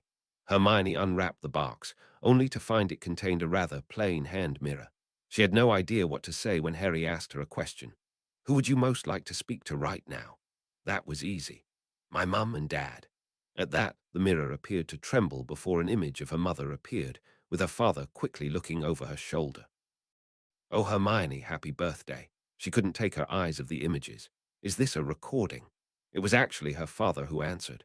No, love, it's real and you look beautiful. She now had tears of joy in her eyes. Thanks, Dad, it's great to see you guys again. We miss you too. We don't have Sirius popping in and telling us all the latest news from Hogwarts anymore, so he arranged this. Isn't it wonderful? We can chat whenever we want. Brilliant, Mum, and I'll thank him from all of us later. Dan was struggling to believe the beautiful young woman in the mirror was actually their little girl. She seemed all grown up already. So, what have you guys been doing today? Ooh, everyone knows what they're supposed to do, so let's go. The hired muscle Bloodfang had brought with him tonight knew how to do their job. More importantly, they knew how to keep their mouths shut. They also knew he would arrange to have them permanently shut if they didn't. He hadn't wanted to be anywhere near this house tonight, but Bloodfang couldn't really send a boy to do a goblin's work. Dragontooth was actually quivering with excitement beside him as the first pair of muscle went through the fancy glass doors, as if they weren't there. When hit with a battle axe, they soon weren't. These muggles had such strange ideas. What was the point of having doors that could be so easily broken into? You might as well start making glass hammers. The other pair of muscle were also in the house before he and his son entered. The human bitch was screaming already, and they hadn't even started yet. Something his son couldn't help but point out. Save some of that screaming, bitch. You're going to need it when we make this the most memorable birthday your daughter's ever had. All six of the goblins were soon flying across the room before hitting the walls as a weirdly dressed house elf stood there snapping its fingers. Where did these muggles get a house elf? You will not hurt Darby's family. Being a house elf, Darby's magic wouldn't let him attack these goblins outright. It didn't stop him assisting his mistress and master, though. Darby thought the best way to assist them was to hand Dan his shotgun, loaded of course. Dan was incensed that these goblins would not only break into his home, but threaten his wife. When Darby handed him his shotgun, there was no hesitation. The first goblin had bounced off the wall and was now charging with the massive axe that had just made short work of their French doors, held ready to strike. A shot to the chest, from a distance of less than 8 feet, blew him back into the wall, where he left a bloody smear. The shotgun traversed almost automatically to the goblin who was nearest Emma. That goblin, too, was blasted back, hitting his compatriot on the way. The noise of the shotgun being fired inside the house was deafening, but Dan clearly heard Emma's shouted order as he was in the process of handing his gun to Darby for reloading.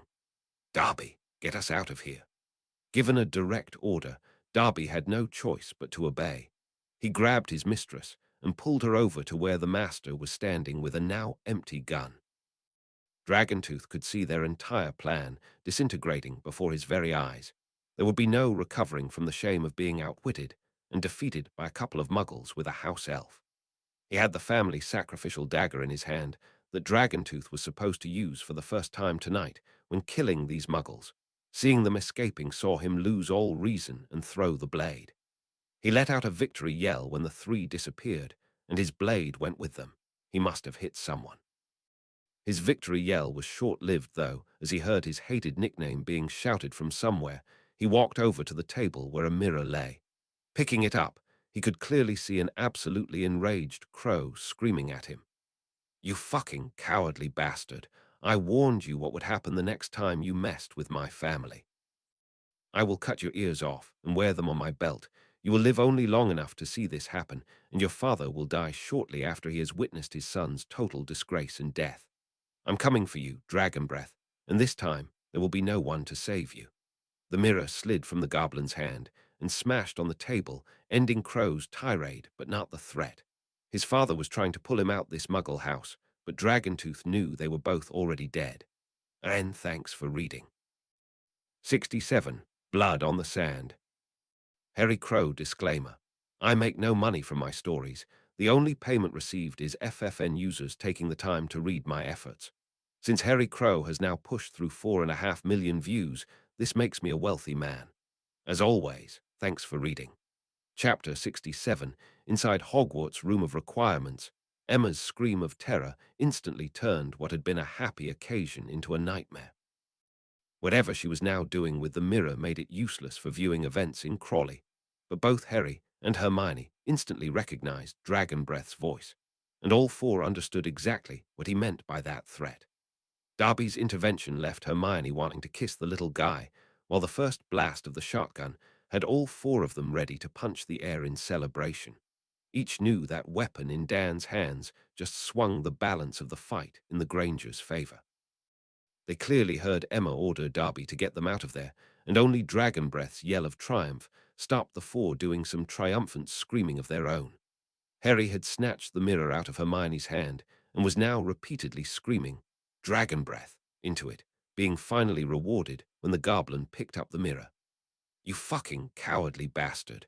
I warned you what would happen the next time you messed with my family.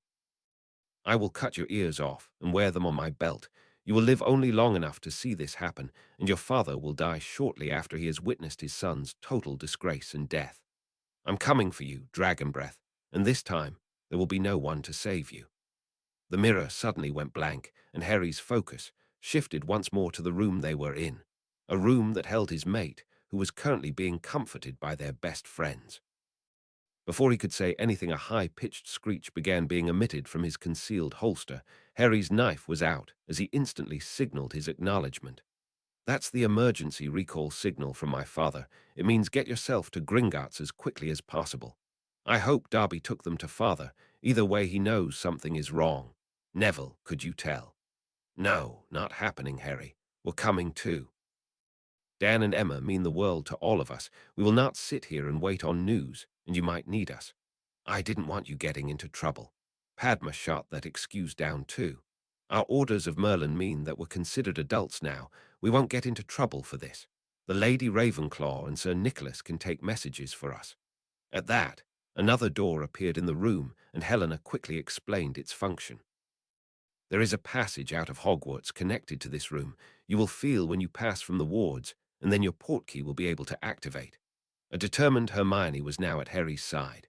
"We're wasting time." At that, the four ran for the door. Neither girl was dressed for battle, but both were more than ready to fight one. All felt the tingle that indicated they had passed from the powerful Hogwarts wards, and they touched Harry's portkey to be whisked away to Gringotts. Uo, on hearing that their children had been witnesses to the Crawley attack, this immediately had a cursing Barchoke racing to the point Harry's portkey would deliver them into Gringotts. They would be demanding answers, and certainly in no mood to be denied those answers. Tonight would be a massive test of his diplomatic skills to stop this situation escalating. He reached the location just as the portkey set them down. Hermione came racing into his arms as he held his daughter close. "Darby brought Dan and Emma to me. Your mother is wounded, but I don't have any more information at the moment. The healers are looking at her, while Dan stands guard over Emma with his shotgun poised for action. Darby's right by his side and ready to hand Dan its loaded partner. We need to get up there right away. One wrong move or word, and innocent blood is going to be spilt." The tension in the infirmary was palpable. Dan barely relaxed his stance as they entered the large room, and he wouldn't relax until that bloody great goblin knife was removed from his wife. Harry also couldn't miss the ornate hilt sticking out of Emma's belly, and it was Centurion Crow who demanded to know the reason why it was still there. The command in Harry's voice produced an instant answer from the healer. "It's a family ritual knife, Centurion Crow, and has a deeply serrated edge. We would usually transfigure the blade to something safer for removal, but none of us here has the power to overcome the enchantments on the knife. Trying to remove it by other means could kill the patient. Harry drew his sword and felt the shotgun move to cover him. After the night he just had, Harry didn't blame Dan one bit for that reaction. The only people in the room Dan truly trusted at the moment were his daughter, who was now at her unconscious mother's bedside, and the faithful elf who'd saved his family tonight. Harry needed to get through the trust issue in order to help Emma. Dan, I want this knife out of Emma as much as you do. You know my sword is more powerful than my knife. This was the attacker's ultimate objective, Dan, to turn us all against each other. I swear to you, they will pay for this with their lives, but Emma's life is far more important to all of us at the moment. Let's get her healed, and then we'll see about making every one of those bastards who broke into your house tonight pay for this. The shotgun slowly lowered, and they could all see just how close to the edge Dan Granger actually was. The gentle dentist, who had never used his shooting skills to even hunt rabbits, had blown two attackers apart yet still couldn't prevent his wife's injury. Just get my Emma healed, son. That's all I care about. We'll get her healed, Dan, and then make sure this never happens again. Hermione was sitting beside her mother and now holding Emma's hand. Padma and Neville were standing beside her to offer support. Harry held his sword over the hilt of the knife and began pouring his magic into the spell. Beads of sweat were soon peppering his forehead, but there was no quitting in this endeavor. If it took every scrap of magic, he had to break the enchantments on the knife. Then that's what he was going to pour into his sword. The enchantments finally surrendered with an audible crack, leaving the blade section transfigured to be a replica of his own knife. The stiletto blade would now be straightforward for the healers to remove. Harry thought he might actually need the healer's services too, as he was left feeling light-headed and staggering, until his father led him to a chair. The knife being removed relaxed a lot of the tension in the room. Dan, though, still desperately sought some assurances. Will she be okay now? Won't that blade have done a lot of internal damage? Seeing that his son was just temporarily exhausted allowed Barchok to deal with that question, and the healers to concentrated their efforts on Emma. His answer was for everyone's benefit. A knife like that is a slashing weapon, designed to cause major damage as it rips open someone's torso.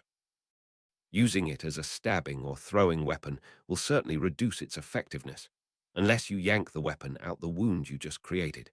Emma has still been stabbed, though, and will need to wait and see what the actual damage is before we can predict her recovery with any confidence. Hermione managed a wan smile of thanks to her mate for his efforts. All her attention, though, was focused on the deathly pale figure lying on the bed and what the healers were doing to her mother. They had cut her clothes to leave her midriff bare with a blue sheet protecting her modesty. The knife had entered just beneath and to the left of her belly button, but the healers had quickly staunched the flow of blood now that the blade had been removed. The potion that the healer then poured into the cleaned wound began to fizz, and Hermione was just about to ask what was happening when the first fiber from the blue jumper her mother had been wearing came to the surface. The process was repeated until there was nothing left to expel. Then the healers began to close the wound. Harry had said before that goblin healers were the best at dealing with these kind of wounds, and their expertise, as they teased the gash closed, was there for all to see. Emma would be left with a scar that was nothing more than a very thin line. It would be a couple of hours before the healers could predict Emma's recovery with any degree of certainty, so they settled down to wait. Darby left his master's side for a moment to provide refreshments for everyone. Even as they settled to wait, Dan still had the broken shotgun across his lap, ready to snap closed and fire in an instant. Hermione then asked the first of many questions she had about tonight's attack. Dad, why didn't you and Mum just use the emergency portkeys Harry provided to escape? It was a rather sheepish Dan who answered his daughter honestly. Probably because they're both sitting on the hall table. We kept them beside the car keys so we wouldn't leave the house without them. I thought they were for protection outside the wards. I couldn't imagine needing them in our own lounge. They should never have been able to get through your wards. They clearly meant you harm, so that should have barred their entrance, goblin or not. We need that question answered very quickly, as those same wards now protect Hogwarts, the Ministry, and many homes, including Amelia's and the Minister of Magic's. While he could appreciate Barchuk's point, at the moment, Dan wasn't concerned with the wider implications of this. He just wanted a healer to come and tell him his wife would be okay. Their lives had changed dramatically over the last few years, and this had left Dan with the impression he could just about cope with anything now. Fate must have been laughing her arse off at that. Watching the woman he loved lying there fighting for her life dramatically emphasized how unprepared he was to deal with this. In all honesty, Dan thought if he lived to be 100, he still could never prepare himself to deal with the possibility of losing Emma. He had so many conflicting emotions rushing through him that when the door crashed open, Dan automatically began cocking and moving the shotgun. That was until a golden gauntlet clamped down on it. Dan, pointing your gun at the director would be a death sentence. I have no intention of explaining your absence to Mum later. Harry's words got through to the man, though Ragnar was so angry he had missed the entire byplay. He headed straight for Barchok. Your squad of warriors were on them before they cleared the wards. We have all of them in cells, except for the two Miss Granger's father blasted to bits. That's some weapon, but also a discussion for another time. How they breached the wards is far more important. Bloodfang had a low-key talisman. Barchok exploded at the implications of Ragnar's words. That profitless, genderless, short-eared, motherless, ass-kissing, ignorant lump of future dragon shit. He was trying to start a war. This is treason. A Harry who was every bit as shocked as his father explained to the others just what was going on. A low-key talisman is the most restricted item in the nation.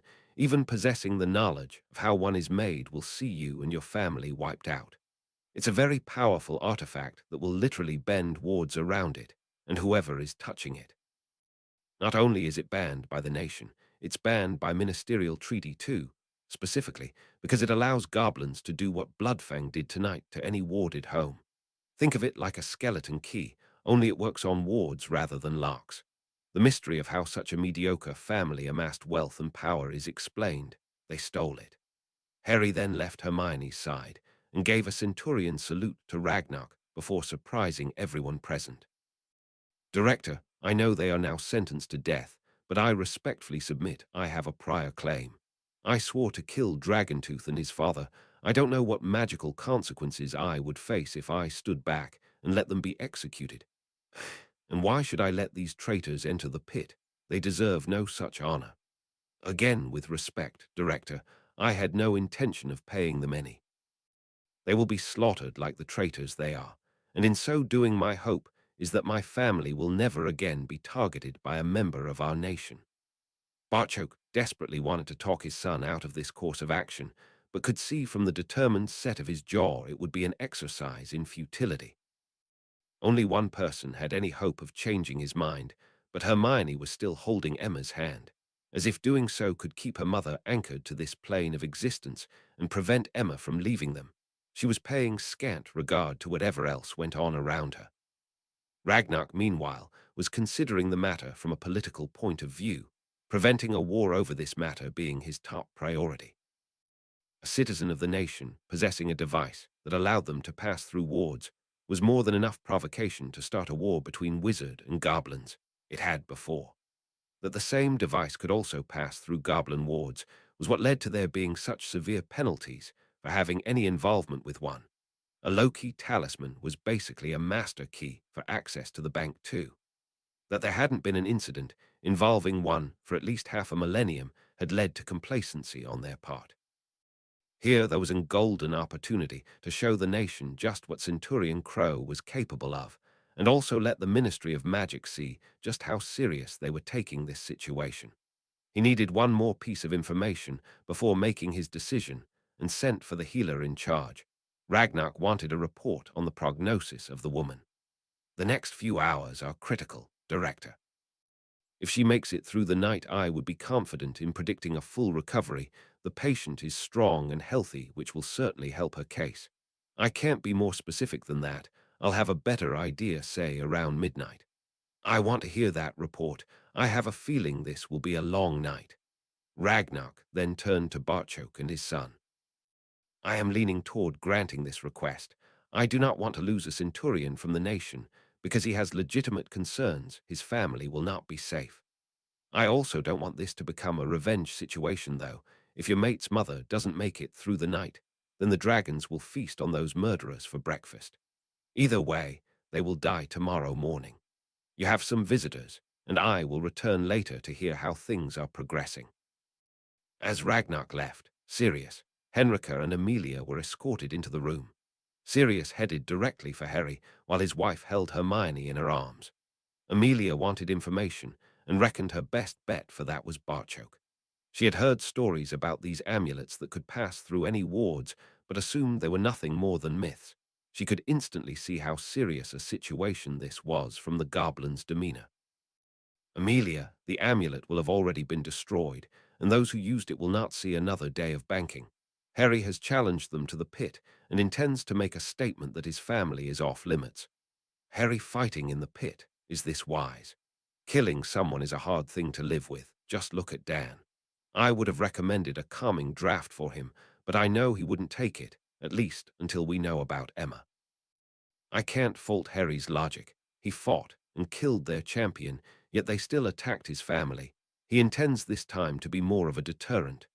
Being responsible for ending 5 lives before you turn 14 is a lot to bear, though. It's certainly a burden I would rather spare him by providing the dragons with breakfast. Either way, would you witness the event for the ministry? If Harry is fighting, I'll be there. I would be perfectly happy, though, to accept your word if they get fed to dragons instead. That's not something I really want to see. Like Barchoke, Sirius could see his godson was determined to go through with this. Unlike Barchoke, he was going to talk to Harry and try to dissuade him from this course of action. Being eaten alive by a dragon is a fitting punishment, Harry. It's a punishment they certainly deserve. I agree, Sirius, but it's been done before, so I'm not sure how much of a deterrent it will be. The dragon is only having breakfast. I intend to make this a lot more painful for them. My only other alternative is to leave Gringotts forever, not an option I want to consider. What would you do to protect Henrika, to allow your unborn children to grow up in safety? That's what's at stake here, Sirius. I need to have this talked about for generations, not just for weeks or months. Henrika considered Hermione an incredibly brave, focused, and mature young witch, all that had vanished at the moment with her mother lying unconscious on the bed. Hermione had reverted to a little girl who needed her mum, and Henrika couldn't blame her one bit for that. The situation was even worse, though, as Hermione spoke. It's my fault she's lying there. I embarrassed the goblin who did this. And that gave him the right to break into your home and stick a ruddy great knife into Emma.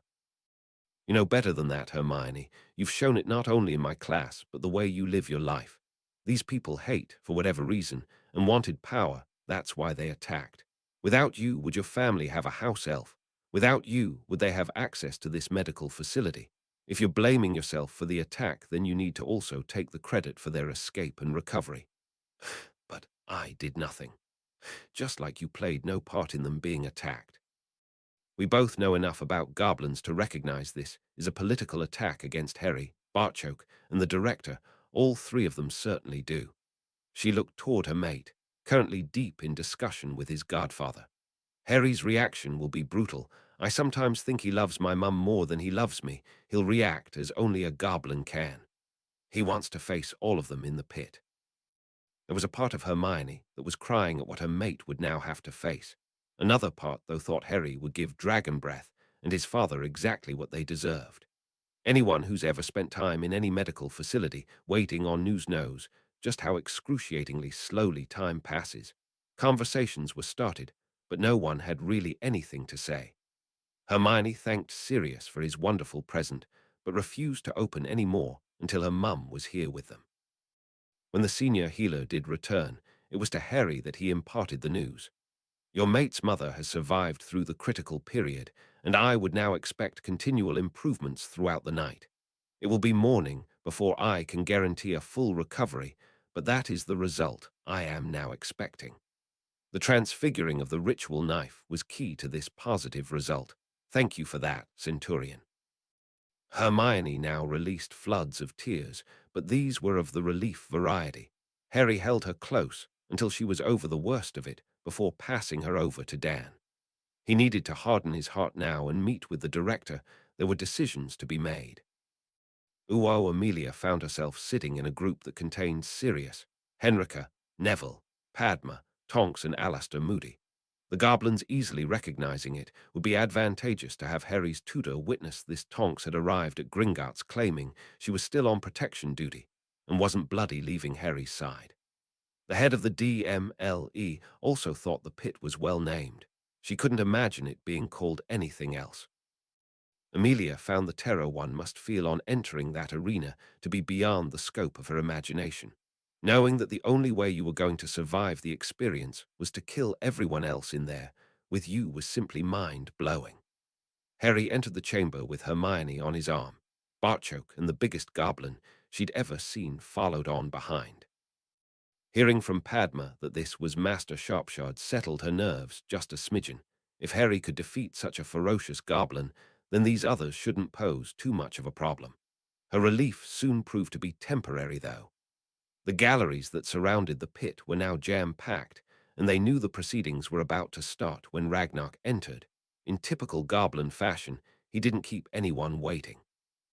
We are here this morning more to explain why these 4 traitors are not dragon food, rather than to assess their undeniable guilt. To assist with that endeavor, we will watch a short memory first. This memory came from the Muggle father of Miss Granger, friend of our nation and mate of Centurion Crow, a witch who celebrated her 14th birthday yesterday. The memory showed an image of a smiling and happy Hermione inside some magical mirror just before their home came under attack. All of the attackers were recognized by the goblins watching, and Dragontooth made the intruders' intentions crystal clear. That's when the house elf appeared. There was some derisive laughter at the attackers being thwarted by an elf, but that all stopped the instant the boom of the shotgun was introduced. Or rather, they all saw the effect this weapon had on someone who would have been considered a dangerous goblin to cross. As if to prove this wasn't a fluke, the Muggle quickly dispatched a second warrior, as the little elf was poised ready to hand over another identical weapon. Only the female ordering the elf to get them out of there prevented the Muggle slaughtering the entire group, and then Dragontooth threw that terrible knife. The elf brought them straight to Bartchoke, and the memory faded as the ambassador was ordering a squad of goblins to Crawley while shouting for healers to be brought at once for the seriously injured female. All 6 broke into that Muggle home with the sole intention of slaughtering Miss Granger's parents on her birthday. That they used a low-key talisman during this cowardly and despicable act immediately signaled their deaths under our laws. This led to a lot of rumbling from the crowd, but Ragnar closed this down fast. I know what you are all thinking. It was my first reaction too. Why should these traitorous cowards receive the honor of fighting in the pit? It is hard to refute Centurion Crow's challenge that he has a prior claim in this case. We all heard him swear to both Bloodfang and Dragontooth what would happen if they ever went near his mate again. Trying to murder his mate's parents on her birthday would certainly invoke that oath, so I have decided to allow this. The main reason, though, was that Centurion Crow assured me he intended to pay them no honor and would leave all 4 of them wishing they had faced our dragons instead. That is something I think we all would want to see. The director knew his people. Something that would leave a goblin begging to be a dragon's breakfast was also certainly something they would want to witness, carried out on someone else, of course. With some last-minute words of advice from Master Sharpshard ringing in his ears, Harry entered the pit. He was in full attack mode, shield on his forearm while clutching his knife with Godric's sword held ready in his other hand. His white tunic and the bright plume on his helmet were such a contrast to his surroundings that Harry appeared like a ray of sunshine in the dusty gloom of the pit, and that was before he activated his golden armor. Do you have a specific order you would like to face them, Centurion? Harry's reply had his family and friends present wringing their now sweating hands with worry. I would like to face them all at once, Director. This started some rumblings, and Harry knew a lot of money would be changing hands in the galleries today. Spotting Whitefang in the audience, he nodded in his former mentor's direction, trusting the old goblin would be smart enough to get in quick while the offered odds were at their highest. With respect, Director, had my mate's mother not ordered their elf to get them out of the house, my mate's father would have dispatched all of them. Had he been allowed, he and his elf would like to have taken my place in the pit this morning and finished the job they started. The derogatory chuckles were back even stronger now, meeting your end at the hands of a muggle, and a house elf held nothing but shame to any warrior. How could I not face the remaining four at once when a muggle and a house elf took on all six? Allow them whatever weapons they want, and then I will face them. As final preparations were being made to get all four armed and into the pit, Harry was using the time to mentally prepare himself for what he was about to do. Every time his thoughts turned to Emma lying injured in the medical facility allowed Harry's heart to harden slightly. He just hoped it would be enough. If he balked at what he planned to do today, then he might as well pack his bags and go live on his island. As Plan B's go, this was a pretty good one, but it was not how he wanted to live for the rest of his life. The quartet strode into the pit as if they had a reprieve. Compared to facing a dragon with your bare hands, this was way more preferable. They had no idea their golden foe was every bit as deadly. As Ragnarok read out the charges against them, all four publicly accepted this alternative to being a fire-breathing monster's breakfast.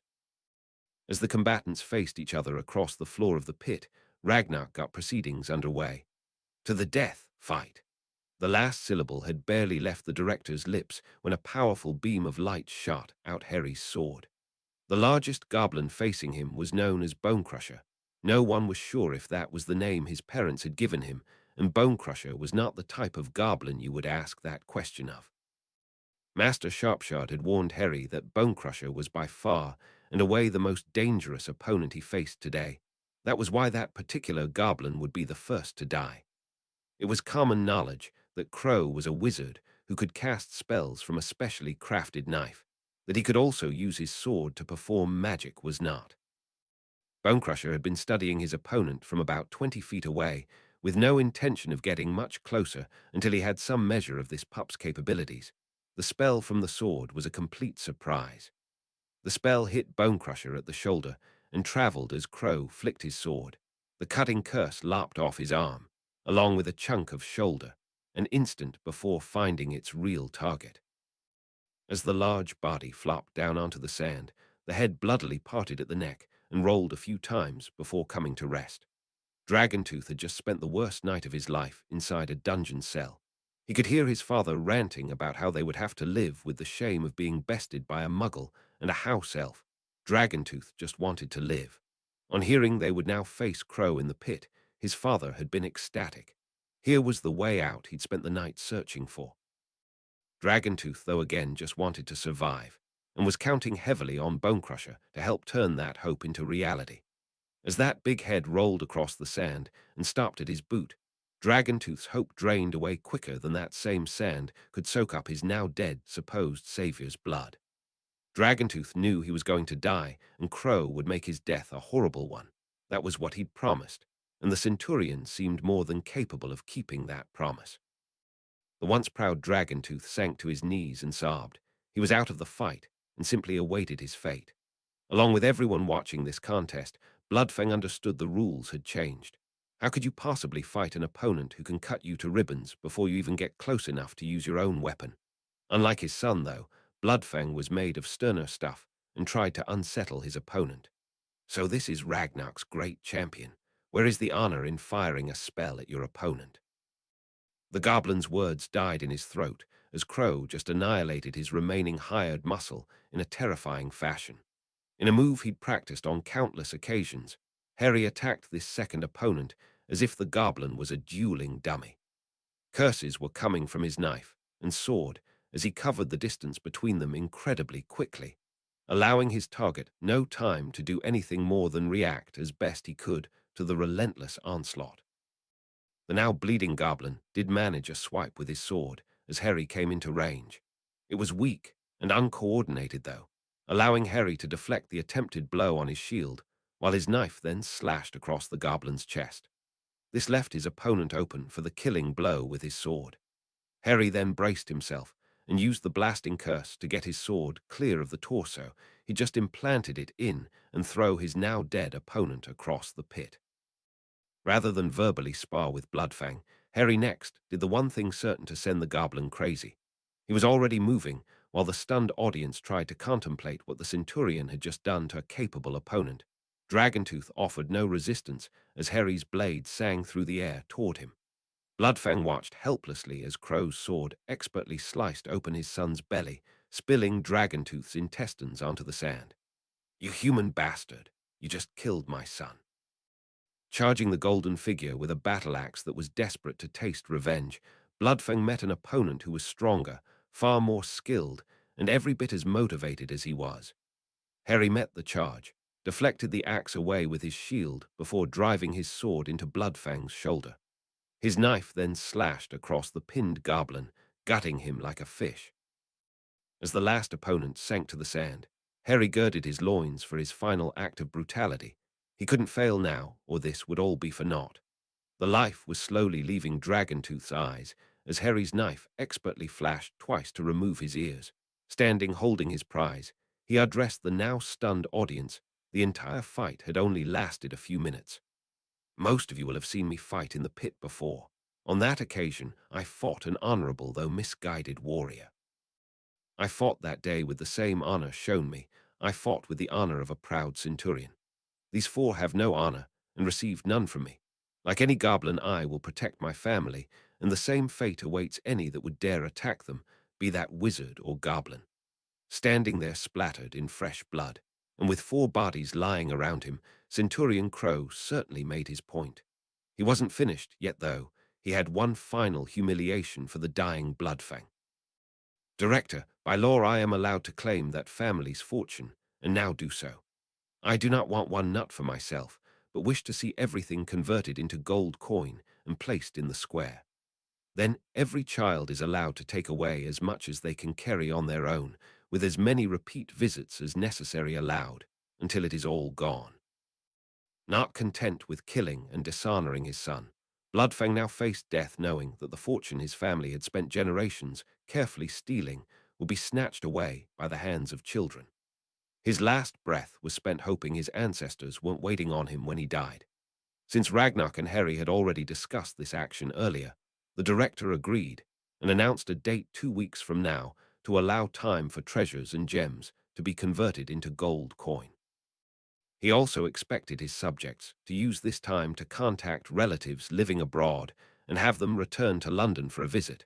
As much free gold as their children could carry was one almighty incentive for organizing a family trip to Britain. This morning really couldn't have gone much better for Ragnar. A politically powerful enemy had bled their lifeblood into the sand. His sponsored centurion had performed beyond all expectations, and Gringotts would soon be flooded by goblin visitors from around the world. That the traitors were dead and the offending artifact destroyed should also appease the ministry.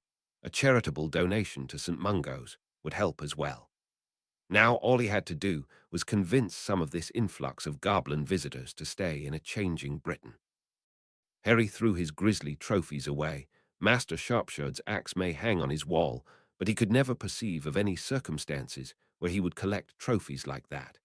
He walked toward Hermione, his father and Master Sharpshard, as all four then left the chamber with their heads held high. They had barely traveled halfway down the first corridor when Harry spoke. The command in his voice was obvious. "Hermione, you go and see if Mum's awake yet. I'm going to need a long shower and a change of clothes before I can go anywhere near the medical facility." He marched away at the next junction, leaving Hermione perplexed. Then she made her mind up. "Father, I need to go to him. Tell my dad that Harry's fine and will be there shortly." Both goblins watched her leave, but it was Sharpshard who spoke first.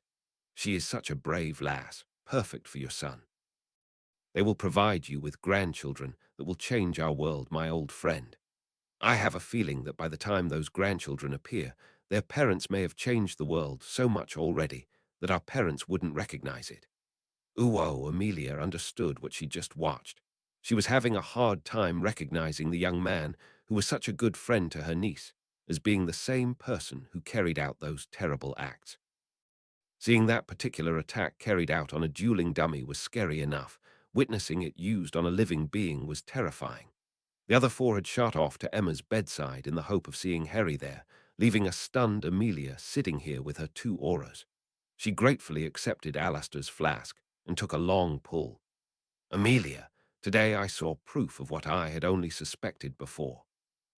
Not only will Harry have the ability to one day take down Voldemort, he's clearly got the stones to finish the job. You don't think that was rather excessive? No, I don't. You heard the Lady Black's explanation. They intended to gut that girl's parents and leave them lying there waiting to be found as a macabre birthday present. This was a set of planned executions with political overtones. What you see down there is a very personal and yet still political answer. I've never seen a more blatant demonstration of a warning. To go anywhere near that girl is an invitation to a horrible death. Tonks agreed with Mad-Eye and tried to set her boss mind at rest. I've probably had more contact with Harry than both of you, and I agree with what Mad-Eye just said. A wizard behaving like that would be cause to consider they were going dark. To a goblin, it's simply about getting the job done. Harry wanted the Grangers to be safe, and this will certainly help with that. I can't imagine witnessing that demonstration and still having the will to attack them. I watched those four train and had deluded myself into thinking I could still best Harry. That attack on the second goblin would be just as devastating to a witch or wizard to deal with. Amelia was reminded of what Barchoke had said to her earlier, that killing someone was a hard burden to bear. She would have to be very careful not to treat Harry any differently now. Harry felt different. He felt as if the blood he had spilled today then left its indelible mark on him, like a permanent scar across his forehead that declared to the world he was a killer. He was sitting on the shower floor, curled into a ball while hugging his knees to his chest as the warm water rained down on him.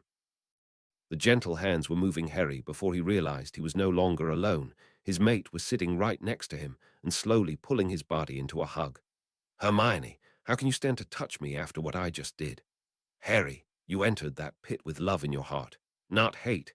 Only your love of me and our family could see you do that. You killed those goblins to protect us, just like Dad did last night with his shotgun. Do you think any less of him for that?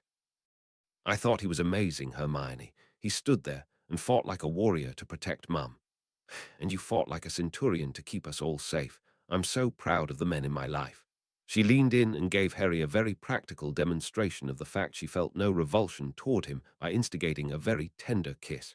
Harry was enjoying the kiss immensely. His favorite pastime seemed to be enhanced by the fact they were in the shower. Hermione, we're in the shower. I know, Harry. Hermione, we're in the shower with no clothes on. Well, I never read it in Henrika's book, but I suppose she'll need to add that goblins take showers with their clothes on. Goblins don't take showers with their clothes on. Oh, I am so glad to hear that. It would be just so weird, don't you think? Hermione, the two of us are in here naked. It had taken all Hermione's courage to go through with this. The very thought that Harry might reject her had never crossed her mind. I just thought that you might seriously need cheering up. If it bothers you, I could leave. Just mentioning leaving, though, saw her mate's arms tighten around her as he instigated a loving kiss of his own. After the horror of this morning, I felt dead inside. Now, seeing my mate in her full beautiful glory has helped push those terrible visions aside. I now have something far more wonderful to dream about when I close my eyes. Thank you so much, Hermione. You are mine, and I am yours, Harry. Nothing is going to change that. I was considering moving our relationship forward slightly after my birthday, but felt you needed something special today. I also knew I could trust you. Hermione, I would never. I know, love. Stand up and hold me while I wash your hair. We won't be doing this again for a long while, so let's enjoy it while we can. It could become something we save for very special occasions, though.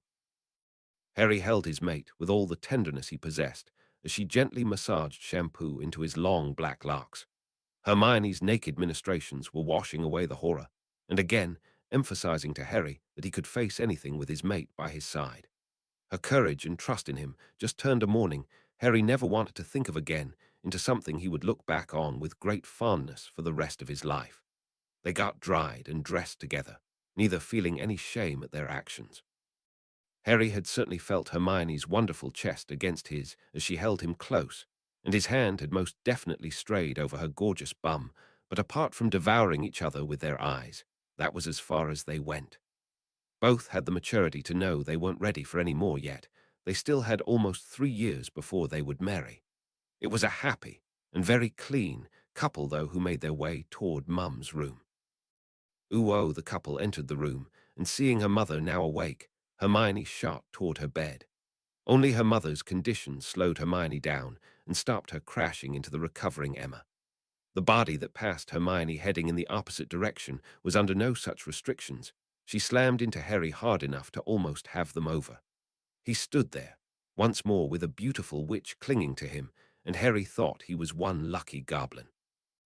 "Oh, Harry, I didn't want you thinking we thought any different of you now. I still love you, just not as much as I love my Neville mind." "I know, Padma, and I'm really happy with all of that." Harry was hugging her back, accepting the offered comfort from his friend. He was then passed from Padma to Henrika for more of the same. Tonks looked ready to hit him one first. "I don't know whether to smack you for leaving Hogwarts without me or that. I'll face them all at once, director decision." "Never do either again." She did hug him, though, before pushing him in Amelia's direction. "I know you only did what you had to, Harry. You impressed the hell out of Mad-Eye and scared years off my life." Neville and Sirius congratulated him, and Barchoke thought this certainly qualified as a special occasion. He proudly hugged his son. Harry was then face to face with Dan. "I finished what you started, Dan. They paid for attacking our family." Harry then felt a hand on his arm and looked around to see Emma staring into his face. Her hand pulled Harry down until he was level with her and guided his head into her embrace. Harry was being cuddled by the woman he now considered his mum while looking into the smiling face of his mate. Hermione was receiving the exact same treatment on Emma's other side. Dan glanced at the three smiling faces and relaxed for the first time since those goblins burst into their home. Minerva couldn't believe how solemn the atmosphere was in the Great Hall, and all because a Muggle woman had been attacked by some rogue goblins. She then had to reconsider that thought, as she realized how many of the children currently in the care of Hogwarts actually knew Emma Granger. From the head boy and girl down, this woman had touched the lives of a fair number of them, between holidays and birthday parties in Kingassy, where an entire year group were invited. Of all the children affected, though, none were more so than the little Blanche sitting at the Ravenclaw table, cuddling the black cat for comfort, a fact the head girl had picked up on, and Penelope was sitting right beside Luna. She was stroking Moonlight and trying to think positive thoughts about Emma. She simply had to recover. Having already lost her mother, Luna couldn't bear to see the woman who'd started to fill that void in her life leave too. Hermione was like a sister to Luna, and she knew just how close her sister was to Emma. She would hate for Hermione to undergo the same terrible experience as her. The snowy white owl flying into the hall stopped all conversation. Every pair of eyes were now locked on Luna as she removed the note from Irgit's leg. Those who couldn't see the girl's face feared the worst as she began sobbing. Those who could relaxed as they saw a beaming smile on Luna's face. She managed to say, "Emma's going to be okay," before the hall erupted with cheering. Minerva thought her surprises were now over for the day. Augustus spoiled that idea immediately. "I'll cover the Muggle Studies classes until Sirius returns. That will just leave history students needing supervised."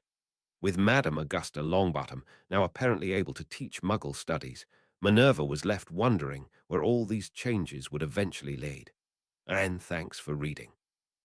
And too, my thanks also to Cheryl for providing Barchoke's rant. It could open a whole goblin curse, phrases, can of worms. 68. A Dancing Goblin. Harry Crow disclaimer. I am not JKR, nor a professional author. I write as a simple form of escapism, and purely for my own enjoyment. I then post those efforts here so others can read my stories for free. For those people who know exactly how to write the perfect Harry Potter story, and simply must point out the many reasons why mine isn't it, please do us all a favor and write the thing. Like everyone else on this site, I'm always searching for good stories to read. Chapter 68. A complication no one had expected was the police being involved. Dan, firing his shotgun in the house, had a few of their closest neighbors dialing 999. When the police arrived at the scene, they found the Grangers gone and a bloody mess left in their lounge. Barchoke's squad had apprehended the prisoners and removed the bodies, but the police were at the Grangers before any cleanup could be done. By the time Amelia discovered what had happened, it was far too late to start obliviating people. Where the police go, the press are sure to follow, especially where there is blood involved. There had been rumors circulating that the Potter, the serial killers were after, had connections to Crawley, This appeared to confirm that, and the Grangers were front-page news all over the country. Speculation regarding their fate was wide, varied, and totally inaccurate. They were officially listed as missing, though, and a manhunt was gathering pace, so something had to be done. This led to Arthur and Bill Weasley walking into Crawley's police station and approaching the front desk. Flashing charmed ID, Arthur spoke to the police officer who greeted them. "We need to speak to whoever is in charge of the Granger case." They were shown into an office and introduced themselves to the detectives in charge. Their identifications claiming both father and son worked for a branch of the government. "I have here a press release that will answer most of the questions being bandied about in the media. Please read it, and then we'll answer any questions we can." Arthur handed copies of the document over and tried not to smirk as the detective's eyebrows got higher and higher. On the 19th of September, a heavily armed group managed to bypass the security arrangements on the Granger home. While one of the group was busy boasting what they were going to do to the couple, Daniel Granger managed to bring his shotgun into play, fatally wounding two of the would-be attackers. This also alerted the private firm, who were part of the security surrounding the Grangers, and the rest of the group were quickly detained. Unfortunately, Emma Granger was seriously wounded in the attack and required immediate medical attention. She is now expected to make a full recovery. Both are recuperating from the attack by staying on a private estate in the Scottish Highlands. This statement is being released to assure all their friends and family that they are alive and well, and also hopefully to end media speculation over this incident. The more senior of the two detectives was obviously not local. He also appeared to resent having his very high-profile murder/kidnapping case pulled out from under him. He was barely courteous when asking the first question. "Can you give us any details on Mrs. Granger's injuries?" Arthur wanted to set the tone of this meeting right from the start. The Weasleys were in charge here. "First, you need to understand what level this investigation has now reached. This is being treated as a direct attack on Lord Potter. We'll tell you what we can, and also what can be released to the press." Emma took a knife to the stomach, an injury that could easily have killed her. His subordinate tried to hide his smirk. He'd basically been given the same "this is no longer your responsibility" speech when his colleague had arrived from London. He also had the next question ready for the new team apparently now in charge of this case. "Can you confirm or deny that Miss Granger's boyfriend, this young Lord Potter, is the Potter these serial killers are after?" Looking to his son, Bill nodded before answering that question. "Hermione's boyfriend is indeed the Potter these killers are after. The couple met over 2 years ago at their exclusive school and have been inseparable ever since. Her parents were made aware of the possible danger and had all the protection we could think of on their home. That was why Dan, a keen shooter, also had a shotgun handy. Harry made sure that Emma had world-class care to treat her injury, and it's his Highland estate that they're staying on at the moment. That can also be released to the press and might stop some of the rubbish they're printing every day. Can you explain why they're after the boy?" It was Arthur who tried to put the situation into a form that wouldn't break the statute of secrecy, but was close enough to the truth for these two detectives to believe. Harry's parents worked for the government, a branch of anti-terrorism. They were so good at their jobs that a really nasty group made it their mission in life to wipe the Potters out. They almost succeeded too. Both Harry's parents were killed, and the explosion also took out the gang's leader. Harry was in the house at the time, and it's nothing short of a miracle he survived. Bill was so proud of his father. Arthur had worked really hard on the Muggle materials he provided. He'd stopped treating Muggles as a bit of a hobby, and there was now little sign of the man who couldn't pronounce electricity. Gone too were the plug and battery collections. His new hobby was collecting Muggle devices and experimenting to produce a magical version. Arthur was determined Marley would one day have a working microwave. He just loved the ping that signaled your food was ready. He was also imparting truthful information to the police officers without giving specifics away. The government rounded up as many of this gang as we could, while toddler Harry was adopted by a friend of the family.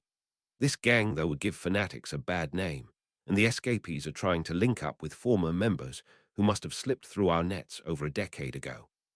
The senior detective opened a slim file that had been sitting on his desk. One of the first things he did upon arrival was to scour through all the information they had on this family. This report begins to make more sense now, how one lad easily took down 5 local bullies. I understand Lord Potter was asked by the officers who took them home to the Grangers if he had any special training. Our records show he said no. Arthur hadn't a clue what the detective was talking about, but thankfully Bill had gone over the entire incident in great detail with all of them. Harry was asked if he practiced any kind of martial arts. He replied that, apart from keeping fit, fencing was the only sport he attempted. That is as true today as it was then. Due to his special circumstances, though Harry has received government-approved training on how to extract himself from difficult situations. Since he and his best friends are always together, they received approval to undertake the training too. Hermione was more upset with herself that she let that boy catch her off guard in that incident and accepted as her due the rollicking she got from her tutor for doing so. The younger local detective was suspicious of such a glib answer. You seem to know rather a lot about this. Probably because I was the tutor who gave her a rollicking. I know the Granger family well. I've holidayed with them and have younger siblings who attend the same school as Hermione and Harry. I spoke with Dan and Emma this morning before setting out for your station. Emma is actually going to try some solid food today. Bill didn't want to say he had breakfast with them or an explanation of how he got from the Scottish Highlands to Crawley in such a short time would be required. Would it be possible for us to contact them? A rather emphatic shake of the head from Bill preceded his answer. Sorry, but no. Both are understandably rather shaken up at the moment, and Harry's being exceptionally protective of them. We all know how easily it could have been for things to go so differently the other night. Dan has barely let his shotgun out of his reach. Ooh, a very calm Dan had his shotgun resting at his shoulder. Pull! He smiled as each blast of the shotgun saw a clay pigeon disintegrate. Pull! Another 2 clay pigeons met their end under his gun, as once more his little loader swiftly and smoothly passed over a loaded weapon. Pull! One smashed to smithereens, and the other merely clipped. It was still good shooting, though. A certain goblin observer thought it was shocking and amazing at the same time. There was no way Ragnar wasn't going to further investigate guns after seeing how effective they were against goblins. Watching Dan shoot was a revelation. As with Harry's demonstration of his abilities in the pit, here again, it was a case of their weapons being seriously outmatched in a fight. The sharpest sword in the world was as much use to a warrior as a dandelion if your enemy could cut you down well before your blade could even reach them. Barchoke rested his weapon, as he'd been taught before giving the command to set the clay pigeons flying. Shooting with the director, studying his every move was nerve-wracking. Rather than trying for both and hitting none, he concentrated on making sure only one of those discs would hit the ground whole. Ragnar actually cheered as he witnessed a goblin blast one of those discs apart. Barchoke made sure the weapon was unloaded before handing it over for the director to examine. The workmanship is superb. It must have taken days to get those barrels so true. Why did you remove the bits that fire, though? The leader of the Goblin Nation then found himself being lectured by a human as Dan explained the safety protocols everyone had to learn before handling a loaded weapon. He also shattered Ragnar's illusions by telling him most of the shotgun he held in his hands would have been produced by machine. Rather than raising any level of anxiety, the echo of the shotgun's blasts was actually reassuring to the other half of the Granger dentistry duel. Dan practicing on his beloved shooting course was a welcome slice of what now passed as normality for them. She was sitting in her favorite chair with a book in her hands, but Emma couldn't stop her thoughts from running over the last few days. Once it had been established beyond doubt, she was out of danger. Sirius and Henrika took Neville and Padma back to Hogwarts.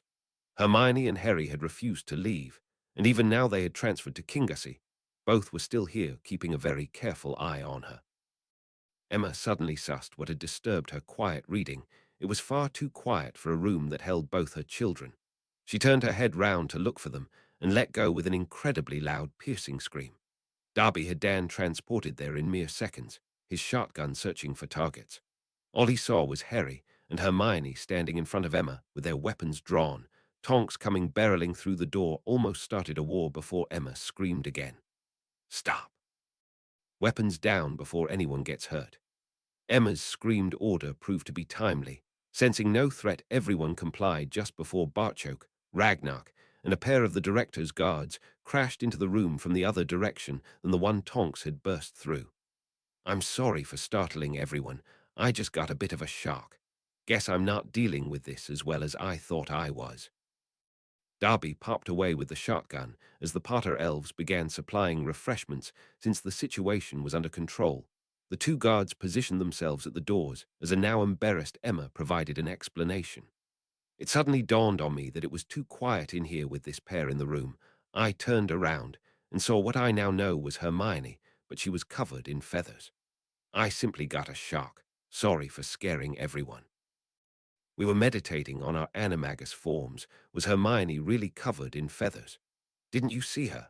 Sorry, Mum. After you screamed, I was too busy sweeping my side of the room for threats. I didn't need to look to know Hermione was doing the same behind me. Hermione now held out her arm, and concentrated, copper-colored feathers with distinct black markings started to spread along her outstretched limb. She was soon in the air as Harry had his arms around her waist and was swinging her around in celebration, his whoop of jubilation letting the uninitiated know this was a major achievement. Tonks was shaking her head in wonder. Let me guess, Neville and Padma have forms too. Harry still had Hermione hoisted in the air, his admiration of his mate clear for all to see. Hermione is a kestrel, I'm a swift. Neville is a tawny owl while Padma is some type of hawk. We'll need to wait until she perfects her form to get a more specific identification. I can't wait until we can all fly around the glen, might save Padma moaning about having to run as much. The thought of their children being able to change themselves into birds and having the ability to fly unaided just gave a whole new meaning to the term, flying the nest, for Dan and Emma. Here was a graphic example of not only how quickly they were growing up, but they were now trying to grow feathers too. Ragnar was once again witnessing proof of just how well his gamble on these 4 human children was paying off. Animagus was an ability that was foreign to goblins, but having 3 friends of the nation and a centurion who would possess this strange phenomenon would be another feather in his cap. He had considered these children extraordinary when he made the awards. Just how extraordinary they were turning out to be was surprising even him. It was no surprise to Emma that the extraordinary man she had married all those years ago eventually broke down and cried his heart out. Her Dan was a gentle soul, and while he wouldn't hesitate to protect his family, killing 2 people was always going to have an affect on him. She held her husband close as they snuggled in bed. Getting Dan to talk through the experience had led to this breakdown. He badly needed to let it out, though. After getting himself together and reluctantly admitting to his wife he actually felt better, they snuggled a while longer before Emma raised the next potential problem. I think Harry needs to do the same as you just have, instead of bottling it up and going on as if everything is fine. You reacted purely on instinct, but by all accounts, Harry practically slaughtered those goblins in front of a large audience. You'll get no argument from me that those 4 deserved their fate. I'm just not happy that our boy had to be the one administering it. I've had a quiet word with Barchok, and he agrees. He also thinks Hermione is the only one who stands any chance of getting through to him. I guessed as much. I also guessed that's why she was sneaking into his room every night. I didn't think you'd noticed. Why didn't you say anything? Only being able to hold you at night has kept me sane these last few days. I keep getting flashbacks and watching those 2 goblins die. If Harry feels half as bad as I do about this, then he'll need Hermione to get him through this. I also think that's why they're in no hurry at all to return to Hogwarts. He doesn't really want to face all their friends knowing what he had to do. I know that's the way I feel about returning to Crawley. People who could never understand what we went through will want to congratulate me for picking up my shotgun. So, you trust those 2 together. Harry has now killed 5 times to protect the 2 most important women in the world to me. Make that 7 if you count a basilisk and a troll. If we can't trust him with Hermione, then just class me as a horrible father. This earned Dan a kiss from his wife. I think you forgot to add that Hermione and I are 2 of the most important ladies in Harry's life, too. We both know there is not the slightest danger of him hurting our daughter. We also know they can't go on like this much longer. Both of them and Tonks need to be in Hogwarts for the ball on Saturday evening. It would make a mockery of the event if 3 of the guests of honor were missing. Barchok and I have an idea for Friday. I just need you to go along with it. Uwo Barchok arrived in Kingussie on Friday morning accompanied by a surprising bonus. Hermione was out her chair while shrieking, "Sapphire," in a tone that could crack glass. The little goblin was now a fully paid-up member of the Hugs, a good society, and as Hermione eventually released her, she flew into Harry's open arms. Her head barely reached his muscled chest, but Sapphire held on tight as she finally answered some of the questions Hermione had immediately hit her with. Your mate here started a mad scramble to get back to London. My whole family's here to get ready for next week. Anyone waiting until the last minute is going to be disappointed. I've never seen Gringotts so busy. We could hardly get accommodation. You're more than welcome to stay here. She looked up into her tall friend's green eyes and knew he was being completely genuine. That he hadn't let her go yet was also a big clue too. Thanks, Harry. I might for a day or two. Your father has also offered that I can stay in your apartment, save me having to share a room with the rest of my family. She then got really serious and changed the subject. Even in Caro, your fight in the pit was all anyone could talk about. There are memory crystals changing hands at ridiculous amounts as everyone wants to see if the rumors are true.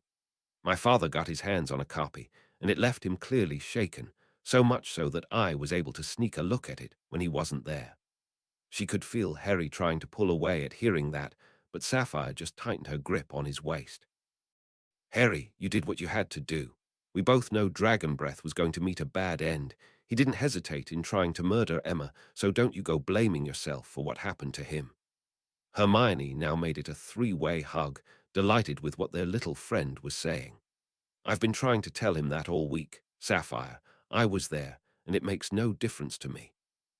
He seems to think it will make a difference to our friends. Padma and Neville were there too, and both have already told him that's not going to happen. Here was the opening Emma was looking for to introduce their idea. Since you won't be able to leave Hogwarts this year at Halloween, I thought now would be a good time to visit Harry's parents. Hermione explained that concept to a confused Sapphire, allowing Harry a few moments to think about it.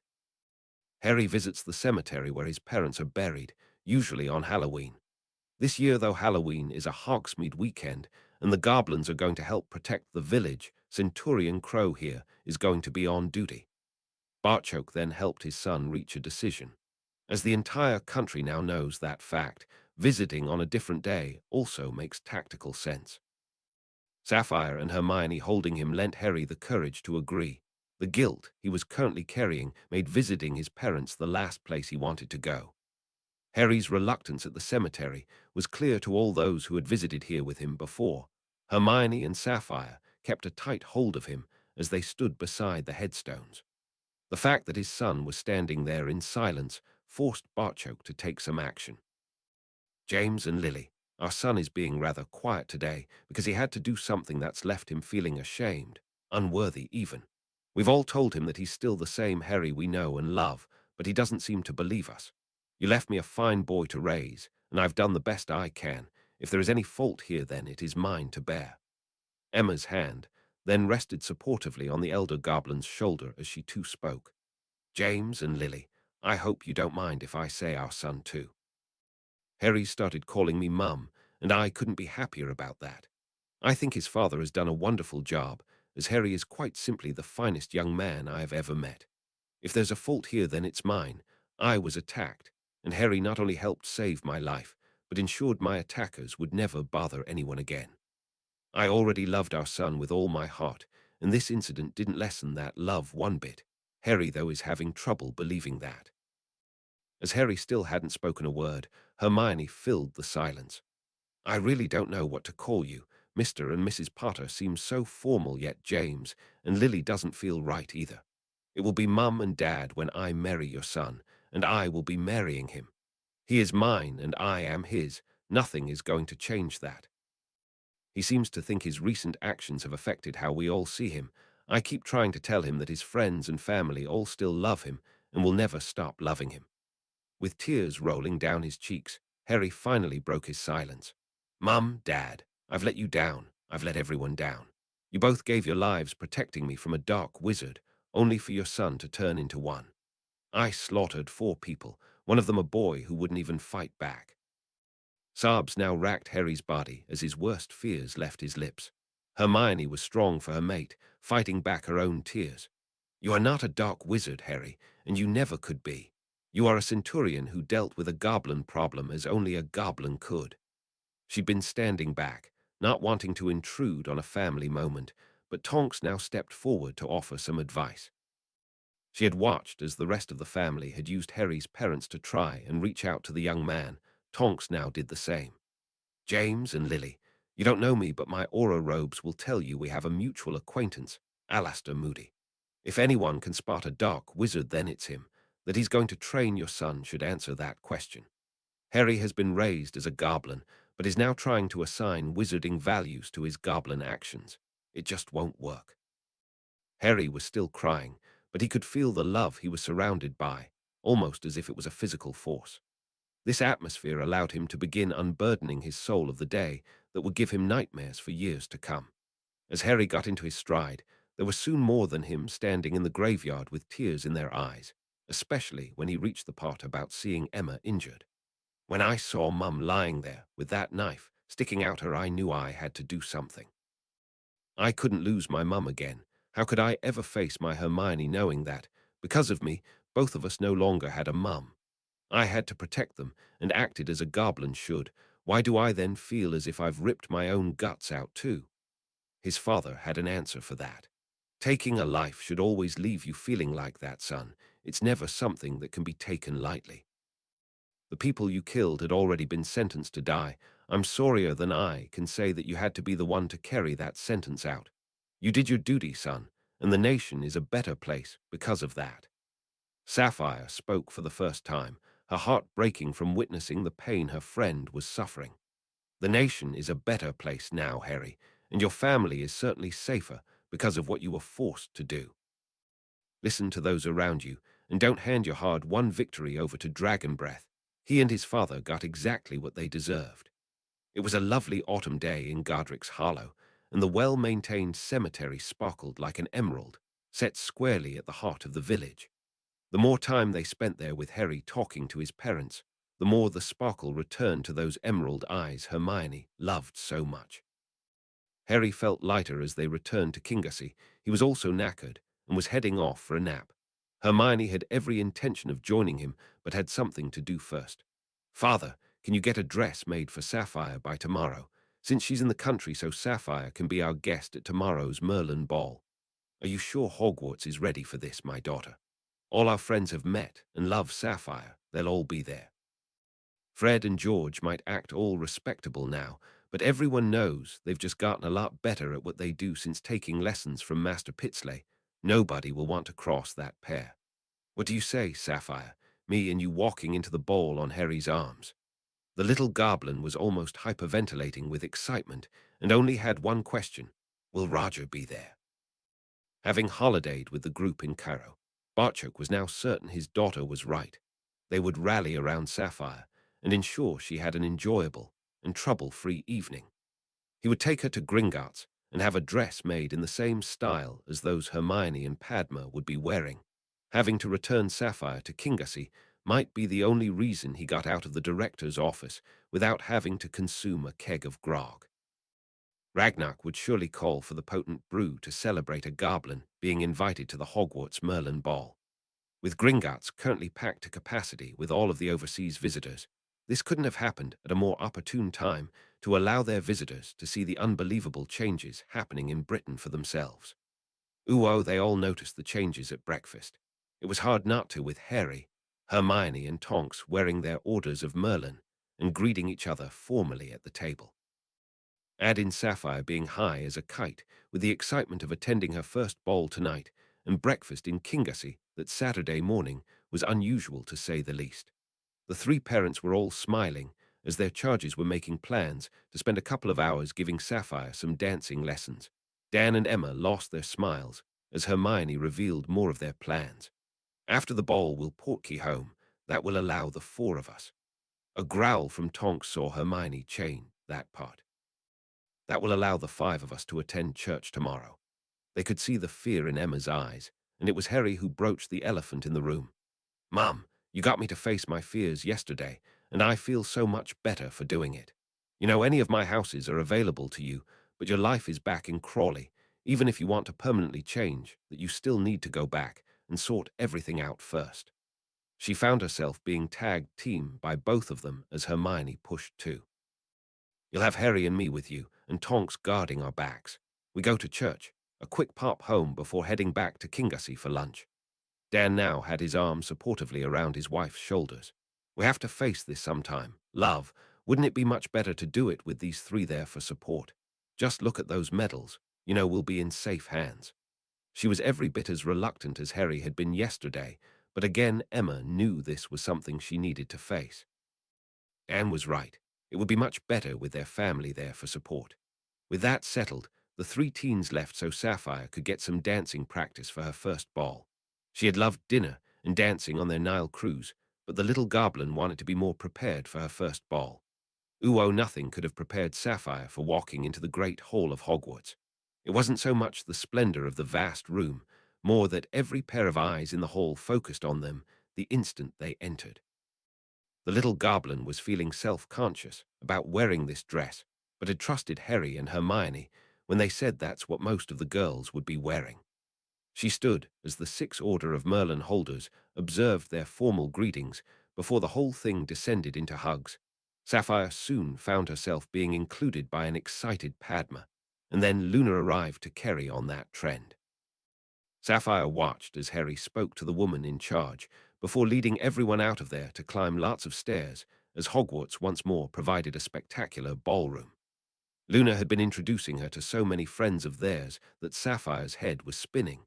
She found herself being led to a table where dinner would appear. She was sitting between Luna and Harry with Padma, Neville, and of course Hermione making up the rest of the company.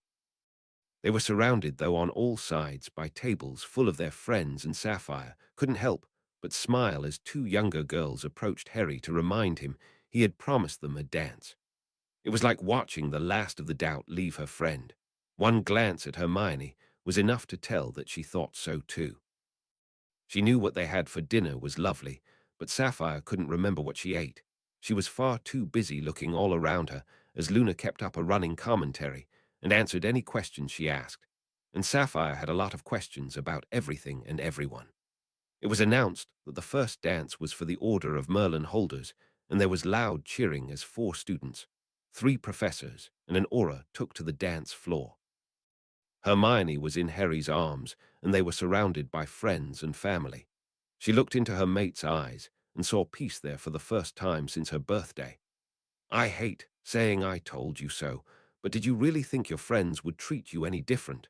You'll make Natalie and Pauline's evenings by dancing with them, and Sapphire is sitting there practically glowing. You've never hidden the fact you consider yourself a goblin. You told the entire hall that at your sorting, sometimes we can all forget, though, even you. Not as long as I have you to keep me right. It was also you who invited Sapphire here tonight, something I want to thank you for. What I'm trying to say is thanks for being there for me this week. I don't know what I would have done if you weren't. I'll always be there for you, Harry. I am yours and you are mine. We're going to have to wait a few more years, though, before we can snuggle up in bed every night. Although we weren't doing anything wrong, I really don't like sneaking about behind Mum and Dad's back." This earned her a kiss from her mate. "I know, and again, I can't thank you enough. Just you being there with me kept me sane." Tonks was enjoying being held in her date's arms. She wanted to know if there could be more, though. "Remus, I need to return to Kingassy with Harry tonight, but we'll be back in Hogwarts ready for classes on Monday. I think we need to sit down then and have a talk." She was really worried, until Remus smiled at her, then Tonks knew it would be okay. Even if they went no further than their current friendship, she knew Remus Lupin was going to be a part of her life for years to come. The ball was a resounding success again, that there was an actual goblin amongst them barely raised an eyebrow. Word had quickly spread Sapphire was a very good friend of Harry's. That he danced with her next after his first dance with Hermione easily confirmed this. With some of the professors, and even the head boy and girl clearly having met her before, Sapphire was afforded a warm welcome to Hogwarts, and was on the dance floor for most of evening. Sirius asked Hermione to dance and was relieved to hear that Harry was now on the mend. He had killed in the last war, and even though that person had been in full Death Eater regalia and taking part in a raid, Sirius had still felt like shit knowing he had caused someone's death. He also approved of what they were doing for her mum and dad, asking if they wanted some company at the church. Hermione was sorely tempted, but eventually declined. It was going to be enough of a dog and pony show without turning up mob-handed. The thought of Melissa and Joanne turning green with envy when they saw Henrika almost had her saying yes. Those bound for Kingassy eventually had to bid their friends good night. Sapphire was proclaiming to everyone within earshot that it was the best night of her life. Hermione leaning over and whispering in her ear that this ball was an annual event, and of course she was invited next year, saw her dancing all the way to the edge of the wards. She had a whole year to work on her father to make sure she was in Britain at the same time next year. Uo, her father, was studying Sunday's edition of the Prophet and was struggling to believe what his eyes were telling him. His daughter's picture was on the front page. He'd half expected pictures proclaiming outrage at a goblin daring to attend Hogwarts' premiere event. Only Barchoke, reiterating his promise that she would be perfectly safe, saw him giving permission for his daughter to attend. No, instead of singling her out, this picture was much worse. He wasn't to know this was a repeat of the type of picture they had successfully ran after last year's ball, a mass of Hogwarts students gathered in front of an impressive fountain. There, left of center, was Sapphire, happily standing amongst the collection of smiling young witches and wizards.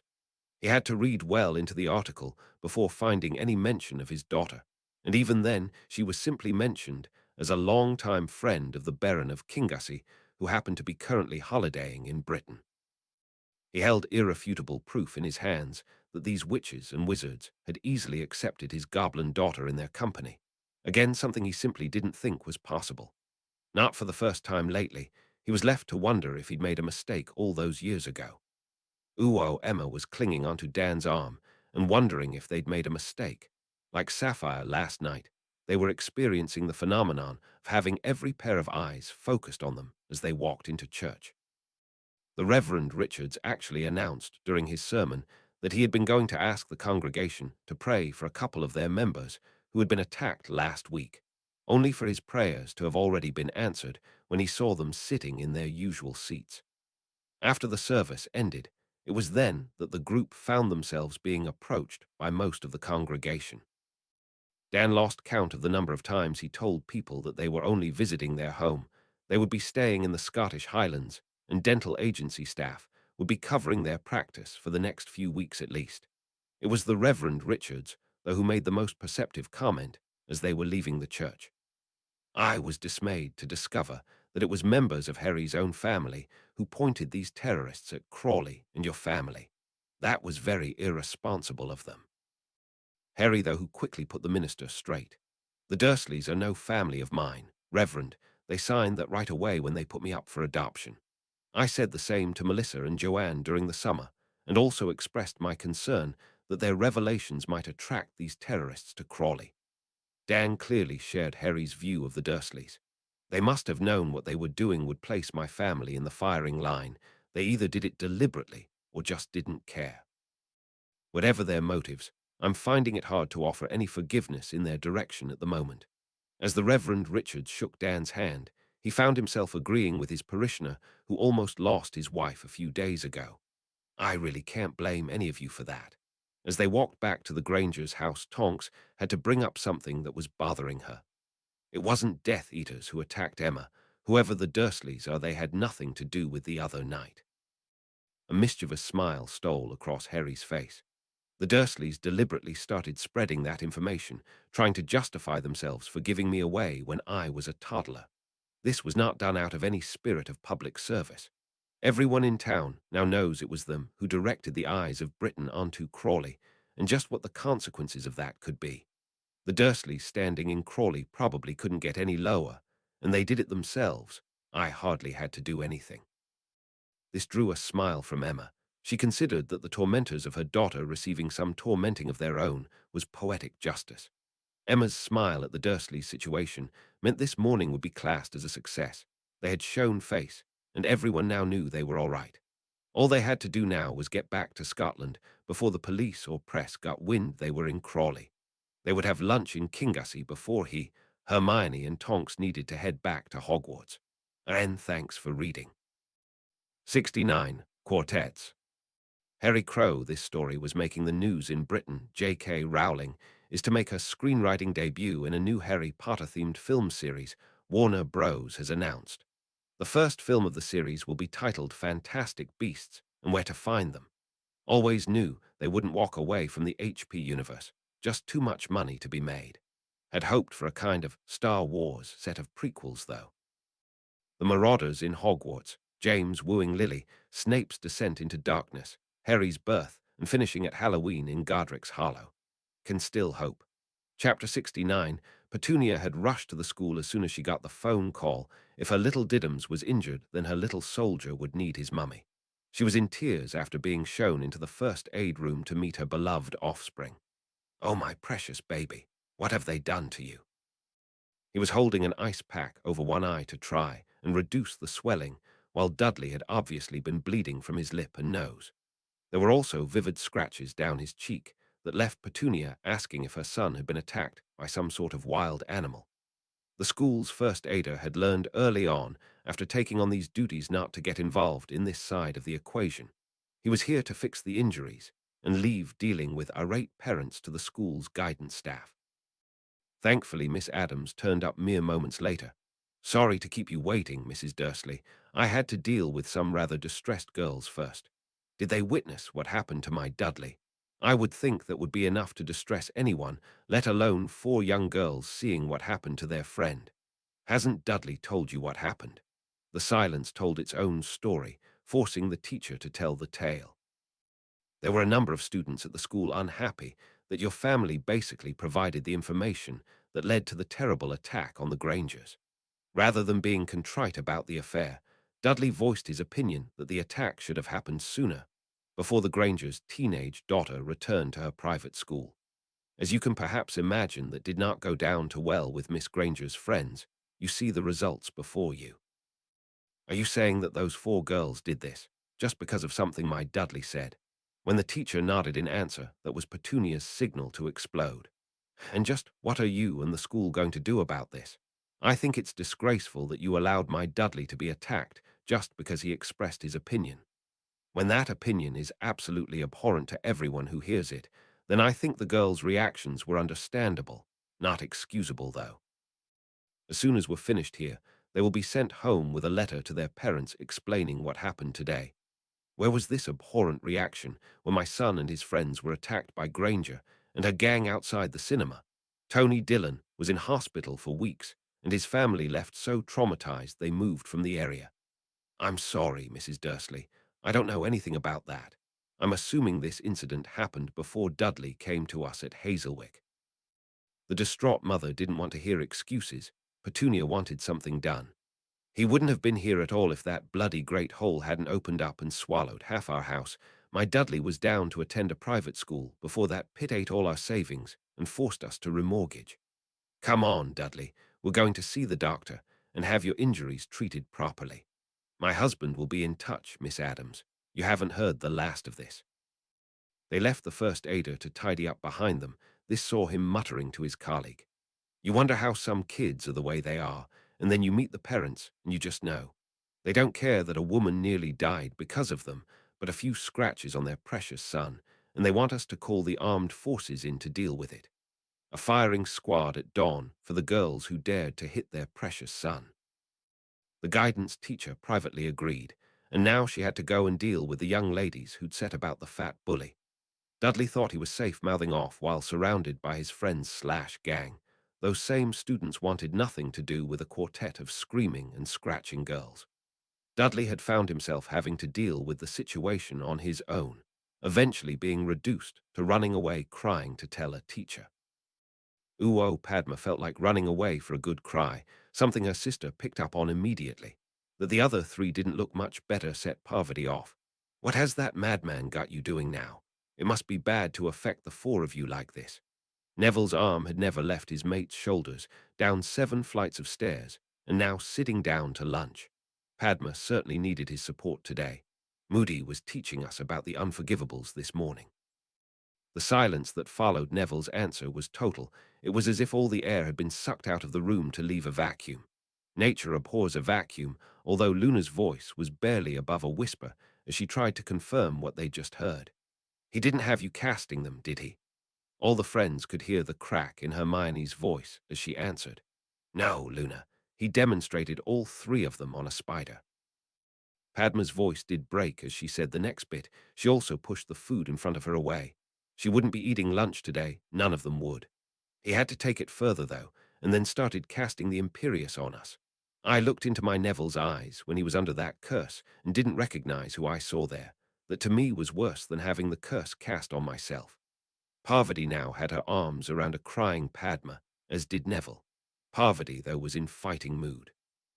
What gives that bastard the right to do that? Shouldn't he be heading off for a stay in Azkaban about now?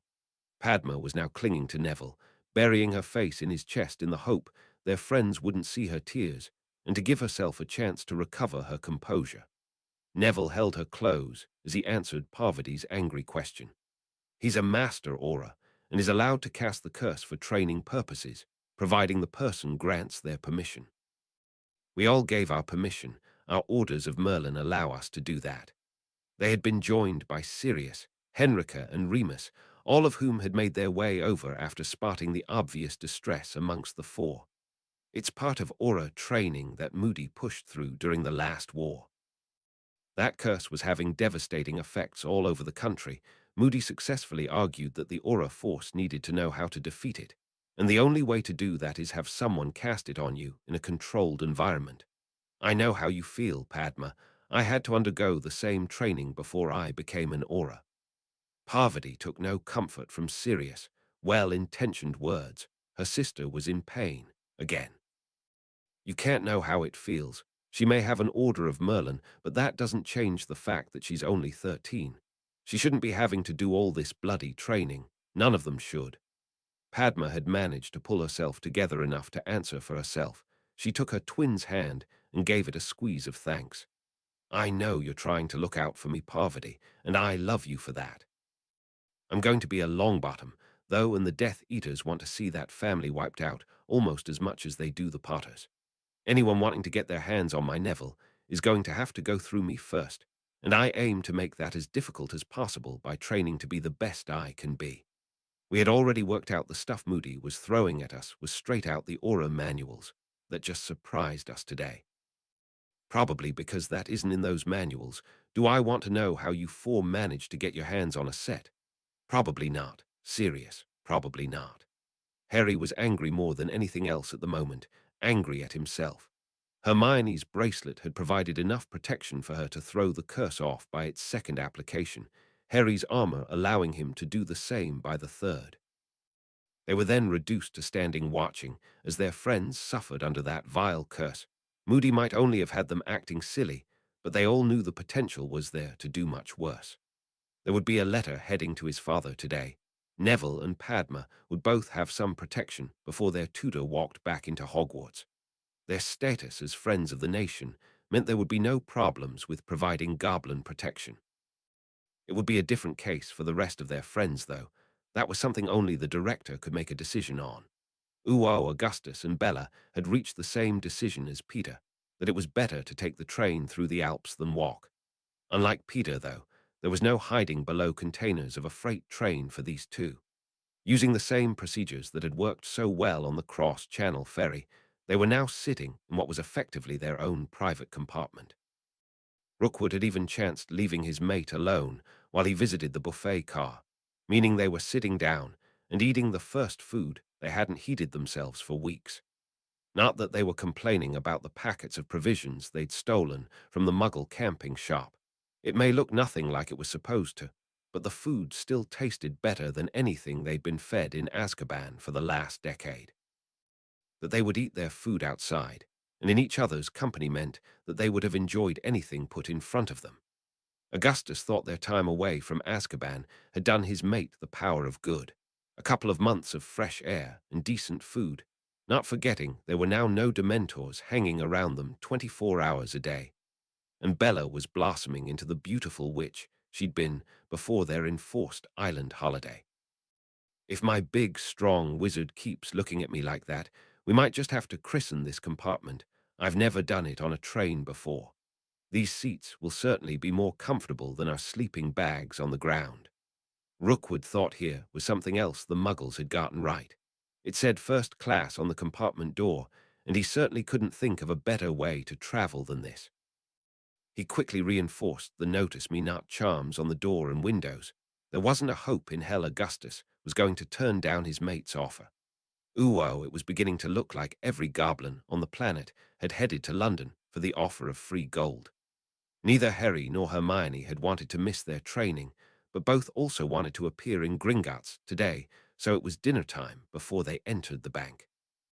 The young couple were astonished at what they found as soon as they left the public facade of the bank behind. The atmosphere was almost carnival in nature. Children of any persuasion are going to be bored stiff queuing for hours, even with the prospect of free gold at the end of their wait. As the queue snaked further than could be seen in the tunnels, disgruntled children should have been everywhere. Instead, at every nook and cranny, there would be vendors selling their wares.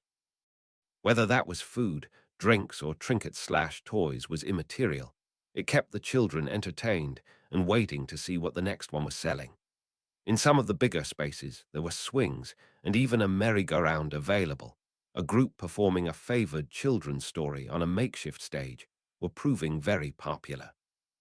Since all these attractions were keeping their children amused, and the cost involved a mere fraction of what was waiting for them at the end of the queue, the parents were more than happy to indulge their children today.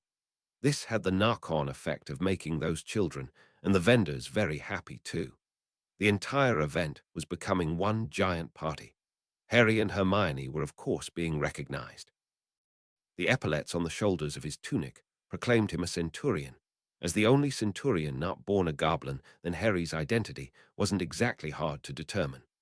The witch proudly walking beside him, wearing dueling robes, and with a goblin blade at her hip, could only be the centurion's mate, Hermione Granger. That same Hermione Granger was suddenly greeted by an excited squeal as a goblin the couple knew well shot out the queue to hug them. If anyone was surprised at a centurion hugging this young female goblin, no one said anything about it. "Oh, I was hoping I would see you here today. Isn't this just brilliant? I can't believe the size of the queue. I thought most of the children would have reached the gold by now." "They have, Hermione. This is our third time, and Father reckons there may be enough gold left for one more trip. You should have seen it. There was a bloody mountain of the stuff. You get a bag, its size depending on your age, and then you're allowed to fill it. They didn't want anyone hurting themselves by trying to drag away more than they could carry. After depositing your new gold, it's straight to the back of the queue for another bag." Both were then practically dragged across to meet her two younger siblings and four awestruck cousins. Hermione now understood why Harry was politely ignoring Sapphire's father. The next move was Goldskins to make. They didn't have long to wait. Everywhere Goldskin looked, he saw more and more evidence of how Britain was changing. He didn't need to do much searching to discover who was at the heart of most of these changes. With Sapphire clearly acknowledged in both worlds as one of Crow's closest friends, it was now way past time he buried his animosity toward the Centurion. Since arriving in London, he had managed to procure a memory crystal of Crow's first fight in the pit.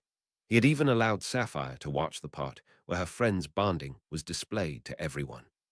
He'd also managed to share a few drinks with another Centurion who'd been part of the force that had raced to Hogwarts that fateful morning. Hearing the description of what they found in that chamber blew away any residual doubt over Harry's character. Learning, too, just how highly regarded Harry was considered amongst his fellow Centurions, all would have no qualms about entering a battle with their youngest member by their side, clinched the matter. "Well met, Centurion. I would like to thank you for the care and hospitality you have shown my daughter. I would also like to thank you for today. This is very generous of you." "Well met, sir. Your daughter is our friend and will always be welcome in any house we own. As for today, that gold was tainted, and I wanted nothing to do with it. Only by passing it through the hands of innocents can that gold be cleansed once more.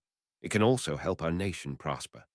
Today, visitors from all over the world can see for themselves what this country could be, ending forever whispered half-truths or downright lies that seem to become more prevalent the further away from London we travel. This will wipe out any remaining Bloodfang influence quicker than young hands can fill those sacks with gold. I know, sir. Why do you think I did it? Goldskin thought the Centurion's smile at that was pure goblin. He then watched as they both said goodbye to Sapphire and made their way along the corridor. The bows and salutes both received as they did so left him wondering if it wasn't time to return to Britain. His daughter being close to that couple certainly wouldn't do his family any harm. They passed through the ring of guards, there purely for crowd control. This fortune had been gifted to the nation's children, and no self-respecting goblin would ever steal from them.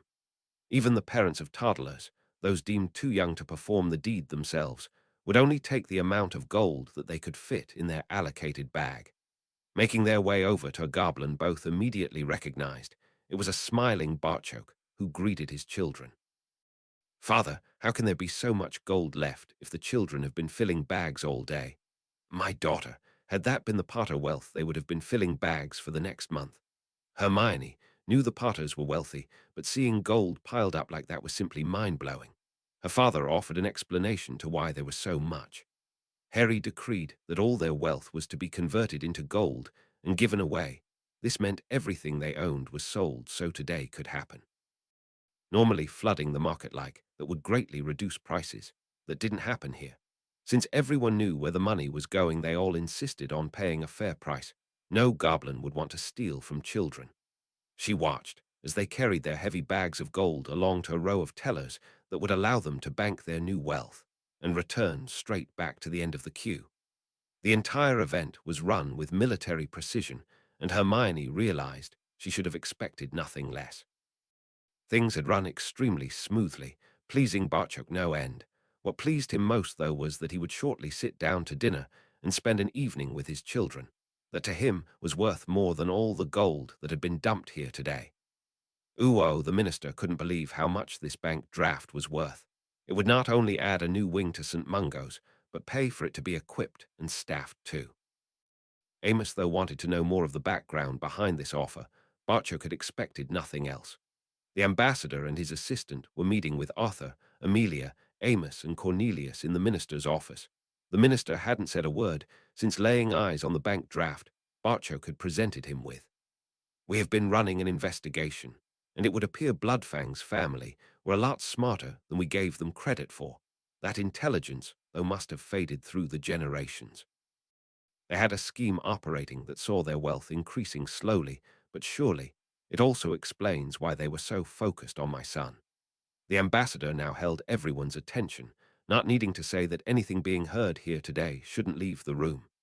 The family had an ancient Loki talisman that they had obviously used for generations, used though in a way they had designed to be undetectable to us. When a wizarding family dies out, the contents of their vaults eventually falls to the ministry. With those records no longer being current, they don't require an account manager and are locked away until such time as they reach the agreed-upon time limit of 100 years. Generations of Bloodfang's family have been systematically looting those dead vaults and altering the records, the talisman allowing them to bypass all the safeguards we had in place to prevent this. We have no way of knowing how long this has been going on or much they stole, so that bank draft is merely a gift from an embarrassed nation to its friend, who has been wronged by a subject of that nation. Harry decreed that everything they owned would be converted to gold before being given away to our children. Our nation was honor-bound to ensure that happened. Amelia picked up on something, though. You didn't explain why they were so focused on Harry. We think there were two main reasons. Firstly, I don't think I would be breaking any confidentiality agreements if I said that the Potter account is the most senior and prestigious that Gringotts holds. Harry being still alive stopped all that gold from falling into their clutches. Secondly, he's been the catalyst that has brought our nations closer than they've been for centuries, certainly not something Bloodfang wanted. The ambassador was almost growling as he spoke further on the matter. Their intentions that night were to ritually gut Emma and Dan, ensuring the world knew they had been murdered by goblins. Harry's reaction to that would have revolved entirely around Hermione. I really could see both of my children leaving Britain and all of us behind. Of the present company, aside from their father, Bill and Amelia knew the young couple best. Neither could argue against Barchoke's conclusion. That result would have terrified Cornelius too. He made his thoughts on the entire matter known. Arthur has told us how giving someone's fortune away like this is considered a grave insult amongst your people. This is a punishment we at the ministry fully support. I am also delighted on behalf of the ministry to accept this gift from our goblin friends for St. Mungo's. We will also consider this matter closed and continue moving forward as we have been. I would just like to add a personal note that I am deeply sorry your son was forced to take the actions he did. Thank you, Minister. I too was sorry to see him enter the pit again. My son was right, though. His actions that day made an impression that will protect our family more effectively than a squad of warriors. Here was the opening Amelia was looking for. Speaking of protection, Mad Eye was raving about how quickly both Hermione and Harry could throw of the Imperious. Imagine his surprise when he next returned to Hogwarts to find Padma and Neville now able to do the same. That eye of his soon spotted the devices those two were wearing. My question is whether it would be possible to get any more. Bill raised his sleeve to show he wore a copper bracelet. This is the device you are talking about. It provides a measure of shielding which enables me to fight off the curse. Padma and Neville now have the same, but like mine, theirs is blood bound to them. I could take this off and pass it to my father, and it wouldn't do him one bit of good. Both Padma and Neville are friends of our nation, so there was no problems with them being equipped like this. As my assistant, Mr. William Wesley also easily qualified. The director is currently considering a proposal that would see similar bracelets worn by others at Hogwarts, Susan, Cedric, and a number of Weasleys amongst them.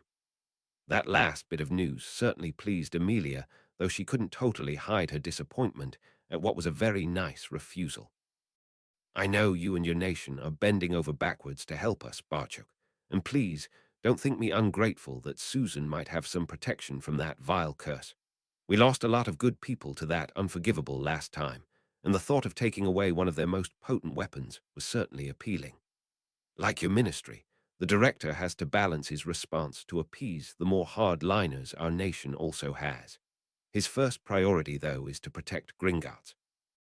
Can you imagine what would happen to the bank's reputation if a wizard could cast that vile curse and gain access to any vault they chose? The nation can't risk our protections falling into the hands of others. It isn't just Death Eaters who would like to get past our security. Amos, too, was delighted his son might have the opportunity to be protected from this curse.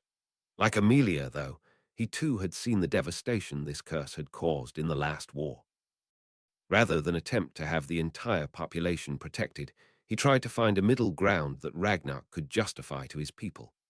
The wards around the ministry should help immensely with this problem. I was wondering, though, if it would be possible to offer extra protection to certain key personnel. I'm just thinking back to the tactics they used the last time and wondering how much damage could be done by using that curse on someone like Arthur. The ambassador could see something along those lines being accepted and promised to put their case forward. Tonks felt as if they were at last moving forward. Remus had certainly admitted he would take on a relationship with her in a heartbeat if it wasn't for his furry little problem. She was trying to make him see that, far from hiding things from her, he was more inclined to paint the picture as black as possible. She put it to him that, if his only objection was being a werewolf, it should be her choice if she wanted to see if there could ever be more between them.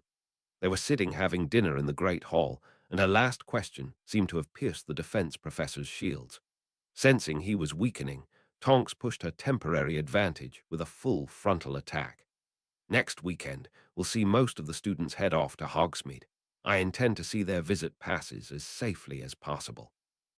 I plan to spend much of this weekend scouting the entire area with a representative of the Goblin forces. I know you're struggling with the whole idea of us forming a relationship, but I have no intention of diving into anything. If you were to come along this weekend, we could make it a double date with Hermione and Harry. You should be safe from me with those two along for protection. The werewolf was left wondering why she couldn't see what was right in front of her eyes. Tonks, you're young, beautiful, hold our country's top award for bravery, and have the entire world at your feet. You could have your pick of any man you wanted. Why would you even be interested in me? Again, she had an answer for him, though certainly not one he expected. I'm a metamorphagus, Remus, meaning you could have any woman you wanted. Instead, you've been singularly pursuing an obsession to get to know the real me. Why would you be interested in Nymphadora when Tonks is so much more fun? The marauder thought he was on safer ground here. Remus really should have known better. Tonks is the persona you show the world. Nymphadora is the real you. A young witch I happen to like very much. He'd hoped to make her smile, but this one was almost predatory. And Professor Remus Lupin is the real you. The werewolf is a persona that only has control for one night a month. I certainly think that's a price worth paying to have you in my life the rest of the time. All I'm asking is that we give each other a chance. Surely you could go that far. She then got to see an emotion that the aura didn't understand playing across his features. Tonks could recognize fear when she saw it. She just didn't know what it was doing there. Remus was practically trembling by the time he answered the young witch. Dora, I could easily fall for you, fall hard. A beautiful smile lit her entire face. Tonks was counting on Remus doing that very thing. Don't worry, Professor Lupin. I'll catch you when you fall, or is that what you're worried about? Sirius was seated next to Remus, and had long given up pretending he wasn't hanging on every word spoken between the two. His laugh at Tonks' last comment proved too much for Remus. Do you mind, Padfoot? Actually, Moony old chum, I do mind. I want my godson and his mate to have some alone time when they visit the village, and not spend the entire day protecting their Uncle Remus from the big bad aura with the pink hair. Henrika was sitting beside Tonks, and it was now her turn to laugh, signaling Remus' defeat. The defense professor decided to stop kidding himself. He was already head over heels for the beautiful aura. He just couldn't see how she could possibly be interested in Remus Lupin, and was sure the entire thing would end with him having his heart broken, not a good condition for a werewolf. Remus had kept to himself for so long the mere thought of sharing his life with someone else terrified him. Ooh, Peter thought his life was over. The knife at his throat gave a lot of credence to that supposition. When he heard whose hand held that knife, his terror, if anything, intensified. If it isn't little Peter Pettigrew, what the fuck are you doing here? I better like your answer or you'll never speak another word. Bella then felt a presence in her head, a presence they'd just spent months searching for. Ah, Bella, it's SS, so nice to know SS, some things SS haven't changed. Your SS, still my little killer. Master, tell Rookwood to come forward. There is SS, no danger for my faithful followers SS here. Hey, lover, you can come out now. Our master's here. Suspecting a trap, Augustus had held back to provide cover for his mate if she needed it.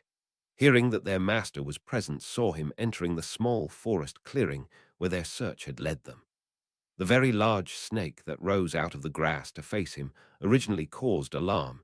That was until he noticed the red eyes. He felt his master enter his mind and offered no resistance. To attempt to do so would surely lead to pain. Voldemort was working his way through his servants' memories and not liking what he found there. He couldn't fault their actions. Even Rookwood tricking Bella into blood bonding with him won Voldemort's approval. They would never have made it off the island otherwise. Bella killing Lucius saved him a task, and Augustus was a much better match for his little killer than that fool she was forced to marry. He, too, was apparently able to exert a modicum of control over her psychopathic tendencies. He needed to accelerate his plans and gain a new body as quickly as possible. Thankfully, having two of his finest Death Eaters to assist him should make that possible. Voldemort pushed what he wanted done into his servant's mind. This process was a lot less taxing for him than having to describe it step by step. It was still a very tired snake who made its way to sleep beside the warmth of the fire Wormtail had going. The transfer process was also very taxing for the person receiving those instructions. An exhausted Augustus sank to his knees and would have toppled if a quick-thinking Bella hadn't caught him. Peter found himself being press-ganged into helping get Rookwood over to the fire. Bella then produced a sleeping bag, and they lowered him down onto it. She was then a hive of activity, using his fire and supplies from their pack to quickly whip up some sort of meal. Watching as she then spoon-fed this concoction to a clearly exhausted Rookwood was another big shock for Peter. A domesticated Bellatrix Lestrange was hard to believe. She could see the color returning to her mate's features and brewed the last of their coffee to help that process along. Augustus may be trying to teach her to be more patient, but Bella was desperate to discover what their master had to say. The snake was already curled up asleep. Augustus felt the food and coffee reviving him, at least to the point where he could tell Bella what just happened. He handed her the cup still half full of coffee, earning him a kiss of thanks. "Peter, I would like to thank you for taking care of our master. No one else appears to give a fuck. He told me you have gathered all the ingredients for the ritual next week, all except one. Bella will deal with that, and I will now brew the potion. I am a better brewer than you." Peter was nodding like a madman at that. Rather than being upset or jealous, he would have done practically anything to escape having to prepare that potion. Our master can now see he needs to make his return to Britain as quickly as possible, and that Halloween will only be but a step on this journey.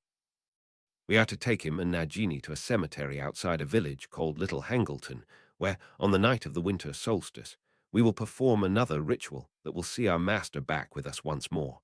Then he will summon his Death Eaters and see who answers his call and who dares to oppose him. Bella still had loads of questions, but could see she wouldn't be getting any more answers out of her mate tonight. He simply couldn't stay awake any longer. She placed her sleeping bag next to her mate's before realizing there was someone else she could get some answers from. Peter telling her that the missing ingredient needed for the ritual was a baby didn't bother her in the slightest. Bella would gladly give up a child of her own to see her master return. Peter was soon the only one still awake, as Bella wrapped herself around Rookwood and slept. He was sitting there staring into the flames and wondering if his life had just taken an upturn or was on a downward spiral. Not having to steal a baby and prepare it for the ritual was certainly a plus in his book. Having to be around Bellatrix Lestrange 24 hours a day was a danger he could have done without. One wrong word, a wrong reaction, or just being there at the wrong time could see him end up dead. Bella would think no more of ending his life than she would snuffing out a candle before she went to bed. That Rookwood appeared to have some sort of relationship with the crazy witch shocked Peter. He had always thought Rookwood was one of the most intelligent of the Death Eaters. It just proved that even the most intelligent of wizards could let their thinking be influenced by their head without a brain. No one could deny that the witch in question was gorgeous. That beauty, though, came with a thirst for blood and causing others pain that only their master could possibly match. A first date with Bella might be all you got. There was always a chance you wouldn't be around for a second. It was a delighted Tonks who set off with Remus for their first official date. Hermione was also hyper too, especially since Harry had kept today's visit to the village a secret. They had their usual lesson with Bill this morning, and it wasn't until that was over Harry asked his mate if she wanted to have lunch in Hogsmeade. They would have lunch together and discuss the best way to use the auras and warriors that would be here next weekend. The four would then scout around the village and study the route down from the castle to see if they could spot any potential ambush spots. Remus found himself enjoying what was effectively a working lunch, where all four offered suggestions as a rough plan began to take shape. Tonk's suggestion that they would probably have to do the same again tomorrow to refine the plan was met with 3 grins that even spending hours routing through the village's back alleys and surrounding countryside couldn't wipe off. Tonks, though, had to veto Sirius' suggestion of making sure Harry got some alone time with Hermione. She was still his minder and wasn't for letting him out of her sight. They had no way of knowing that the danger they were getting prepared to defend against was currently over 2,000 miles away. That danger, though, would soon be heading in their direction. And thanks for reading. 70. The Approaching Darkness. Harry Crow disclaimer. I am not JKR, nor a professional author. I write as a simple form of escapism and purely for my own enjoyment. I then post those efforts here so others can read my stories for free. For those people who know exactly how to write the perfect Harry Potter story and simply must point out the many reasons why mine isn't it, please do us all a favor and write the thing.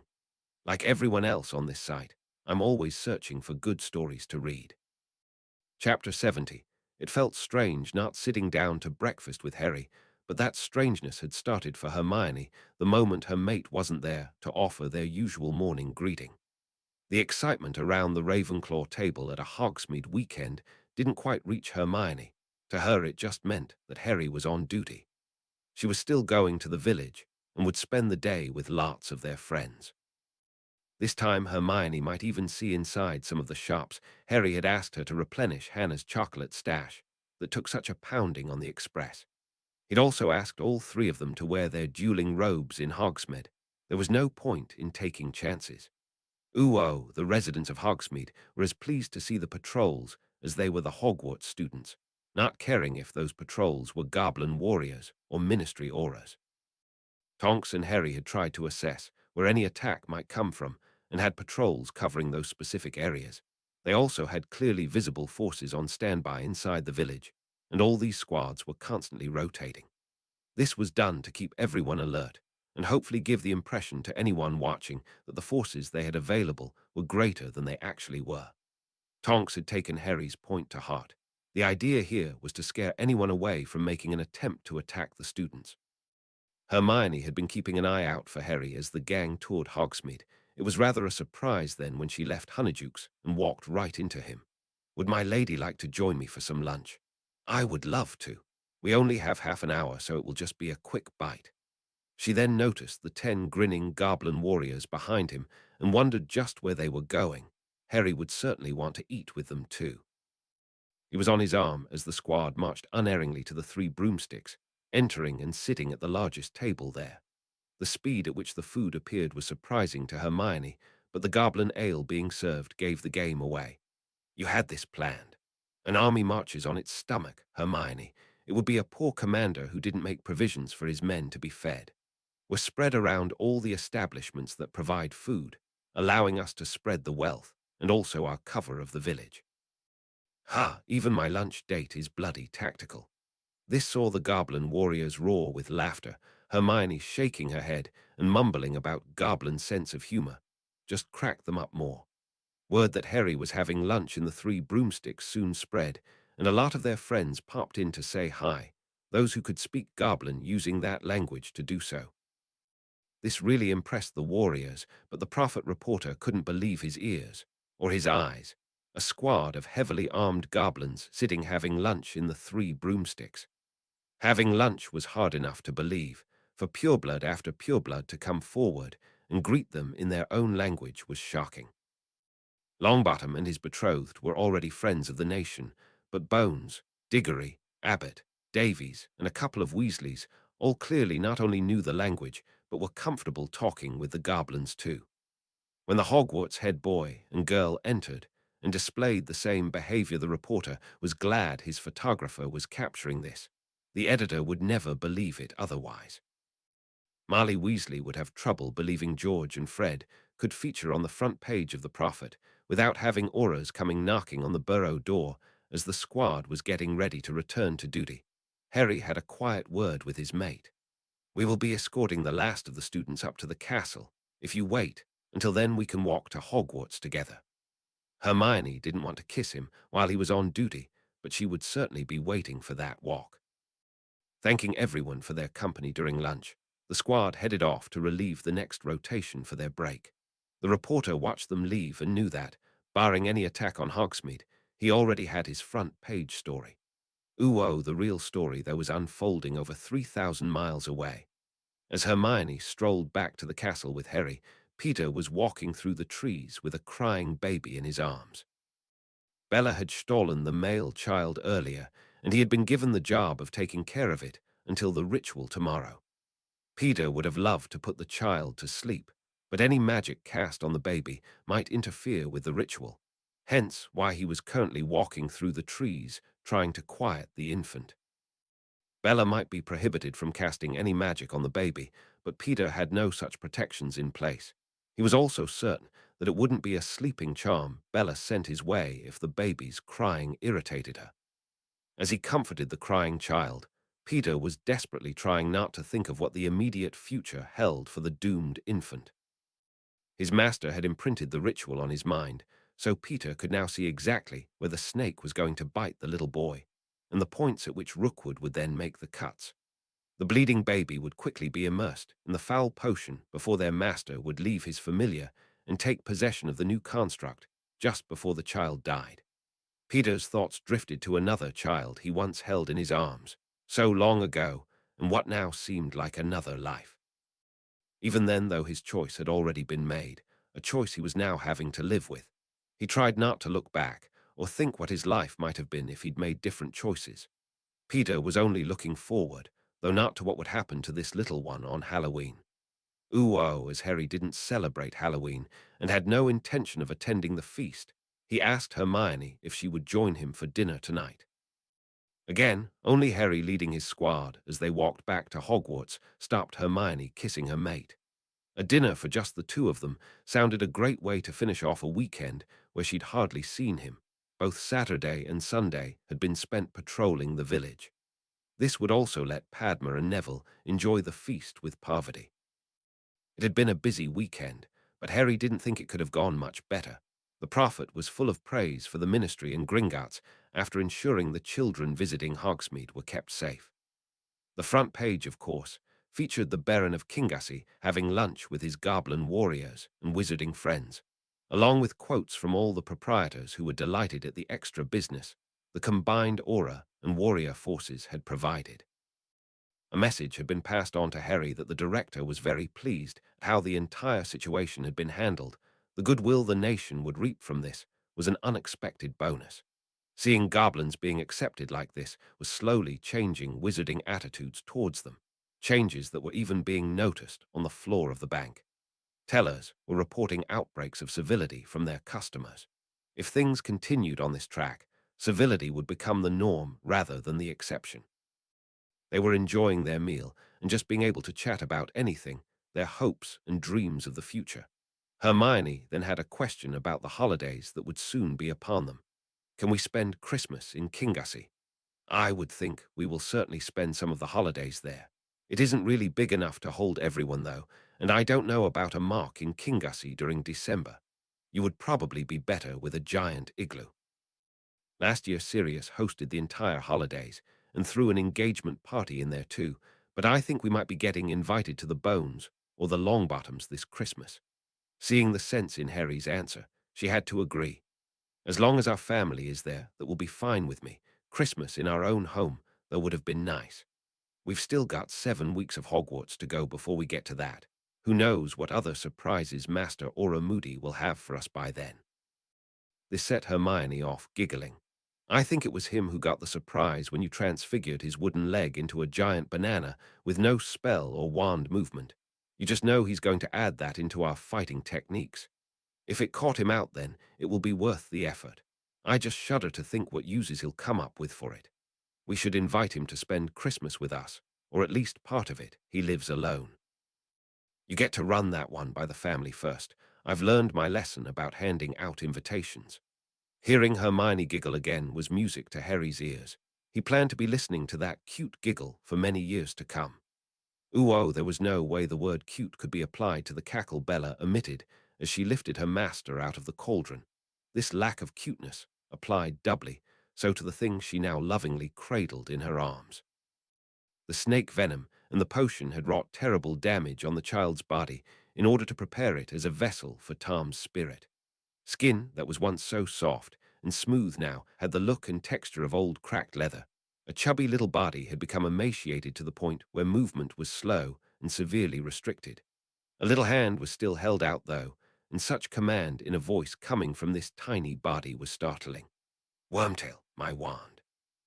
Peter reverently handed over the piece of wood that came alive the instant his master's little fingers curved around it, a shower of sparks shooting into the night sky. I am in need of my rest. We will go over my plants in the morning. Bella had her master wrapped in a blanket and was cuddling him into her breasts.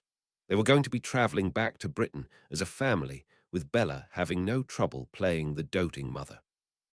Rookwood was of course going to be the father, leaving Peter with the role of uncle, an uncle who would have a large suitcase with Nagini resting inside. Peter was pleased that at least he would get to sit on the train this time, rather than cowering under it. If his master had his way, Peter's days of cowering would soon be over. The Dark Lord intended to get a body back, and then show Britain why it was right to fear him. The country might have thought it had been experiencing a lot of changes recently, but those would be nothing compared to how the Dark Lord intended to make his presence felt. Harry felt his presence would make the guys more nervous, but Henrika convinced him otherwise so. Instead of just opening the room for the first-year marauders and leaving as usual, he stood beside the Lady Black and watched the club being run through its paces. They were sticking very closely to Hermione's notes from last year, and Harry remembered this lesson well, the introduction of the stinging hex. He watched as Fred and George put all joking aside and were very serious with their charges, that all four were now prefects and charged with helping the first years certainly helped them establish a great working relationship with their marauder students. That Draco and Pansy were working alongside the twins without the slightest hint of hesitation certainly told its own story of how far the changes inside Hogwarts had gone. Slytherins and Gryffindors working together would have been unthinkable even a few years ago. Harry and Henrika lent a hand, assisting those who had been hexed out of the dueling area, constantly checking they were all right.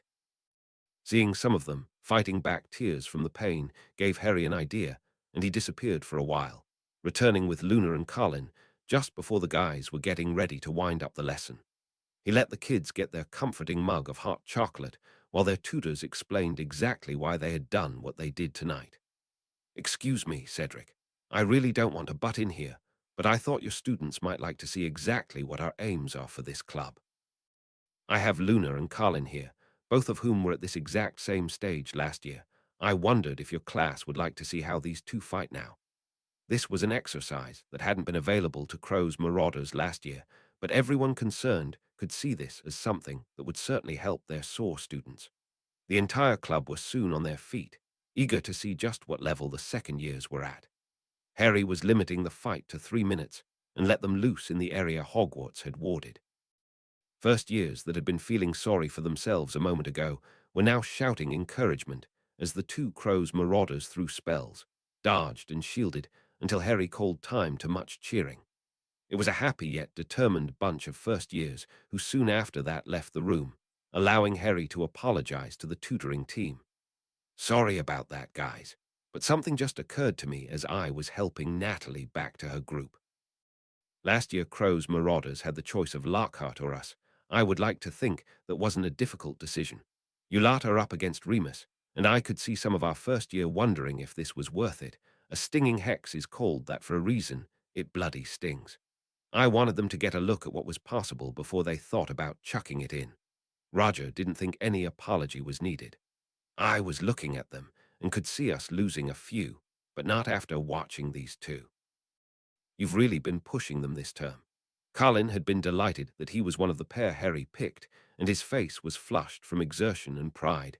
Luna was just glad to help out. "Our shields are getting stronger all the time, but Harry still keeps telling us not to rely on them." They all joined in with what had become their unofficial motto: "The best defense is not to be there." Harry took the ribbing in the good spirit that was intended.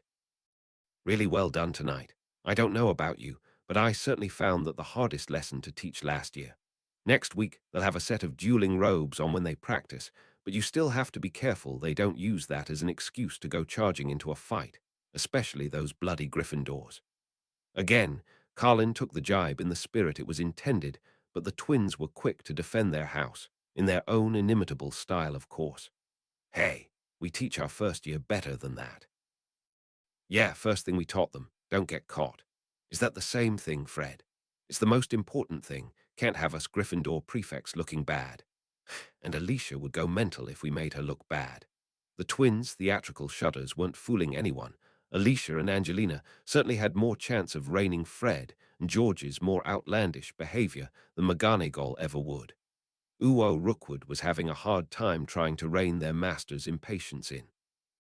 That Peter was too afraid to confirm or deny what Augustus was saying, and Bella simply couldn't wait to start some mayhem. Certainly didn't help his case any. "Master, to go anywhere near Little Hangleton before the solstice invites disaster on all of us. This is a totally different ministry we're dealing with now. Between them and the goblins, I'm certain that house will be monitored. Until we have your wand backing our endeavors, then any confrontations should be avoided when possible. Bella's the most powerful witch I've ever met, but Peter and I are at best average in a fight. Until we have you restored to a new body, then we're vulnerable.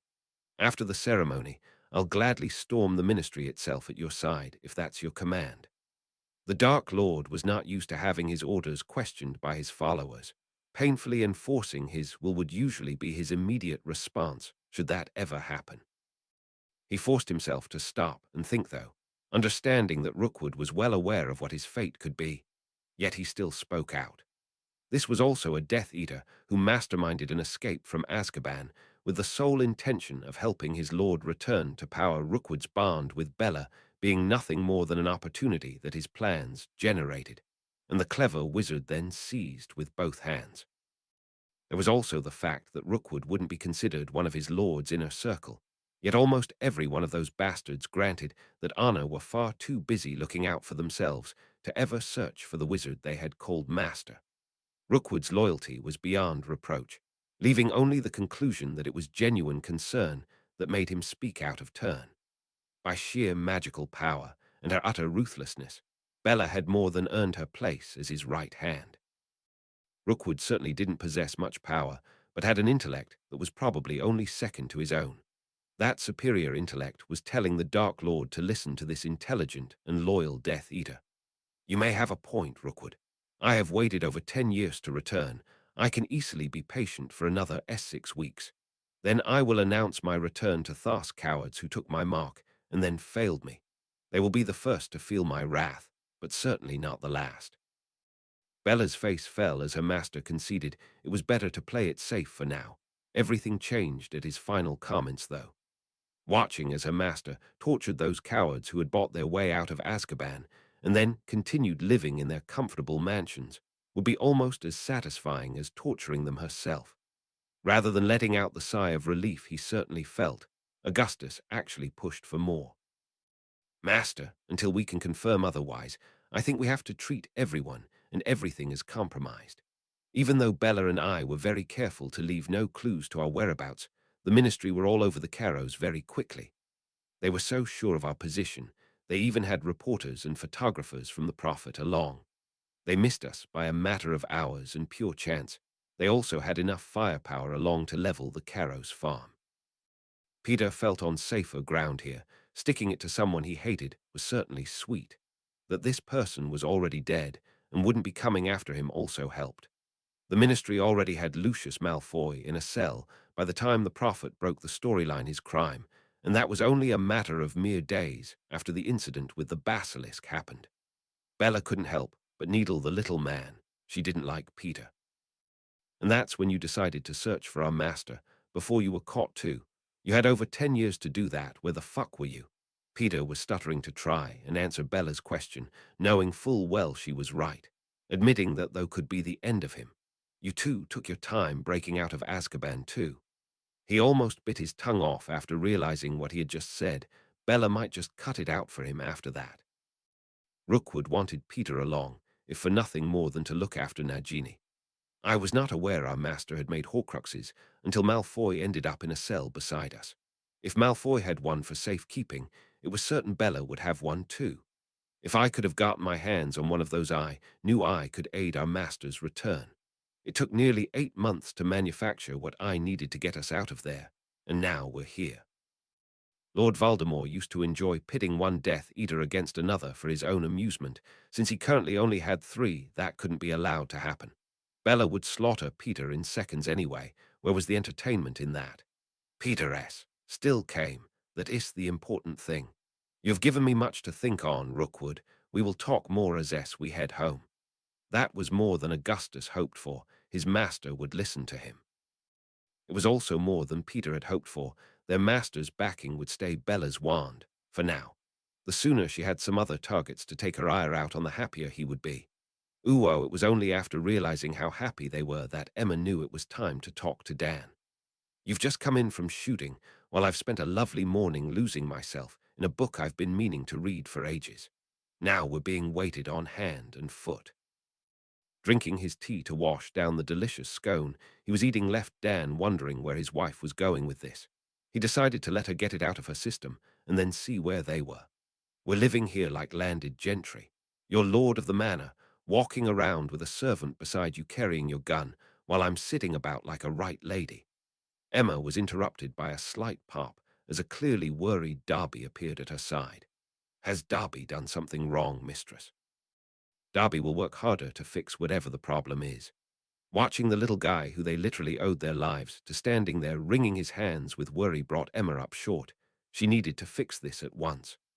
Darby, never doubt for 1 second that Dan and I don't think you are simply the best elf in the whole world. I was talking with Dan about what we should do in the future and forgot one of our family was missing from the discussion. Please sit and join us, Darby.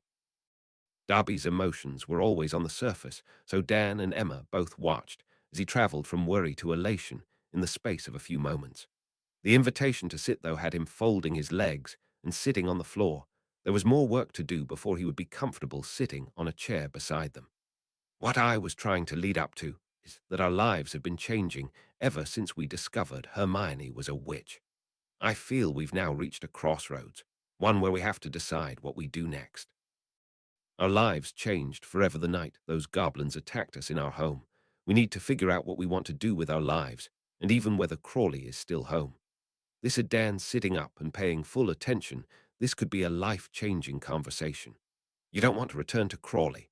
I loved our house there, our home.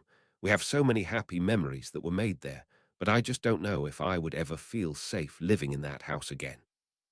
Kingussie actually feels more like home to me now, which is what got me worrying to start with. It was less than a year ago we first laid eyes on this place. Dan had no trouble understanding what his wife meant. He loved Kingussie too. When you consider we tracked down every piece of furniture in this house, and you were given carte blanche with the decor, then it's hardly surprising we both feel right at home here. I still remember the morning we found that chair you're so fond of, and what a state it was in. That dealer must have thought he had a right couple of mugs, but you could see its potential. You've always been able to spot things like that. Now, will you tell me what's really on your mind? I don't know what I want to do with my life anymore, Dan. You know, I've always been skeptical about people having so-called near-death experiences, but having a ruddy great knife sticking out of your belly has a way of making you look at your own life through different eyes. Dan was over and comforting his wife immediately. She obviously needed to get this off her chest. I always saw myself growing old beside you, surrounded by a few grandchildren. We almost had that snatched away from us. He may be sitting quietly on the floor, but Darby was a good elf with a wonderful family. He anticipated their needs and floated a box of tissues over. Both were going to need them. Holding his wife close allowed Dan to air some of his own fears. I stood there helpless, and the world meant nothing if you weren't there to share it with me. When you regained consciousness and held our children, then my world was back together. You can't ever leave me, Emma. You just can't. Both were now needing the tissues that Darby had provided as Dan finally got what Emma was meaning. It's a bit like watching Frank and Alice try to find their place in the world again. That saw him receive a grateful kiss from his wife. That's exactly how I feel, almost as if I was reborn. At this moment, I have no idea what I want to do with my new life. I honestly don't know if I could go back to being a dentist in Crawley, though. Our world had been changing before that night, but now I feel like a different person. Does that make any sense? It made perfect sense to her husband. Not only have we changed, but our place in Crawley has too. We used to be known around town as a couple of dentists. Now we've been plastered all over the national newspapers as terrorist targets. We've seen the way Harry and Hermione are treated by the goblins and magicals. I can certainly do without that kind of fame. Let's be honest here, we hardly need to work for money. Why spend more years building up our practice just to make even more money when we eventually have to sell it? Hermione is already set for life. That ring on her finger could probably buy half our street, and you know Harry would be happy to let us live in any of his properties we wanted to. The realization that her husband understood saw Emma snuggling into Dan. While I don't know if I can go back to being a dentist in Crawley, I don't want to sit about and do nothing for the rest of my life. Darby could understand his mistress wanting to be busy. All elves like to be busy. Once more he tried to help his family. Mistress, Betsy heard the Lady Potter saying she would like to hold a party here, but the house wasn't big enough. Darby now had their attention and felt awkward offering his suggestion. Darby was watching the goblins making homes from the rock, very nice homes. The Grangers were becoming more used to dealing with Darby now and just let him ramble, knowing he would get there in the end. Darby was then wondering if Lady Potter wanted more rooms, and goblins could make rooms out of the rock. Darby knows this house is built on the same type of rock. It hit both Grangers like a sledgehammer what the little guy was suggesting. Oh my, underneath Gringotts is massive. They could have whatever they wanted down there. And it will all need to be designed, decorated, and kitted out. It could be our Christmas present to them, and then we could sit down to discuss as a family where we go from here. Darby, you will certainly be included in those discussions. A very happy elf was soon dispatched with a message for Barchoke. The goblin's expertise would certainly be needed for this. Bertha didn't know what was behind the message she got, only that it couldn't be good. Nothing good ever came out of Dola's office. It was a dark day for the rest of the games and sports department when she got dumped on them. She knocked on the door as that sugary, sweet voice bade her to enter. Ah, Bertha, I just wanted to congratulate you on a job well done. I'm so pleased that I'm authorizing an extra few days' holiday for you. This stunned her and was certainly unexpected. Why, thank you, Madam Umbridge. I assume you'll want me to take them after the presentation to the minister. Oh, I wouldn't worry about that. I have all your notes and am used to giving presentations to the minister. I'm sure I'll manage without you. Your extra holidays can start today. Bertha had a sinking feeling of just what was going on here. She protested again. But surely you'll need me in there too. After all, I was the one who made all the arrangements. And I will be sure to mention that. After all, that's why you're getting this extra holiday, to show how pleased I am with you. Bertha knew exactly why she was being spirited out of the way. All her hard work would be presented under the name of Dola's Umbridge, with no recognition of the fact it was Bertha Jorkins who had done all the organizing of the 3 tasks. That superior smirk on Dola's face left Bertha hoping the bitch got a little too close to the first task, and her arse was properly roasted. Now that would certainly be something worth watching. Rookwood was watching the house, but something about this scene was screaming danger to him, a feeling he hadn't experienced for a while. Their journey across Europe and back into Britain had been ridiculously easy. No one really paid too much attention to a family traveling with a young child. Some charms simply set to discourage levels took care of those who would. Back in Britain, Augustus had a plan that should see them safe until the solstice. There were houses all over the country that were sitting empty, and their addresses would be easy to find. A telephone directory would point them in the direction of people named Potter, all of whom had been moved out of their homes for safety. It was one of these empty houses he was staring at now. "What's the matter, lover? It looks perfectly normal to me." His mate's comment crystallized exactly what had raised his hackles. "That's what's wrong here, Bella. It looks far too normal. This house has been lying empty for months, yet appears in perfect condition. The garden is maintained, and the windows are sparkling clean. That shouldn't be the case." It was their master who realized what was going on here. House elves, are maintaining the property. They'll be maintaining all the properties. How is this possible? Thess, a muggle homesess. Bella actually had the most experience dealing with these creatures. If their lord and master bought these properties and they were lying empty, the elves would automatically look after them. So Potter buys all the houses, the elves look after them, and then he make a tidy profit when he eventually sells. Meanwhile, all the muggle Potters are out of our reach, and he gets nothing but praise for organizing this. The admiration was there for the rest of them to hear, Augustus' professional admiration at a plan well executed. How is it possible for a young boy to know all this? Peter had been monitoring the situation longer than the others. Even living as a rat, he had kept his eyes on the newspapers. He was raised by goblins and calls one of them father. If there is a profit to be made, the goblins will squeeze it out. Oh, that father is now the goblins' ambassador to the ministry. This was greeted by silence before Bella pinned him with a glare, ignoring the fact she already knew most of this. Bella was spoiling for a fight, or even just a victim. "And you are just telling us this now?" So the goblins. Are using the Potter boy to influence the ministry, and the ministry are allowing them to. That is S, something we will exploit later. We need to do S, something now. If we try to stay in that house, those elves will soon report us to their master. We would have the entire ministry down on top of us within 24 hours. We'll have to look elsewhere for a safe haven to wait until the solstice. Her anger had not abated in the slightest. Bella strongly stated her opinion. I will wait those 2 weeks, living in a pigsty if I have to, but not a moment longer. I'm sick of these bastards being one step ahead of us and not being able to strike back. It's time we gave this country a reminder of just who holds the power. The purebloods will once more flock to our master's banner. If they don't, my wand will kill every single one of the blood traitors. Not even Voldemort objected to Bella's rant. When you had a highly efficient attack dog, it was more about pointing it at the right target than keeping it muzzled. They would all have to rough it out for 2 weeks, but as Bella said, not a moment longer. Hermione's ever-present planner told her there was just under 2 weeks to the end of what had been a very busy term. It also told her that the day before they left Hogwarts was a Hogsmeade visit, so Harry would again be on duty. It didn't matter too much this time, though. The following day they were stepping onto the express and heading for home. Harry would be hers for 2 whole weeks, and it would be just them doing their exercises every morning. She was delighted. Padma and Neville now joined them each morning, but there was no denying she missed that it wasn't only her and Harry. That had been the one time of the day when she had her mate all to herself, and Hermione missed that more than she ever thought she would.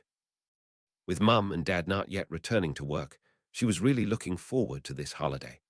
Nothing had yet been arranged amongst the extended family, although everyone was heading to their own homes when the express reached London.